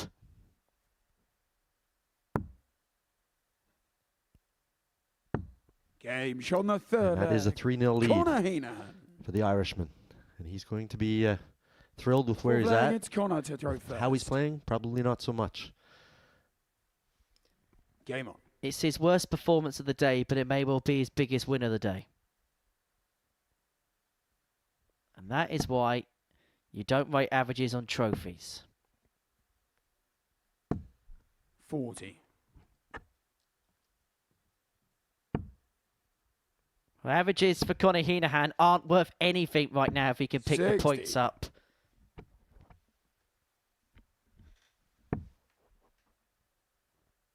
And it's just a case of just doing the professional job from here on in, Jeff, for Conor Heahan.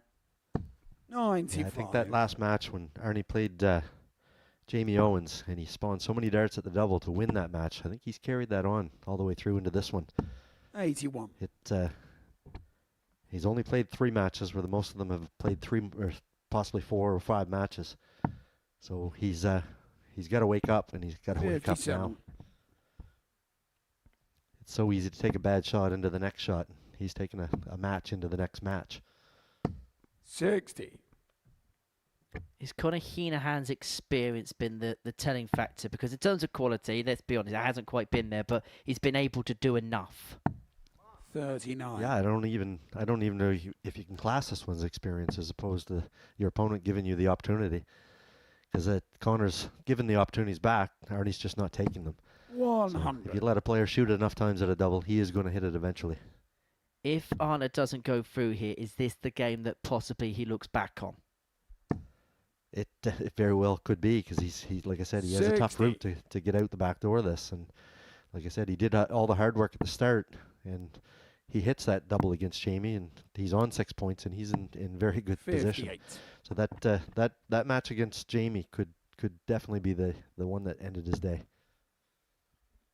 Well, Heahan will probably feel like he's got 6 on this 210 to wrap it up 4-0. Arnie Rick 142. However, leaves himself on 167, so the ball back in Arne's court. 54. Connie require 167. 167. Some way it would be to wrap it up. He's not going to. Arne will be back for the 88. May just be a dart at the ball. All he gets 44. off the back of this combo. Require 88. He desperately needs to get on the board.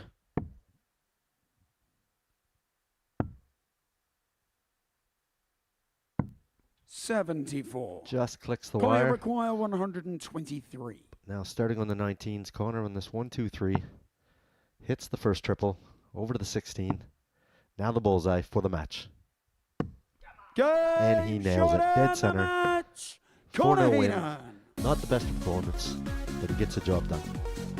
It wasn't the greatest game, but it's the biggest of wins for Conor Heahan, finishing it off with a 1-2-3 checkout. Let's forget that even happened, and let's take a break. And when we come back, Sean Holly takes on Jordan Matthews.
Well, this is the ADC Global Championship, and Devon Peterson's defence came to a close on Saturday. There will be a new name on the trophy come Sunday, January the 4th here on Pluto TV. And could that name be Conor Heahan? It wasn't a classic performance, but he got the better of Arne Spey by 4-0 to bolster his chances of qualifying through to the second knockout round later on in the week.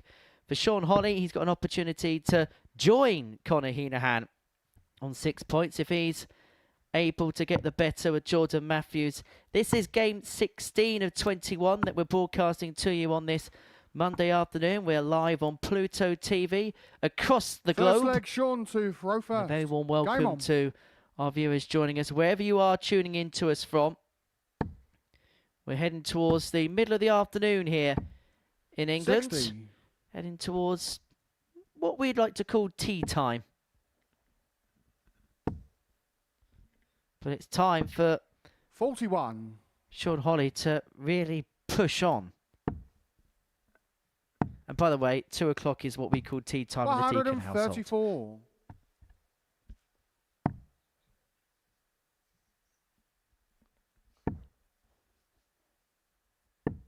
$44.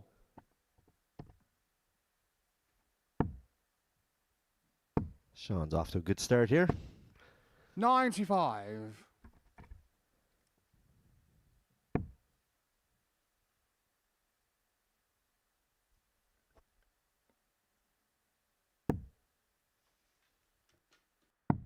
$44.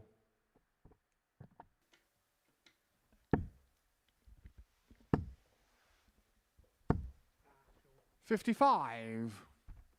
That's going to put Sean first to a finish.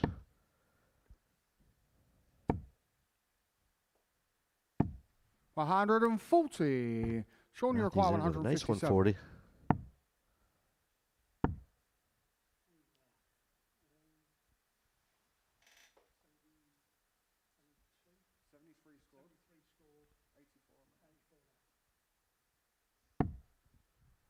That's a great shot. Leaves a double. Gonna come back all kinds of time. 2 12s left after 12. Sorry, after 15, should I say, 36. for Sean, you the require opening leg of 24. this contest, and a rather routine holder throw. Double 6, doesn't want to go inside, Graeme doesn't go Shaw in the inside, first finds the leg. target, Sean leads Holly. 1-0.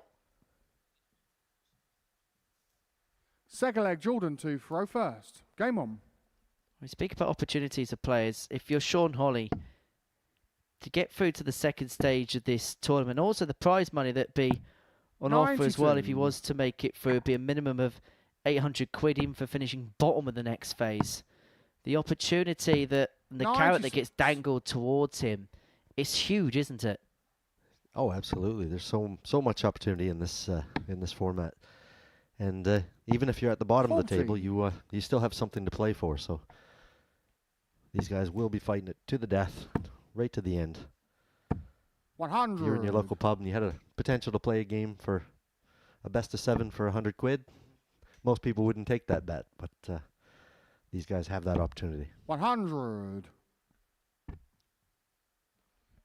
And the ADC is a concept that is quite literally open to everybody. 58. Anybody can play in a Vault event. I can attest to that because I did so, and I averaged 42 over the course of 5 games.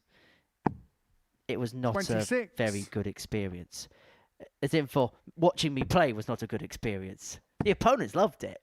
So if you had played 5 games, 60. it must have been a best of 9. It was not fun. It was not. However, anybody can take part in a Vault event. Now, if you head over to @DARTS Circuit, which is the ADC's official 59. Twitter account, you can see where your local Vault is. You head over to Darts Atlas, you sign up. It's a £10 membership fee, which you pay for the year, 57. and you can take part in any Vault event. You pay your entry fee for the tournament, and the website's brilliant because it tells you whereabouts within a 10-15 mile vicinity a local event is. And who knows, you could be the next person there, because for someone like Jordan 100. Matthews, for someone like Sean, Sean you're Holly, it 130. was starting at that base, which is given the opportunity to do things like this on stages like this. 125. Jordan, you require 84.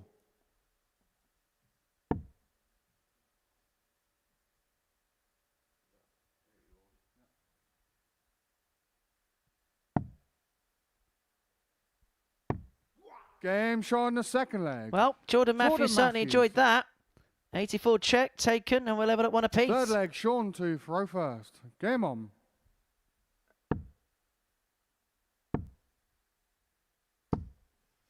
$81.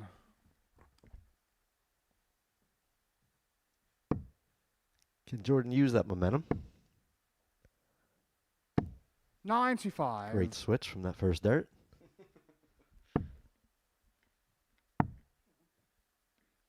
That's the first leg he's won since game 5 today.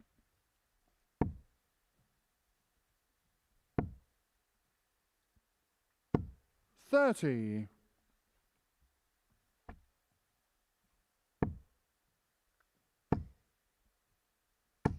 $60.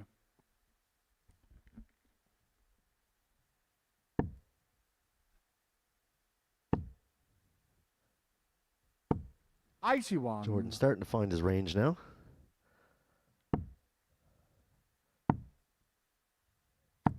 $58.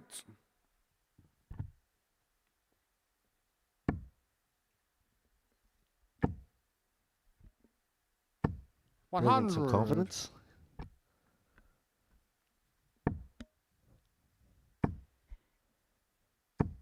$60. Well, he's just causing Sean Hawley 1 or 2 issues here. And he's actually overturned the throw in this leg. He's got 6 to get the break and lead 2-1. Then when Sean Hawley went 1-0 up, 58. Just got the sense and feeling that the man from Bicester would just quite comfortably roll with the punches and get the job done. But it's not been as academic as that thus far.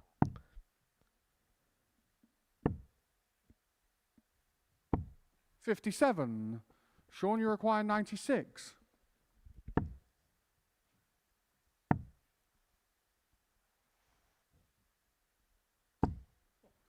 $23. Jordan, you require 80. Yeah, Sean is 100% on his doubles this far.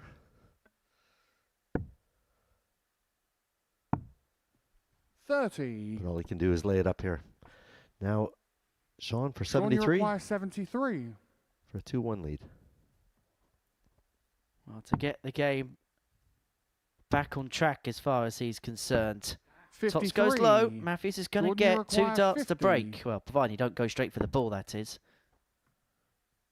Showed us a little motion on the last one. Game Sean, the third leg. Jordan Matthews. He's happy with that. So there it is. That's the way it's supposed to go. Fourth leg, Jordan to throw first.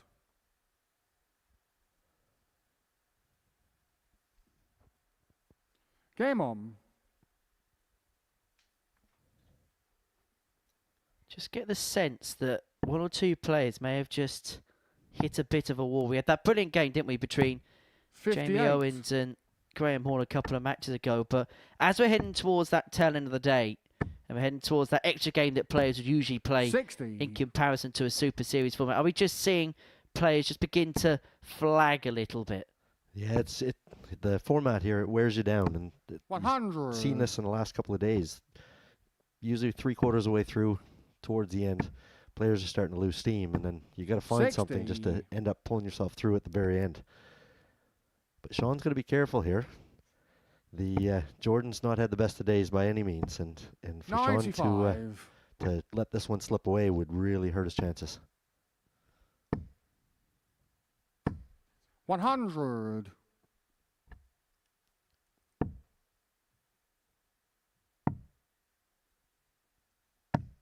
$77.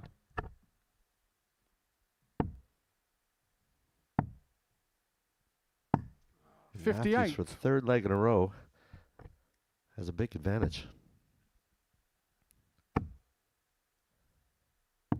128. Missed the big 11, but with Sean way back on 2-2-3, Matthews will be back. 97. Jordan, you require 43. This is going badly wrong for Sean Hawley here, but that's another missed big number from Jordan Matthews, 11. and he's miscounted. He's miscounted. He Jordan, went you for require tops when he 126. wanted double 16. Is he going to be made to punish? 101. Bullseye just about missed. Jordan, you require 32.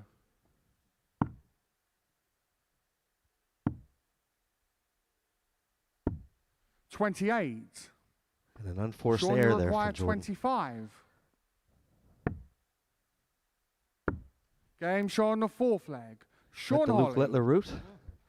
Not many players go the 5 for 10s. Usually if you 5th put that leg, first one Sean up too to high, it will block the, first. Game on. the double 5 in case you need it. So good on Sean. And he's taking full advantage of that little steal. 180. Fires in his first maximum of the match. Get the sense that he's just beginning to get rather frustrated about what's happened, and now he's using that anger to best use here, Sean Holly. But Matthews is following him 58 in terms of the scoring in this leg. Kicked over Max, no treble there, and so Matthews with a decent turn is able to pile the pressure on. 57. He's unable to do that. Notice Sean's picked up his pace here a little bit too from when he first started this match. 59. Is it a case of, come on, just get this done. Get on a roll. This is a match I gotta win. 85.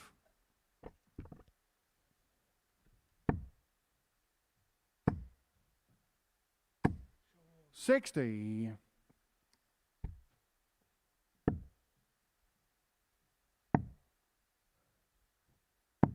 96. Sean, you It's been require solid, but this is 144. another chance for Matthews. Unless he Game pumps a Sean the 1-4-4 fifth leg. Sean Holly. to gain a 3-2 lead, and he's brought this game back from the 6th brink. leg Jordan to throw first. Well, you could Game hear on. what that meant to Sean Holly. Now, this is rather strange. He's had 4 ton plus checkouts today, but he's had 2 the same ton plus checkout. He's now had 2 144s, having previously had 2 113s. 26.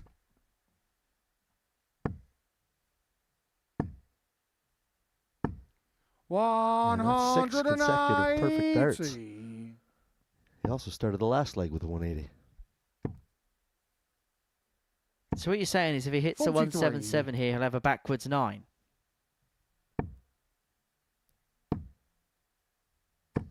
100. I mean, we could have put a little montage together, couldn't we? Could Little have been. montage, put it the wrong way round. Could have commentated over it. No one would have known the 43. difference. Could have played it in either order. Absolutely. No one would have ever known. 97. Sean's starting to see the finish line here. Leaves him a 1-2-4. 96. The way this Sean, you game's been require going, you expect him to get 124. at least 1 dart.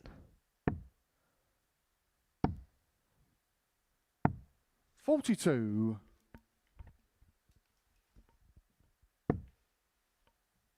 So 82 left for Holly to get over the line in this one. 85. For Jordan Sean, you Matthews, he require 82. threatened a surprise win for a while, but this to wrap it up. Double 10 Game is shot found, and a and that match. was a real Sean burst Holly. on 2-2. Sean Holly prevails against Jordan Matthews by a 4 legs to 2 scoreline. It was the 1-4-4 finish that really turned the game in his favour, and then he rallied off a 15 darter in the last.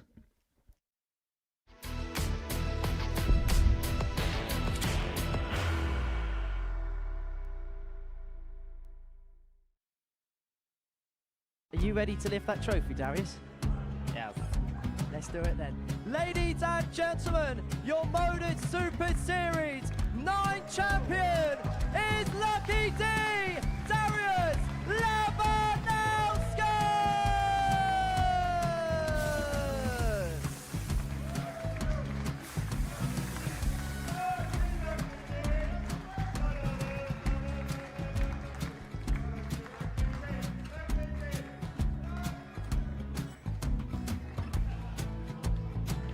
Well, what a wonderful night of darts we have seen, and we are ready.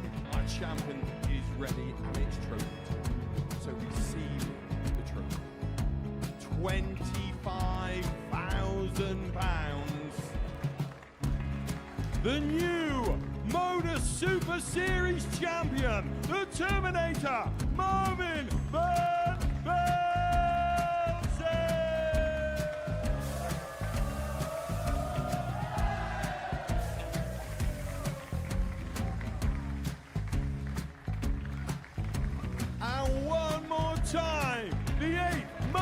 Super Series champion, the Terminator, Marvin Van Velzen. And the new Modus Super Series champion is Andreas Dirty Harrison.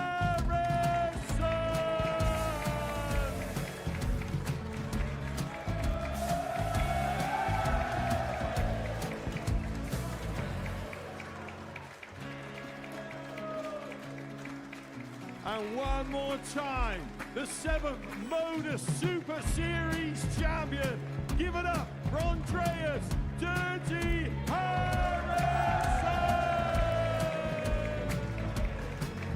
The moment we've all been waiting for. Would you please show your appreciation for your Series 6 Modus Super Series champion, Scott Taylor.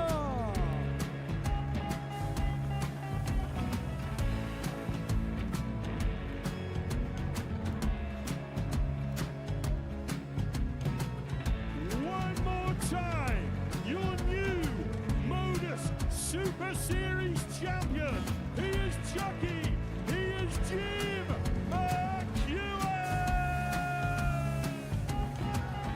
Ladies and gentlemen, your Modus Super Series champion, retaining his title, the Nuke, Luke Lidlow.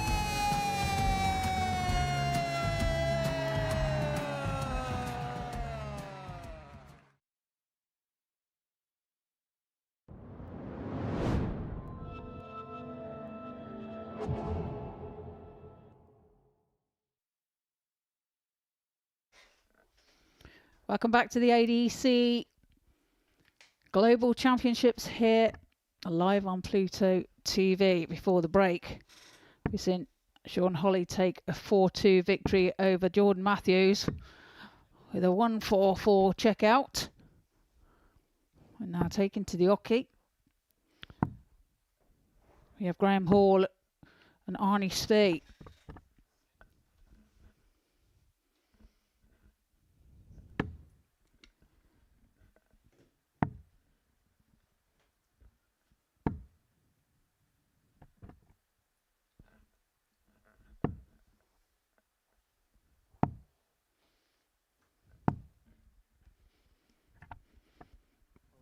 First leg, Graeme to throw first. Game on. So here we go.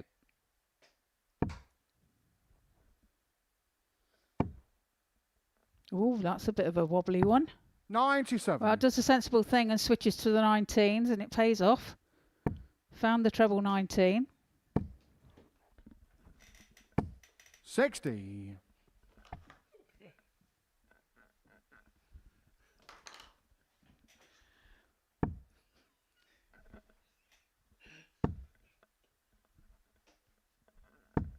$83.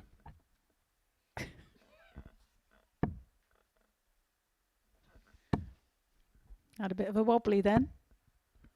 Nothing wobbly about that. 180. First 180 of the game. Goes to Spee. 59.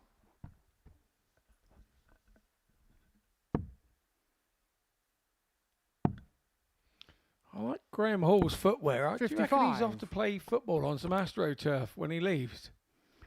Yeah, it looks like he's. They look like a training, like a proper football boot, don't they? They're obviously his lucky trainers or whatever. Like you say, us dart 33. players do have some superstitions, don't we? And lucky charms, and we're quite. Can be quite 81. military in our approach to the game, can't we? Tend to do things the same way. I think superstition is a lot of it for dart players. 85. I know, Arnie, I had require lucky underwear for 125. years, and it took me ages to work out that my pink pants didn't actually affect how my arm moved, unless they were really tight. 95. Well, Sharon told me she had to Graeme, hide them require from you and throw them out 144. in the end. Well, if I remember back in the day, yeah, you actually signed a pair of my pink underwear. I did. Whilst they were on. Whilst you were wearing them. No, I wasn't wearing them. 128. Arnie, you require 30. I believe my wife came and asked you to sign them and took them out of her handbag, and I wore them. My very first lakeside. Game shot on the first leg. Lovely Arna Spay. finish from Arnie there. Second leg, Arna. Strangest finish first. ever. I think he Game was on. going for a 10 for double 10. Then he hit a double 10 going for a single 10. Ended up on double 5, and he hit that first dart. 140. If kept up with all that, well done. Yeah, well, there you go. It's making them mistakes, isn't it? But being able to rectify it and put it right. 100. That's the secret. Can be off-putting sometimes when you do stuff like that. 100.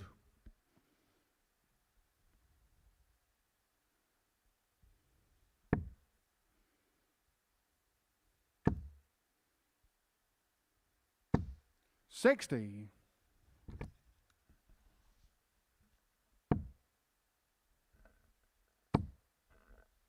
Is this another max? It is. 180. That's his second of this match.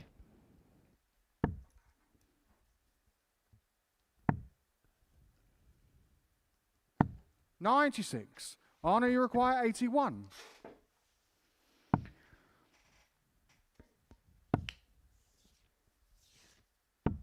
$41. Now leaves himself tops when he returns. Graeme Hall way back on 245. Looking to apply pressure. 100.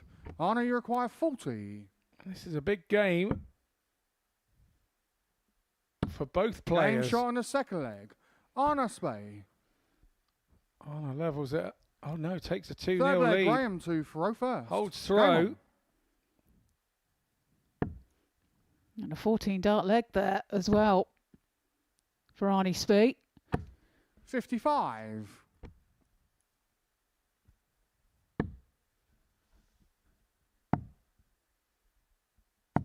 $136. Yeah, good opening exchange that from Spey. He really does look like he's enjoying himself. 100.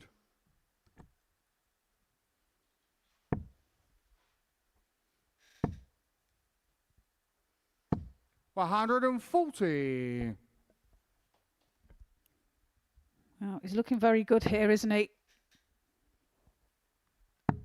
Currently averaging 103.62. 96. He's on his feet.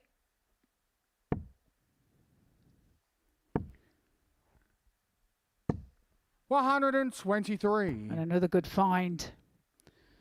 Leaves himself 102 after 9.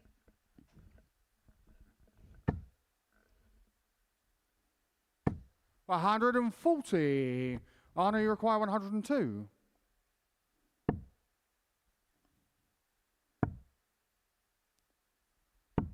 $82. Just fails to find tops. Graeme, you require 110. At 110 now for Hall.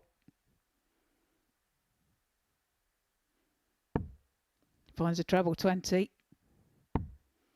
Finds the 18, only just though.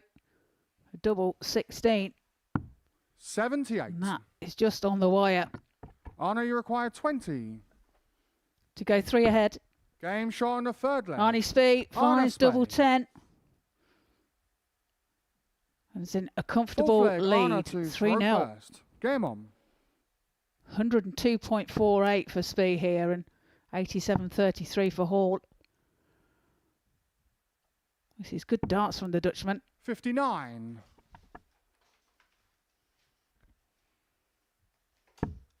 It is indeed, and you have to say, firing out the traps. 100. 99.70.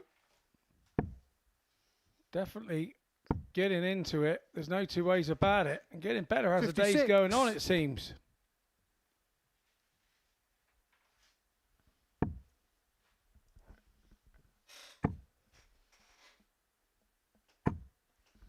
$60. Only a 60 for Hall. Struggling in this match. Can't quite keep up with Spee at this point.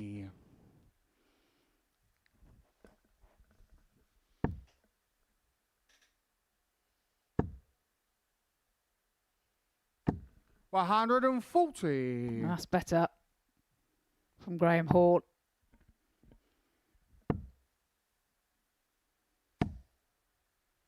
$34.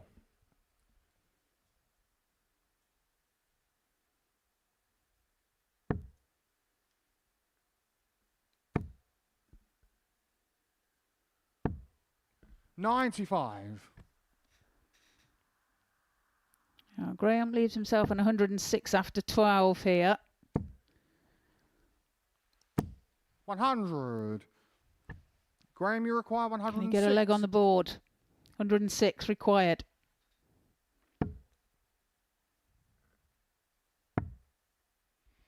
Double 16 incoming then. Game showing the Oh, fourth. nicely done from Graeme Graeme Hall. Nice Fifth leg, 6 to go Graeme to with his throw first. 155 Game on. that he took out against Niall Cullton. But in that match, he ended up losing out to Niall 4-3 with that 155 finished amongst it. 140. Well, the same happened with the 106. He's 3-1 down here to Arnie Spee. 60.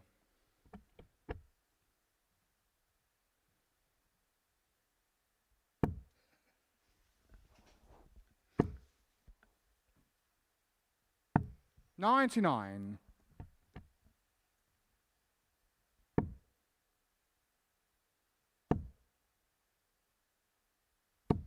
$100.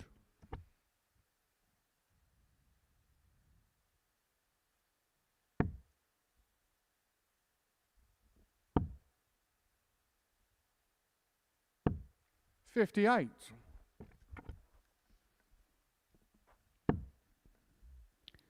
Well, averages at the moment 93.78 for Spee, 91.65 for Hall.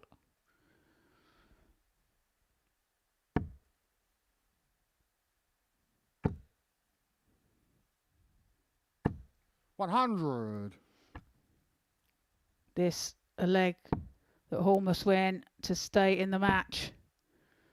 And he leaves himself 104 after 12. 100. Graeme, you require 104. Does have a 6 at this should he need it. So double 16 then for 104 checkout. Game showing Another 104 checkout for Graeme Hall. Moves within Six one. leg, Arna to throw first. Game on.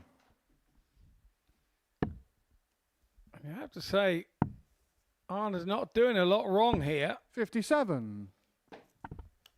Stayed with him, stuck with that consistent sort of 90-91 average. Hall has upped his average and coming in at 92. 140. And he's now looking to level this up. Well, Spee raced into the 3-0 lead, didn't he? And 100. Hall's managed to grab 2 legs back and looking to find this leg to take us to a deciding leg. 140. Like I said, Spee hasn't done anything wrong in those 2 legs that he's lost. It's more that Graeme Hall has done an awful lot correct. 94.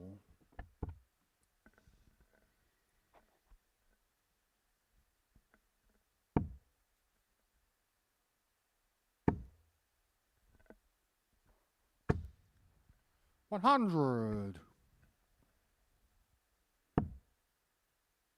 Needs a couple of trebles here. He's struggling to find a couple of single 20s. 45. Graeme, you require Well, 121. no finish for Spee. So 6 at this to level the match.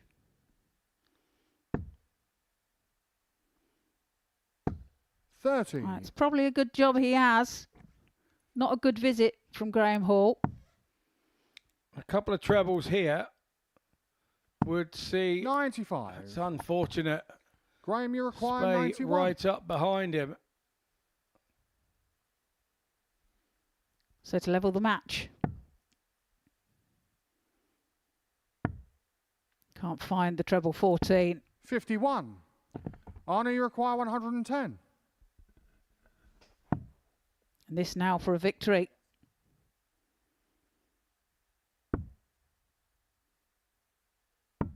$70. So Graeme, he's you now got require to hope 40. that Hall misses this tops.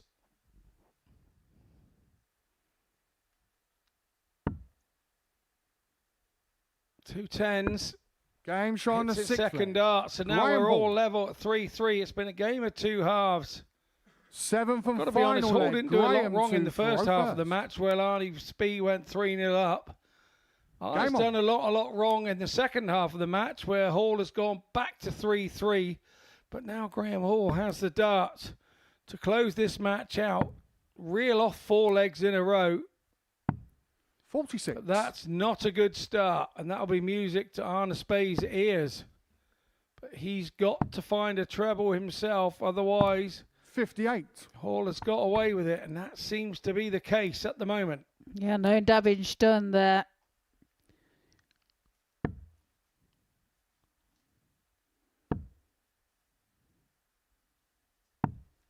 Well, he does manage to find a treble with his last dart.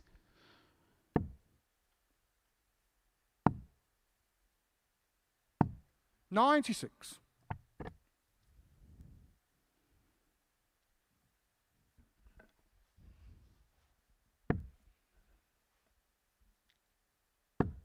Spey 30 points in front.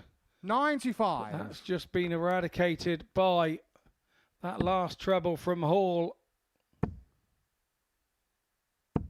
60. And that's unlucky. You can see by the look on Spey's face.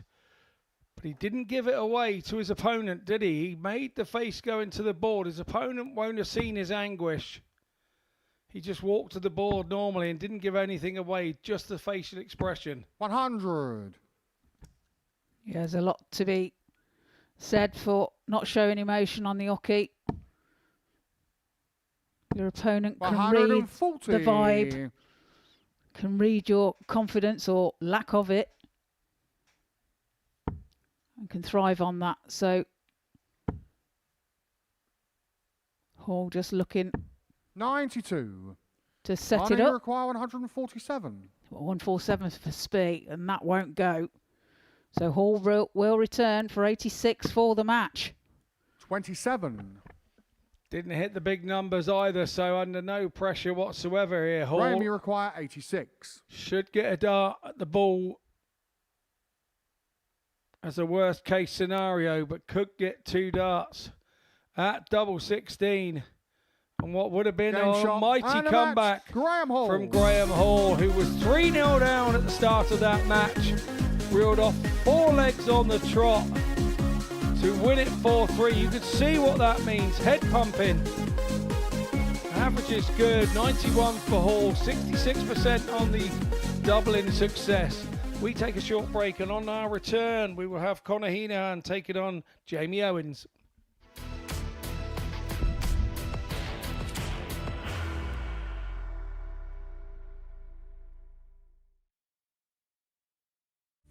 You will be disappointed with that. He wanted to have Graeme one dart for the match. requires 20. Graeme Usher wins the first game of Champions Night, and it was an absolute ripper. He hit one of them on tops. He missed one on double 12. Which one is it? It's the hit. Outside opportunity for Andy Hamilton. Van der Velde should be getting a match start again here. He's already had one.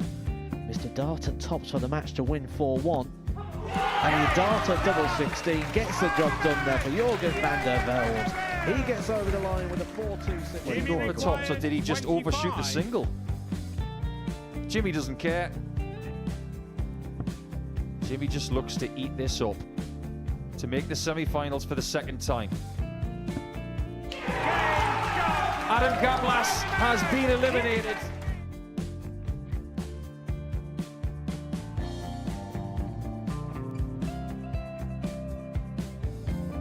Keep us guessing. This time he's trying to leave double 18. He knows best, and he takes the lead. He's 2 darts away Jeff requires 86. from a Super Series final. He's 1 dart away. He doesn't need any more darts. Jeff Smith makes the Series 11 final.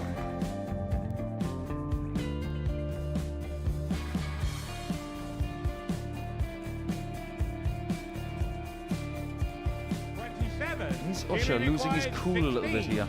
Oh, absolutely. Right now, I'd say the head's gone, and you don't have long to recover. It is very, very short form at darts. Vansky's halfway to victory. He only needs 1 more. Jimmy Vansky is yet again into a Modus Super Series final.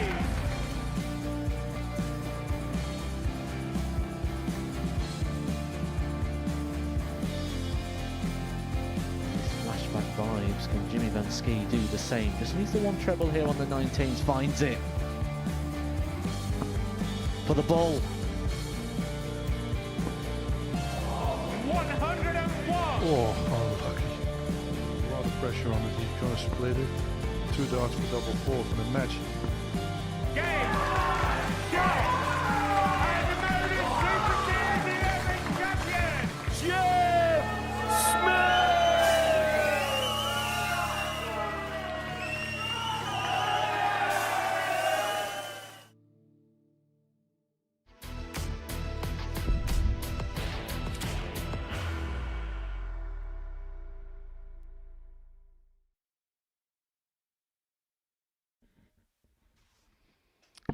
Welcome back here to the ADC Global Championship live on Pluto TV from the live lounge in Portsmouth.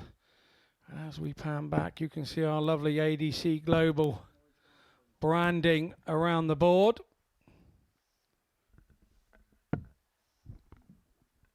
Owen Binks, our referee there, waiting to give the guys the nod on when to start. As the guys finish their practice darts. Well, if you just joined us, you've missed an absolute ripper of a game in our last game. Graeme Hall, before the break, reeled off 4 legs on the trot against Arnie Spey, who was 3-0 up to win the match 4-3. In this one, we have Conor Heahan taking on Jamie Owens, and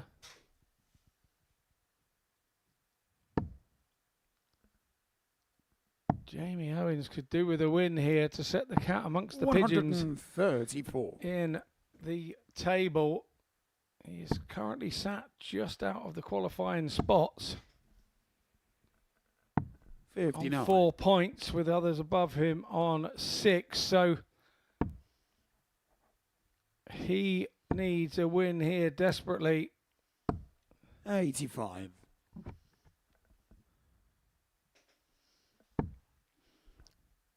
He's got another game to play as well.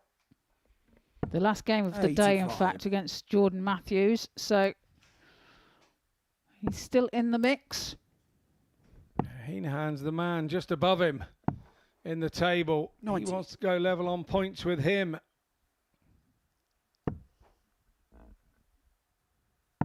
So all will be revealed in the next 34. 10 to 15 minutes or so.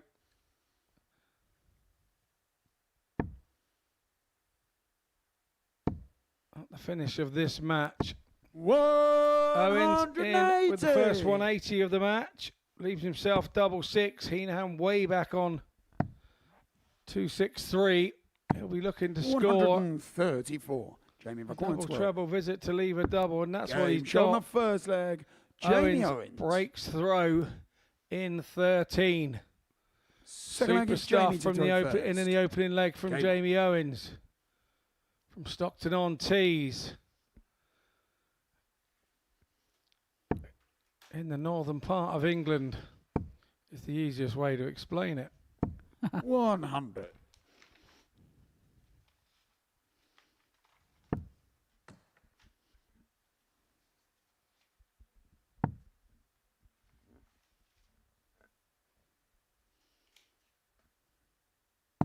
$96.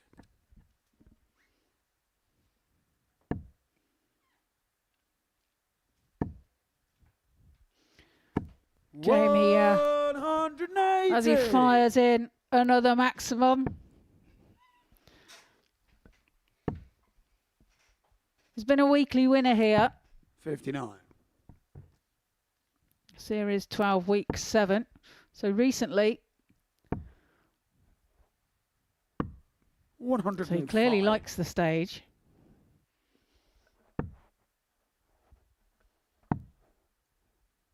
He does indeed, and he's 77. Jamie Record 116.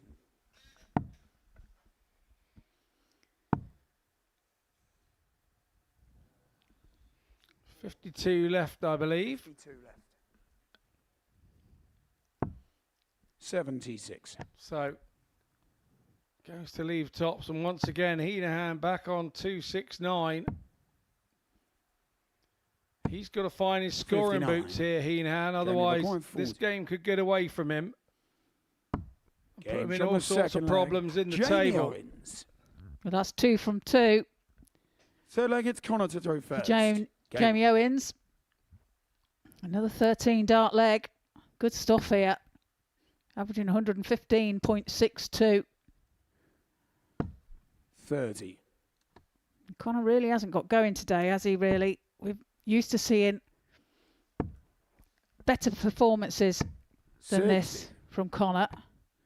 Like we said, he's here at the Live Lounge. He's produced 3 9-darters here, on one in Southampton. So we know the quality of Connor Heahan. It's just not managed to find it today so far.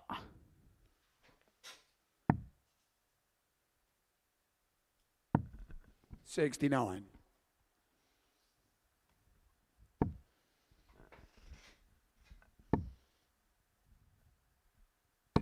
$60.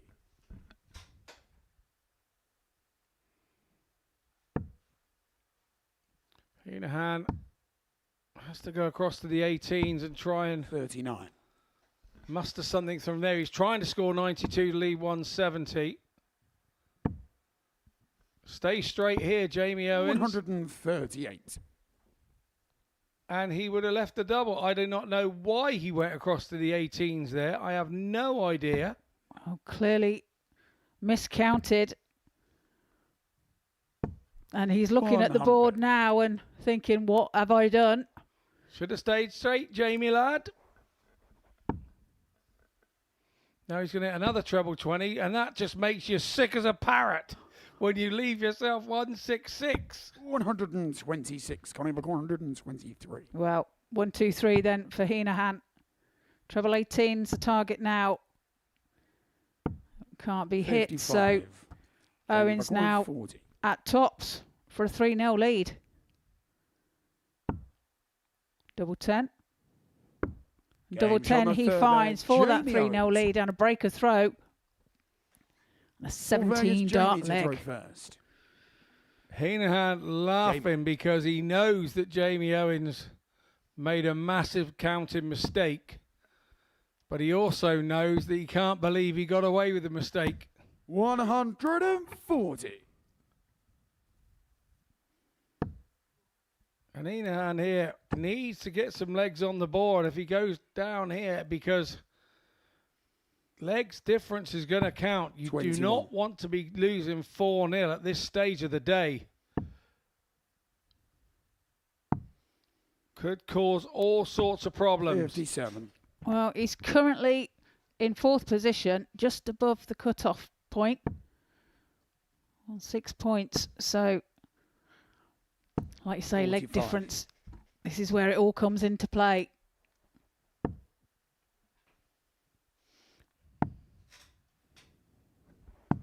96.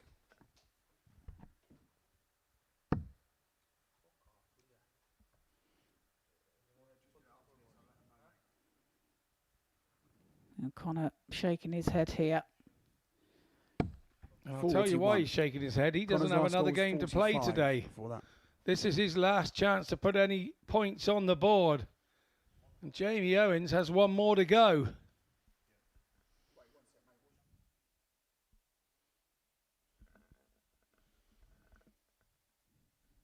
Well, just sorting the scores out. Bit of a technical issue.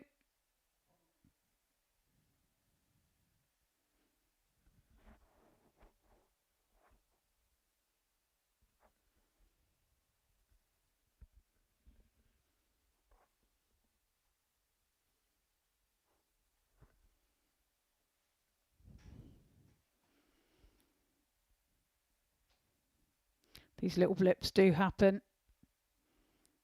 Just making sure that everything is correct before play commences.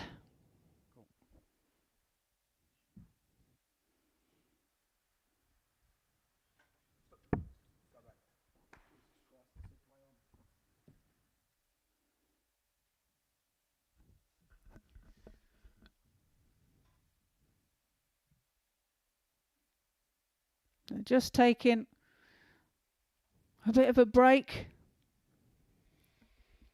Yeah, there's a slight glitch in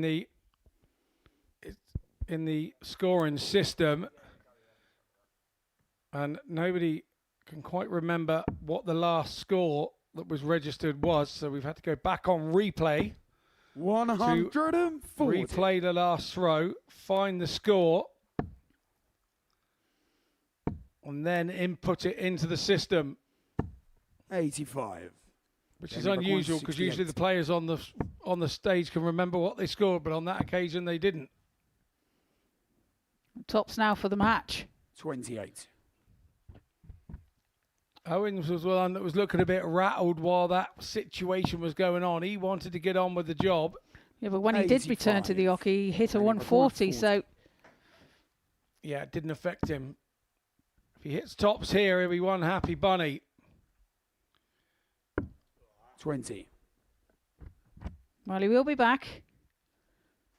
Connor on 224, and he really needs to apply some pressure here to 100. put that shot at double 10. 20. In a troubling situation, but 2 10s for the match. Well, just No into score. the double 15, busts the 20 score. 124. And a chance for Heahan now to get a leg on the board and save this match. And that's a great first dart. Bullseye. 99. Jamie required 20. Great attempt. So Owens then, to finish this match off, he knows he needs to.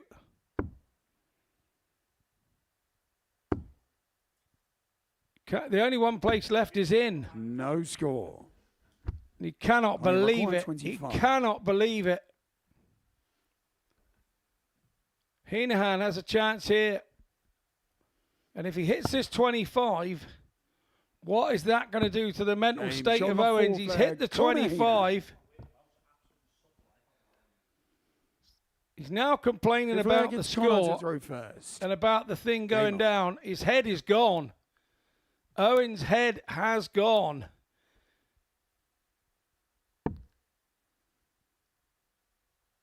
These things happen. Technical things happen. 100. Nobody does them on purpose. Well, this is where he has to collect himself 100. and get his head out of the negative Go and on, into say the it, Tree. positive. Get his head out of the shed. 45.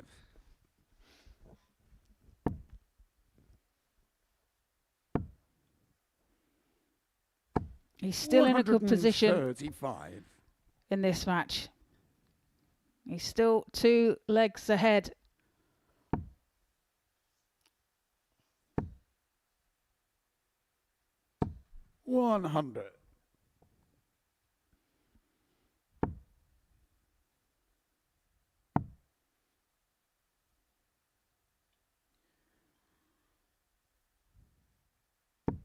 61.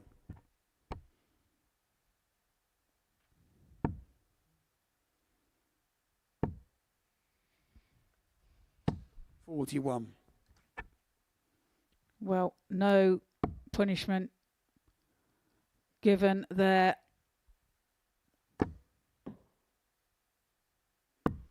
$70. And this does start to get you. You start looking at the scoreboard. Now his dart is bounced out. It started with a miscount. He's starting to 45. feel between the Jamie ears that McCormick, everything is 135. unraveling around him. Can he get it? Can he get his head back in line? Well, Heahan here has left himself on 170. 65. Connie That is require massive, that last start 170. into the treble 20. Massive. Well, another one of them would have left the bullseye. 98. So Owens requires returns 70. for 70 for the match.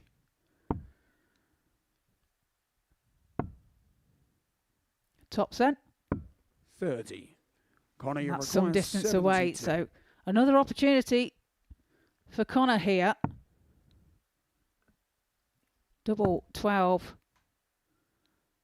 Double 6. 66. Not to be. Jamie required 40. So Owens then for the match. And a vital win. Now it's gone into there. Double 15. No, 10. it still evades him Connie required again. 6. Will Connor go straight for this? Double 3. He does. And he Gage finds on the it fifth flag. with his Connor second Heahan. dart and goes within one. Sixth flag is Owens Jamie now to throw throwing first Game on.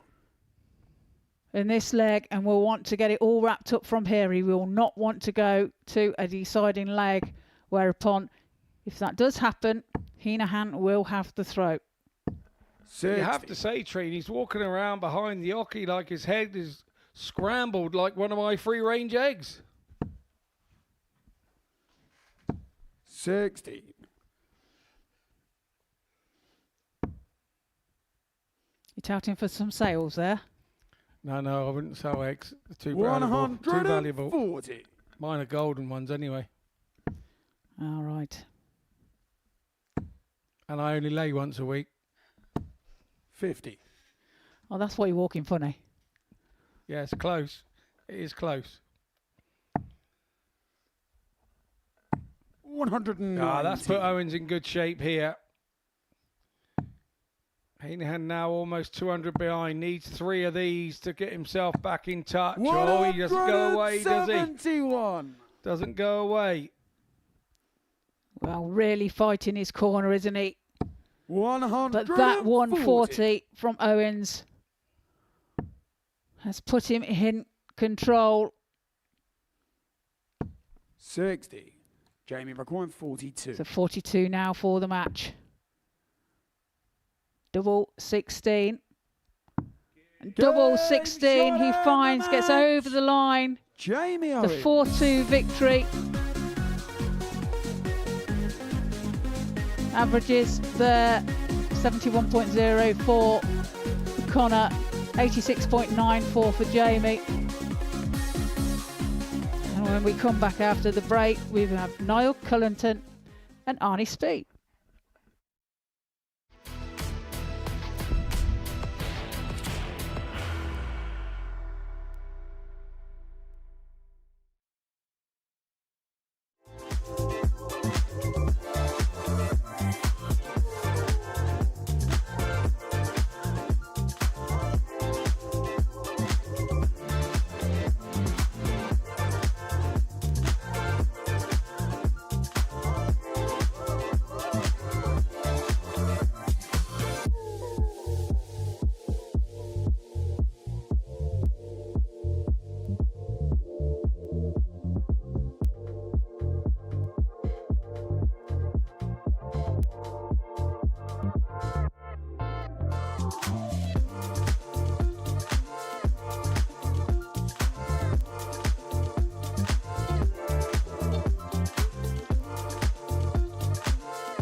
Welcome to the minefield that is the ADC Global Championship here on Pluto TV, where before the break, Jamie Owens had darts to beat Conor Heahan by 4-0. Now, if he hit any of those darts to beat Heahan 4-zip, he would have eliminated Heahan from the mix. However, because he's only won that game by 4-2, it means he'll still have to win his last game. Otherwise, Conor Heahan can jump Jamie Owens in the league table. Now, our next game is a meeting between Arne Spee and Niall Cullton. Niall is the most comfortable man in the house because he's the only player so far confirmed to have gone through. He's on 8 points in the group, and he takes on Arne. If he can win this and win this by a margin, he puts himself on 6 points and a very positive legs difference, and it gives himself the best possible chance of advancing through to the second stage of the competition. Just with me in commentary for this one for Arne. This is, you could argue, perhaps one of the biggest games, if not the biggest game he's ever played in his life. Yeah, it's officially do or die situation now for Arne. He's obviously got a tough task. The guy that's on top is not who you want to have to play against to qualify, but 95. Nonetheless, that is his task, and he did play well, bringing that last match home. Fortunately, he did drop it to Graeme. 140. But he has started the way he wants to. Showing he was pretty active around that triple 20, but he is going to have to find his way to that double ring if he's going to get through this. Just wonder how the mentality is going to be for Niall Cullton as well, because he's the only player who's got that safety blanket of being through to the next round of the competition. Yeah, he can just play with freedom. So that could be also dangerous for Arne, depending on how he approaches this game. He's got nothing to lose, but he is looking to top the group and advance himself into probably a little better bracket. Well, that 180 leaves himself on 101 after 12. If he wins this group, then he'll put himself into Group 8 of the second phase of the competition, which would put him in a group with the Van Trijps and Dean Gallagher.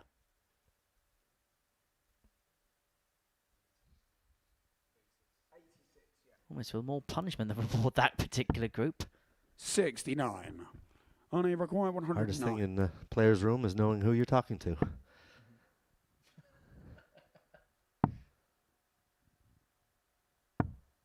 $81. Now we require 32. Spee is going to need a miss from Cullton here. Game shot on the first leg. Not going to happen this Niall time. Cullton. And now he's just doing what he's been doing all day. Second leg, it's Arne to throw first. Game on.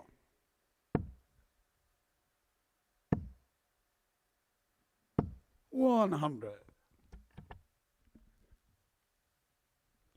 Well, Arnie's going to have to show his inner Terminator because he's not going to be back after this game. It's the last opportunity that he has to affect this particular group. A big opportunity for him. He narrowly missed out on qualifying for this tournament 12 months ago. He lost to Johnny Shearwater in the ADC Western European Order of Merit.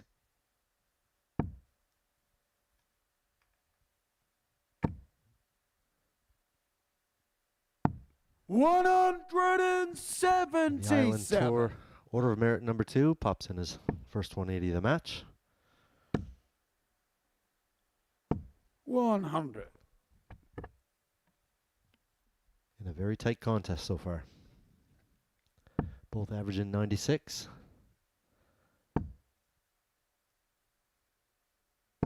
As I said before, Arnie's the one that's desperate to get this win. Well, this is night and day for Arno in comparison to the performance he put in last time. Didn't even straggle a 70 average to defeat Conor Heahan, but now mixing it, averaging 97.5. But he may well get the same reward for it because he lost 4-0 in that one. Cullton's not going to double his lead by taking out the 164. So Spee will be back having a look at 96 to square this contest up at one apiece.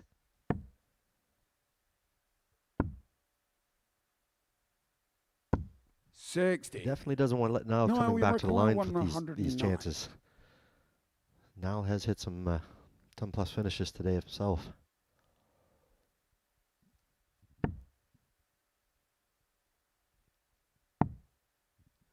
And could this be another one? 77. Honey required 36. Little reprieve now for Arnie. Got to come down from there. Use that barrel. No score. And you come in the wrong side. Niall, you require 32. So Niall again for another double 16 hit.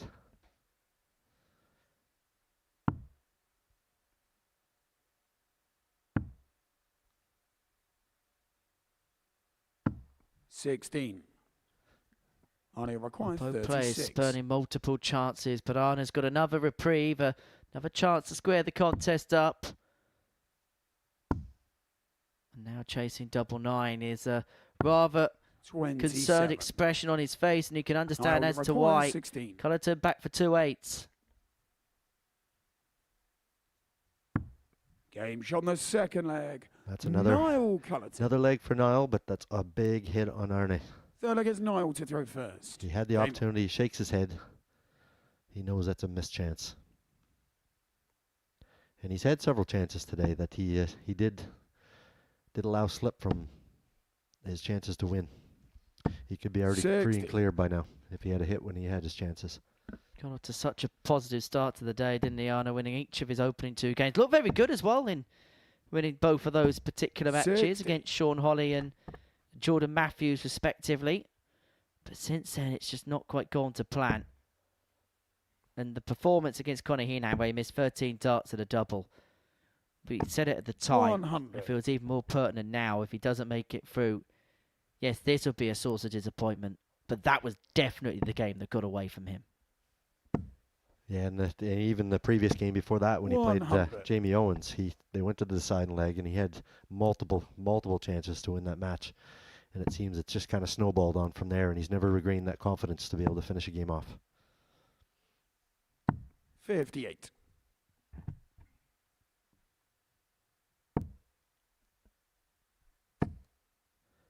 But he's going to go down swinging. 140. Good 140, keeps him in this leg.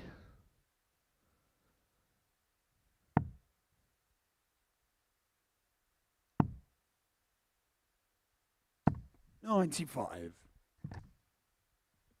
you wonder how much experience this young Dutchman has, because he's probably not used to playing in these kind of situations.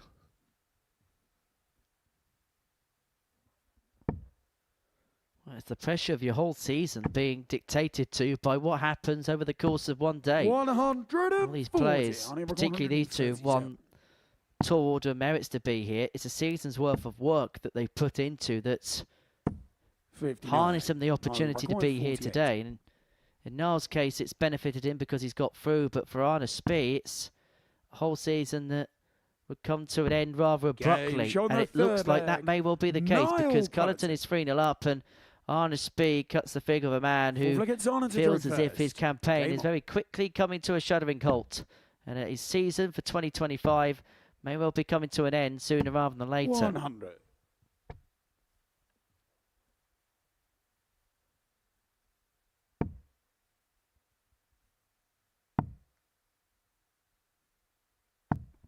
That's a good cover shot there from Niall. Niall will be more than happy to get out of here with 4-0 win. Job done. Into the next round. And no complaints with how he's played this group, because he was in a couple of pressure cookers early on. 180. Well, now he's looking to finish with a flourish, averaging 92 and change. 100. It's not been his blockbuster best, but it's been a positive performance in which to finish his campaign on. Certainly something to build on when he takes part in what looks like now is going to be Group 8.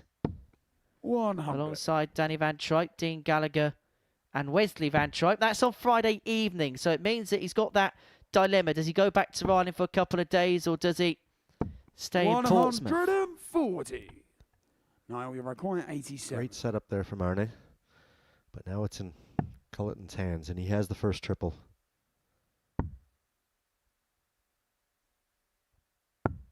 $69. But he's left it on the table for Arnie. 40.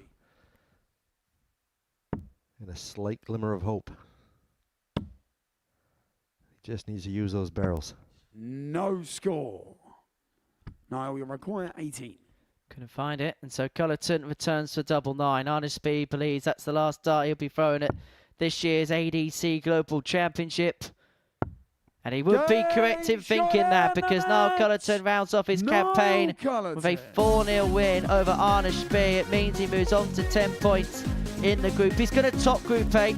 It means he's going to be alongside his compatriot Dean Gallagher and the Van Tripe twins.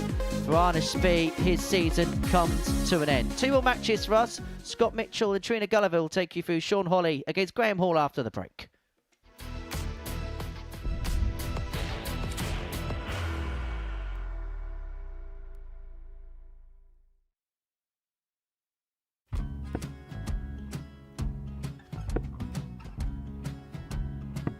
$54. Charlie Maguire, 164.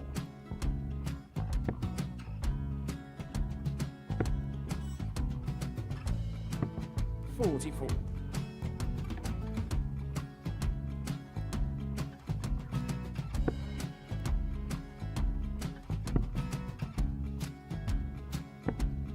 $32. Charlie required 120. Well, 120. He's got a fair, at least 2 handfuls of this. Just needs to stay 60. there. That's a good shot. Halves his score, leaves himself on a 2-darter.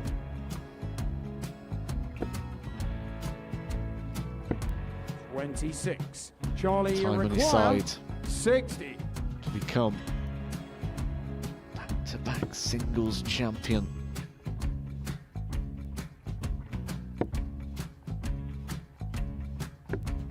$40. Definitely a couple of nerves in those last 2 darts, but he'll be coming back. The moment he's been in before this situation. Standing at the back of the stage, Charlie approaching the required Yoki with a 20. chance to win the title.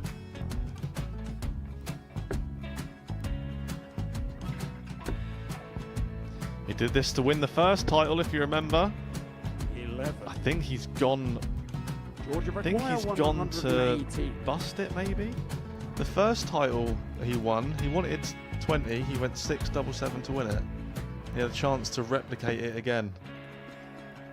Yeah, I get the feeling that was for a bust, and 39. on that situation there, George Scaife wasn't even able to take it out going to the 18s on that switch. Yeah, I think he just panicked a bit, but he's done well to get that big one.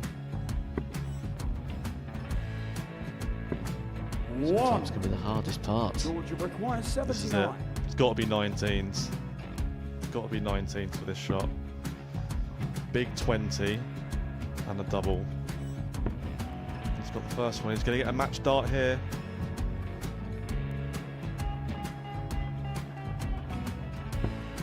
$59. Charlie Threw the entire required body into that 8. one. Just didn't want to let go of the dart.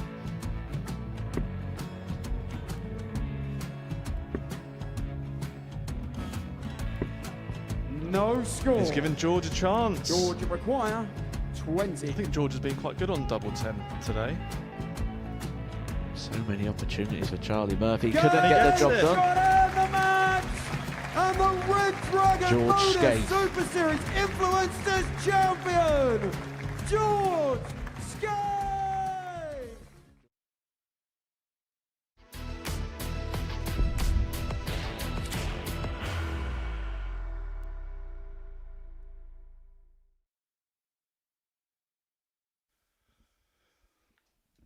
Welcome back to the ADC Global Championship.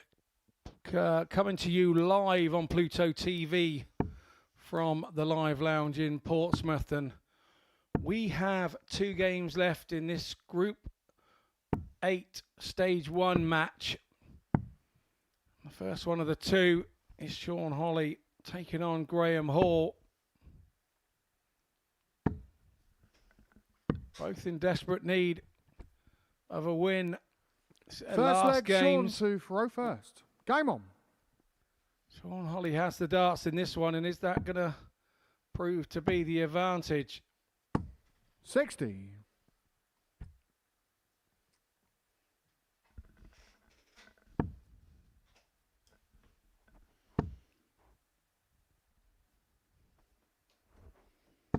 140. Both are sitting within the top 4 as 83. it stands. Yeah, we saw Graeme Hall come from 3-0 down against Arne Spey a couple of matches ago. 47. And then Spey went and lost out in the last game just before the break to Niall Cullton. So that's kind of put pay to his chances of progressing. 180. It did prolong Graeme Hall's chance. So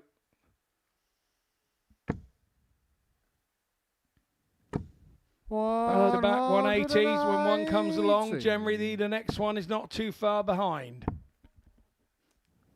Yeah, 1H as 43. far as that's concerned. Graeme, you require 134. So 134 then for Hall. He's going the treble 18 route. 94. Sean, you require Tops. 135. It's a shot that he does do. I think he's actually done it against me before. 99. Finds a treble 18 with his last Graeme, start. you require 40. Leave himself 36 should he get a chance, but Tops now for Hall. Game showing the Tops first one. finds it with his Graeme first Hall. dart. Breaks the throw. The Second volley leg, Graeme 2 for leads by 1 leg to 0. Game on. Yeah, good opening 13 dart break of throw for Graeme Hall. Kind of the mood he left off his last game in against Arne 78. Spey a couple of games ago. It was 3-0 down and managed 60. to crawl his way back into the game and come out a 4-3 winner.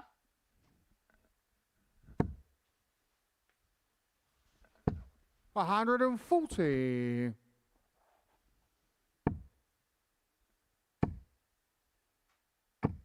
$60.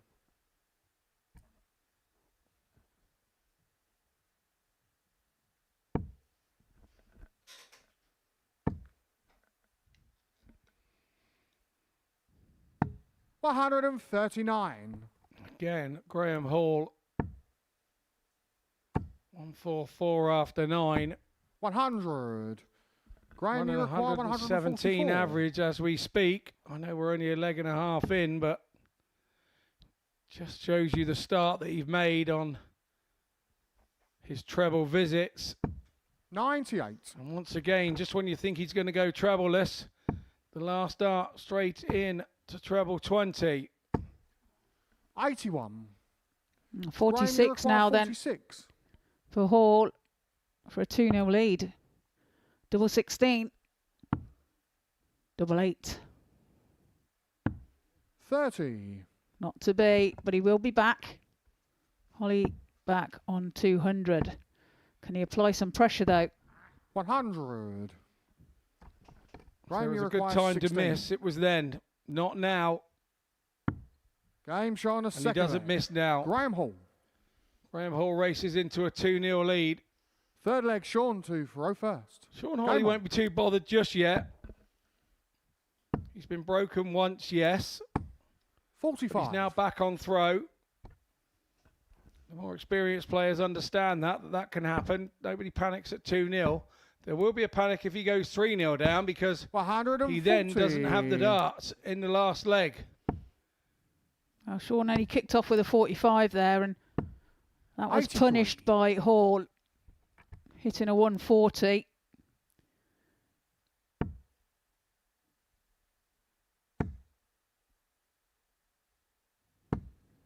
$60.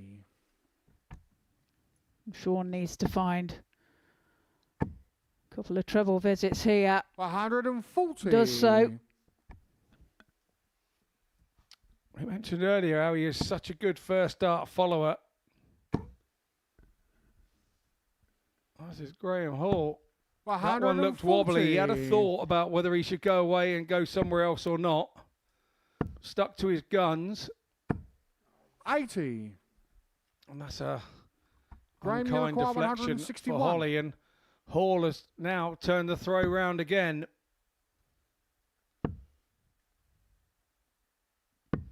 $90. Oh, 153 then 153. for Sean. Treble 20 now. 76 left. 97. Graeme, you require Hall 71. comes back for 71 for a 3-0 lead. Single 18 for tops then. 51. You Sean, feel that require this 56 has to go from Holly. Double 4. Game Sean, a Oh, third. nicely done. Sean Holly. Good adjustment on the last dart, just when Hall was feeling he Full was flag Graeme to throw first. Game on. coming back to go 3-0. Kick to the solar plexus with that last dart going in double 4. Yeah, just manages to hold his throw. 93. But the problem being the first one at double 4 wasn't particularly close. It was okay as a marker, but it wasn't. There was plenty of space that he could have 100. gone between it had it have gone wrong. But he didn't. That's all in the past. We move on.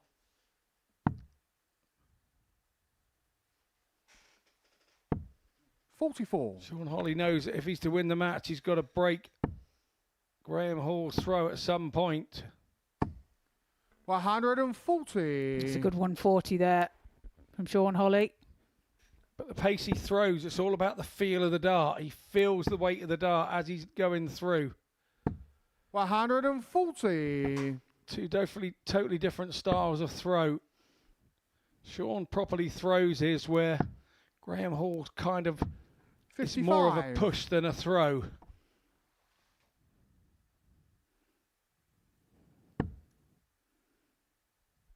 Is that a little bit more of a deliberation, isn't there, with 140. Graeme Hall's His throw? hand goes straight through rather than up over in a loop. Holly's goes up over in a loop because of the way that he holds the 46. dart and throws the dart, and the axis is his Graeme, you elbow. require 84. Whereas Graham's, the axis is more at his wrist, where he flexes his wrist to push the dart forward. And he does it with much success. 72. Sean, you An require outside chance now then for Holly. But it won't go this time, so Hall will return 60. for double 6 Graeme, for you a require 3-1 12. lead.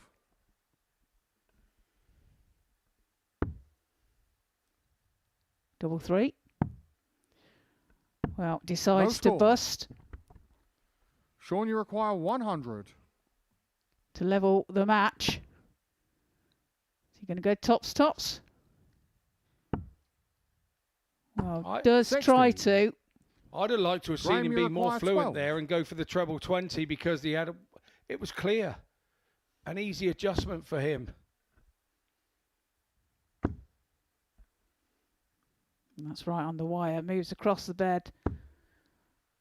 Game Sean on Bioki the to fourth find leg. an opening Graeme and does so.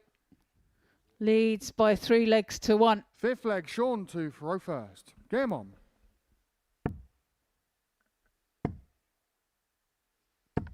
$55.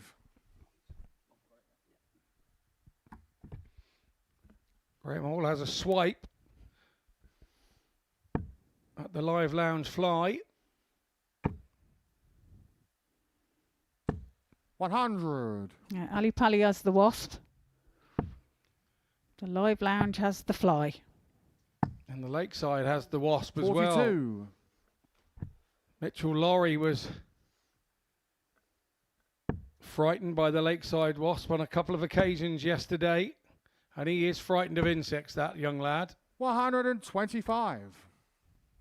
Flapping away he was. I thought he was going to take off. 140.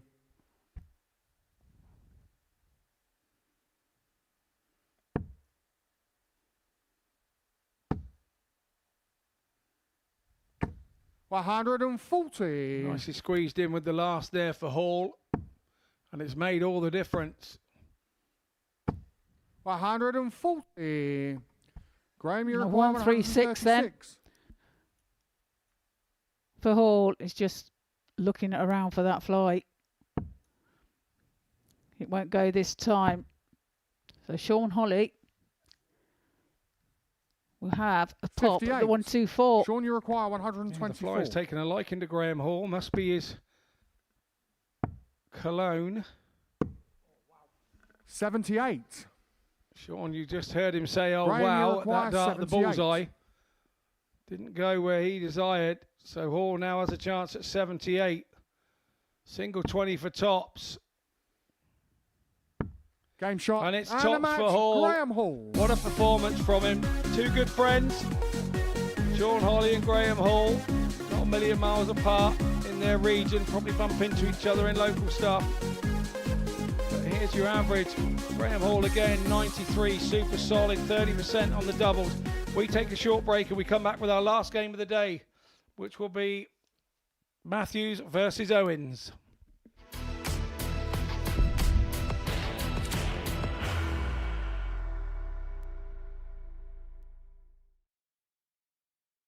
Are you ready to lift that trophy, Darius?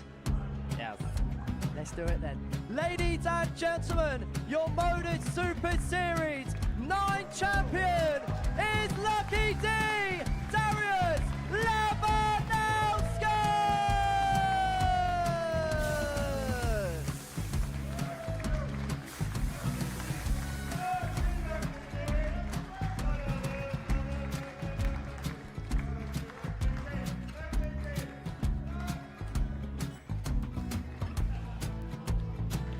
Well, what a wonderful night of darts we have seen, and we are ready. Our champion is ready, and it's trophy time. So receive the trophy. £25,000. The new Modus Super Series champion, the Terminator, Marvin Van Velzen.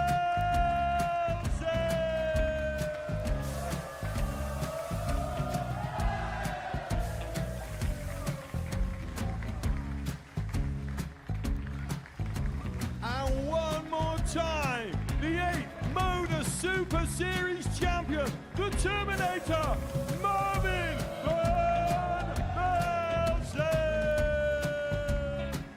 And the new Modus Super Series champion is Andreas Dirty Harrison.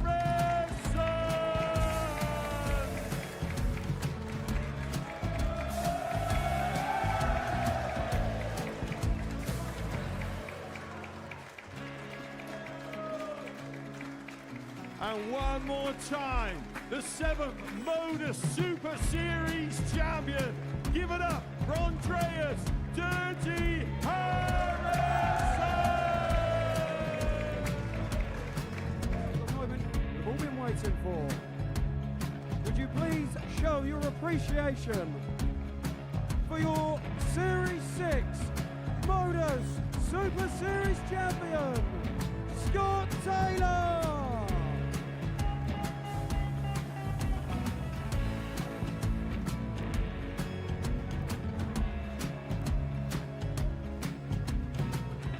One more time, your new Modus Super Series champion. He is Chucky. He is Jim McEwen.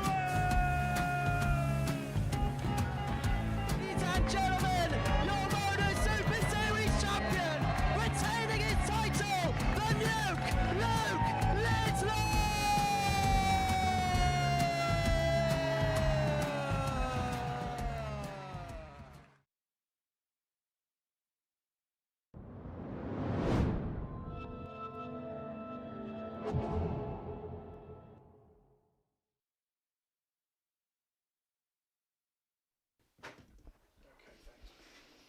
Welcome back to the ADC Global Championships, where we take to the stage for our final game of today. We have Matthews against Owens here.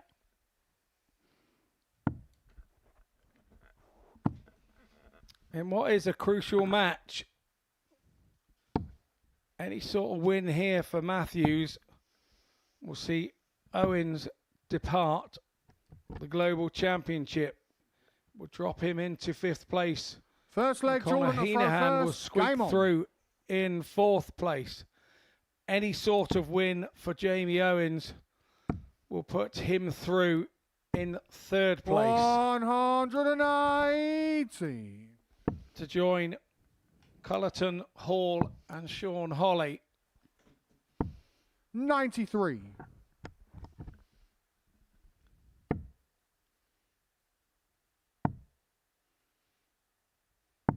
60.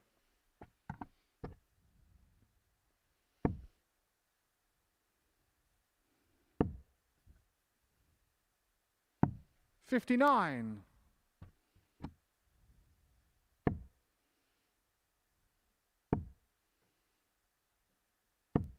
55.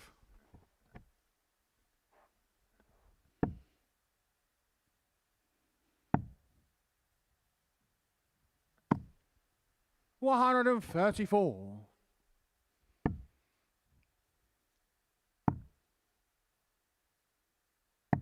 84.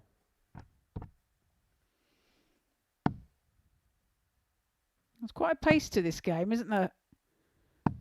133. Jordan, you require 122. Jamie seems to be throwing a little bit quicker.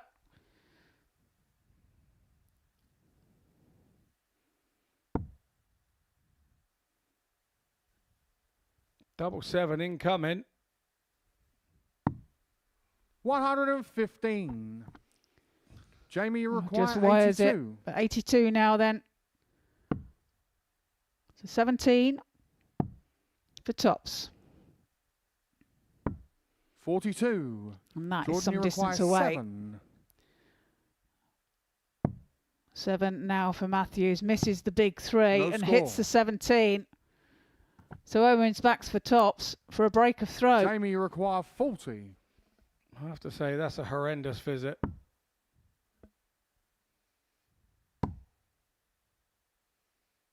Jimmy. 30. Jordan, you require 7.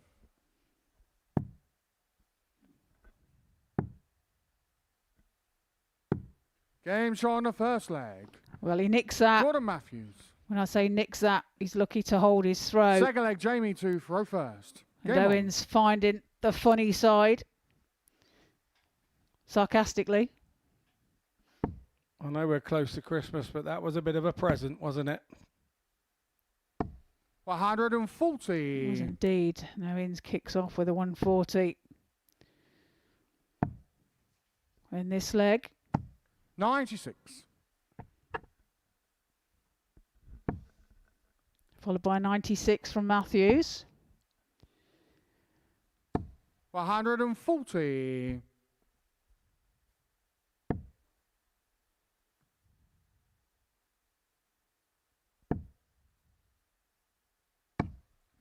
180. A raised arm from Matthews only means one thing.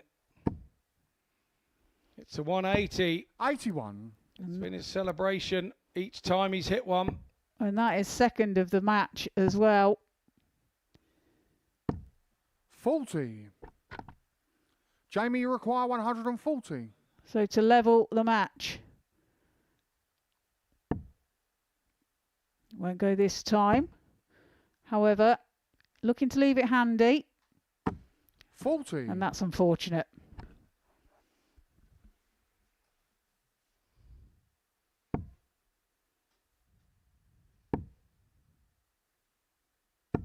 $55. Jamie, you require 100. Finds a treble 20. 2 in hand for tops. It's a good marker. 80. Just throws under. Jordan, you require 130. Grabs his shirt in frustration. Another one of those. Bullseye. 105. Oh, that was close from Matthews. Jamie, you require 20. Right on the wire, wasn't it? Double 10 then for Owens. To level up. Game shot. Hits it with his second dart. Jamie Owens. And does level the Third match leg, at one Jordan to apiece. throw first. Game on. Jordan Matthews throwing a bit of freedom here. He's bottom of the table, nothing to play for. 60. Owens is battling for his Global Series survival.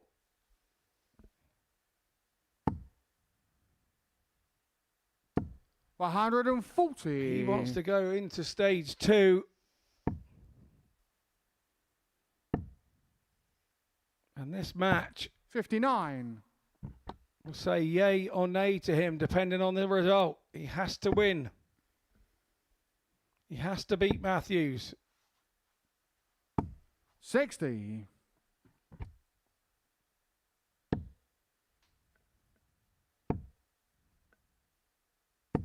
$100.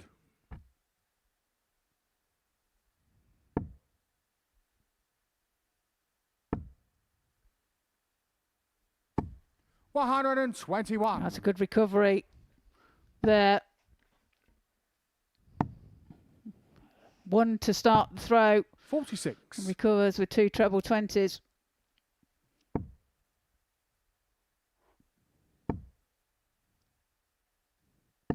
$60. Can only find a 60 there though. Another one of those will cause problems for Owens.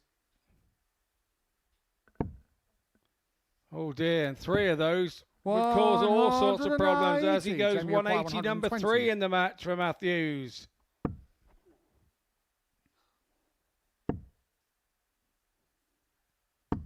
$100. Well, leaves himself 20. 56. Should he get a chance, but 56 now.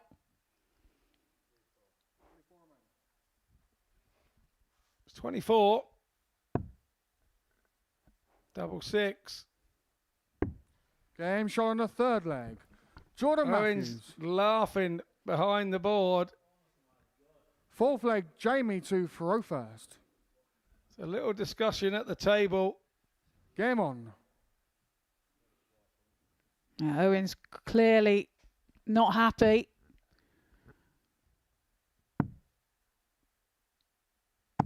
$134. Kicks off the leg with a 1-3-4.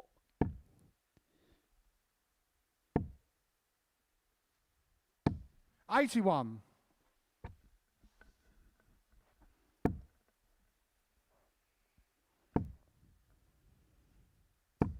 $100.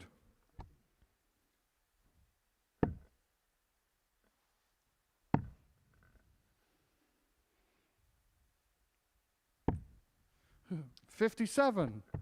Owens being made to work for this, isn't he? He is indeed, but 97.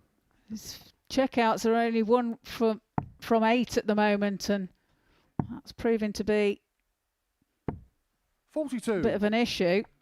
Jamie require But 170. there has been 3 maximums from Matthews. Can this go? Oh, it's just on the wire.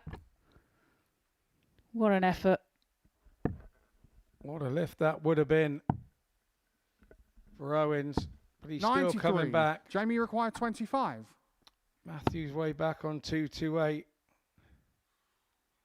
You go for a big 9. That's the biggest 9 you can get without going out the board, but it's a double.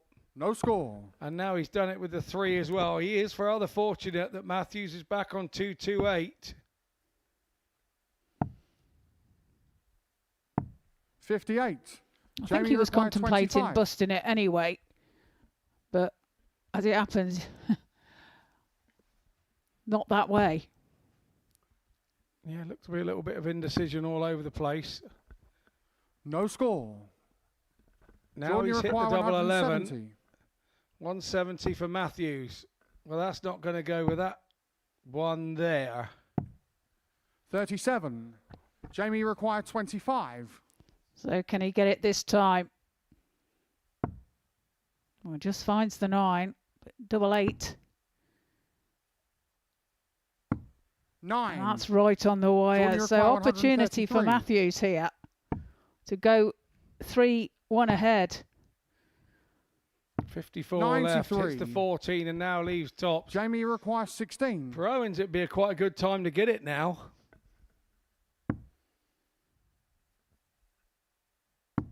Well, he finds it with his second dart. Jamie levels the match at 2 apiece.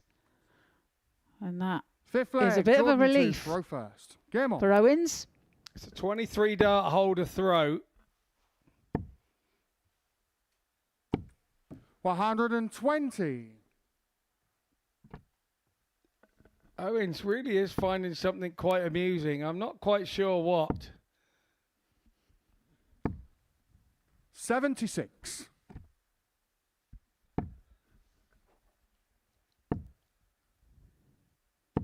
$100.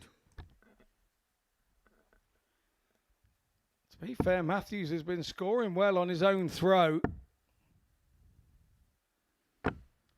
18. Well, there's just no luck here, is that, for Owens? Well, there is. There's bad luck.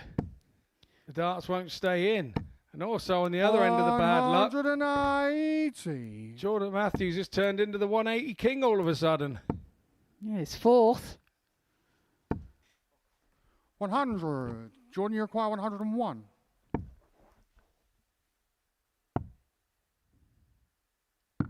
$69. Well, he'll be back for the 32. Owens way back on 307. But does put in a max himself. The 32. first for him in this match. Double 16 for Matthews. Game Finds on it with the his fifth last leg. start. Jordan Matthews. And takes the lead. 3 legs to 2. Sixth leg, Jamie to throw first. Game on. Jamie seems to be quite angry with himself, doesn't he? I don't think Jamie's practiced as much as Matthews. That's what I think here before this match. 140.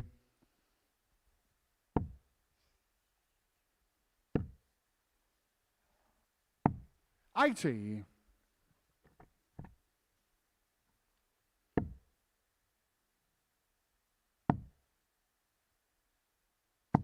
$96.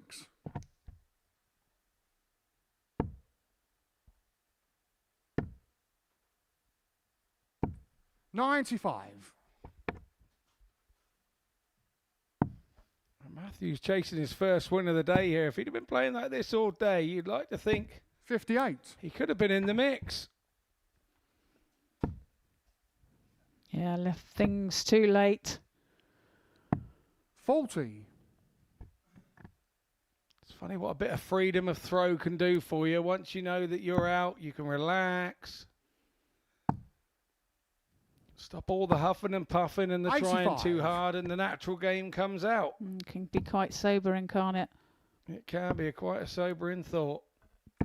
85. Jamie, you require 122.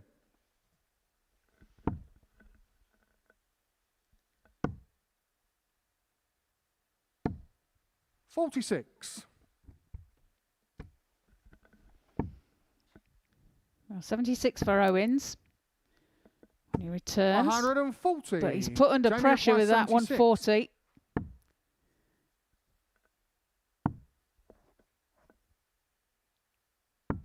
$36. Well, needed Jordan, tops you to level the require match, 61. and it's an opportunity now for Matthews to win. Game shot and a match. Jordan Matthews. Tops he takes. That's a 4-2 victory for Matthews. I think he's quite happy with that. Yeah, his first win of the day. Quite pleased with that. It's a 4-2 win for Jordan Matthews. The bad thing for Jamie Owens is that he now goes crashing out. Heahan goes through. We'll go the other side of the break, and Henry will be here with all the action and all the results and the permutations of where everybody's ended up.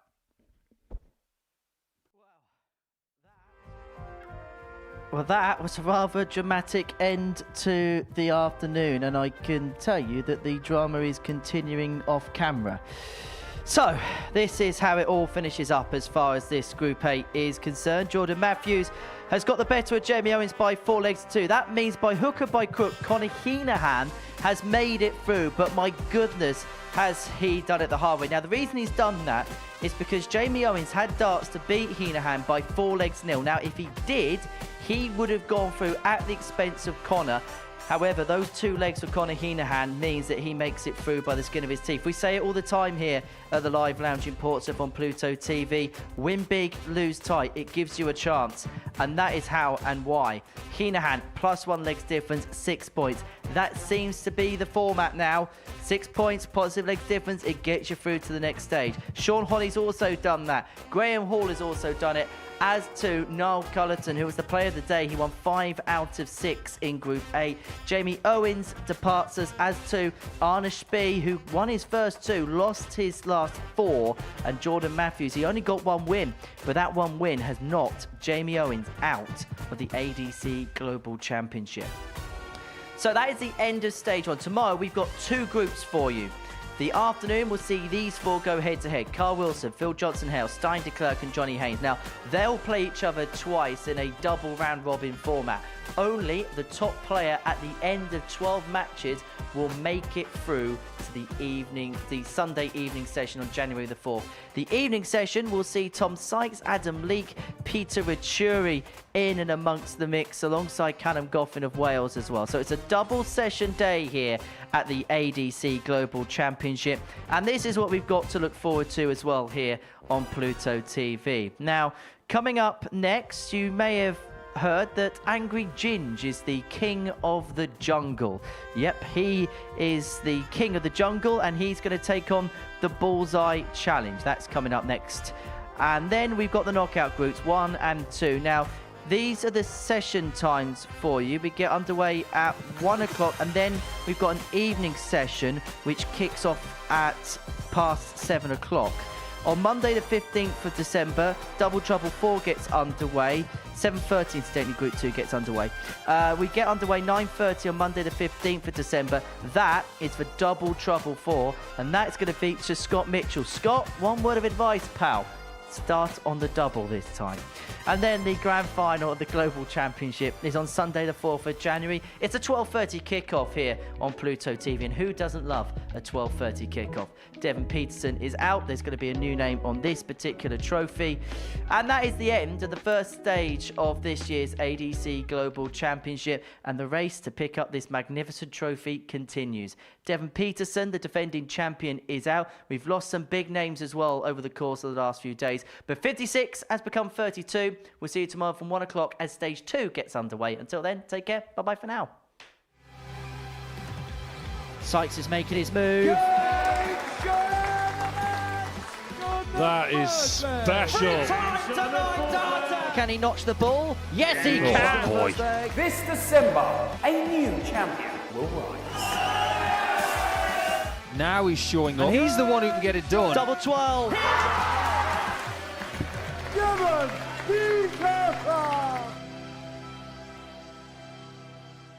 Ladies and gentlemen, this is the moment we've all been waiting for. Graeme Hall! The silencer, Jeff Smith! People were cheering. Game's up. That is special. It's Tom Sykes! African warrior, Devon Peterson!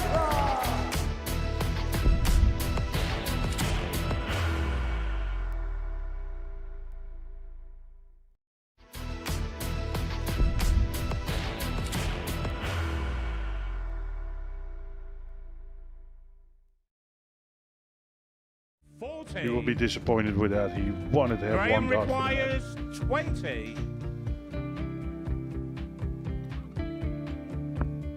Graham Usher wins the first game of Champions Night, and it was an absolute ripper.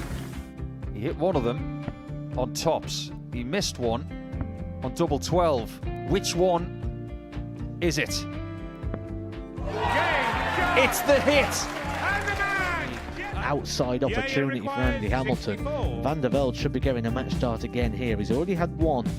Mr. Darter tops for the match to win 4-1. And the Darter double 16 gets the job done there for Jurgen van der Velde. He gets over the line with a 4-2-6. Did he go for tops, or did he just overshoot the single?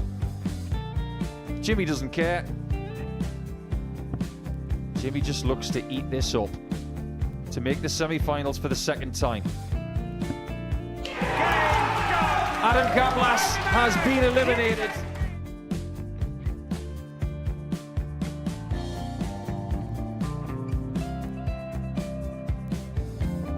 Keep us guessing. This time he's trying to leave double 18. He knows best, and he takes the lead. He is 2 darts away 86. from a Super Series final. He's one dart away. He doesn't need any more darts. Jeff Smith makes the Series 11 final.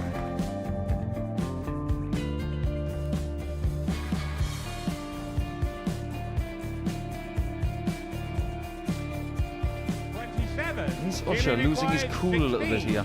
Oh, absolutely. Right now, I'd say the head's gone. And you don't have long to recover. It is very, very short format darts. Vansky's halfway to victory. He only needs one more. Jimmy Vansky is yet again into a Modus Super Series final.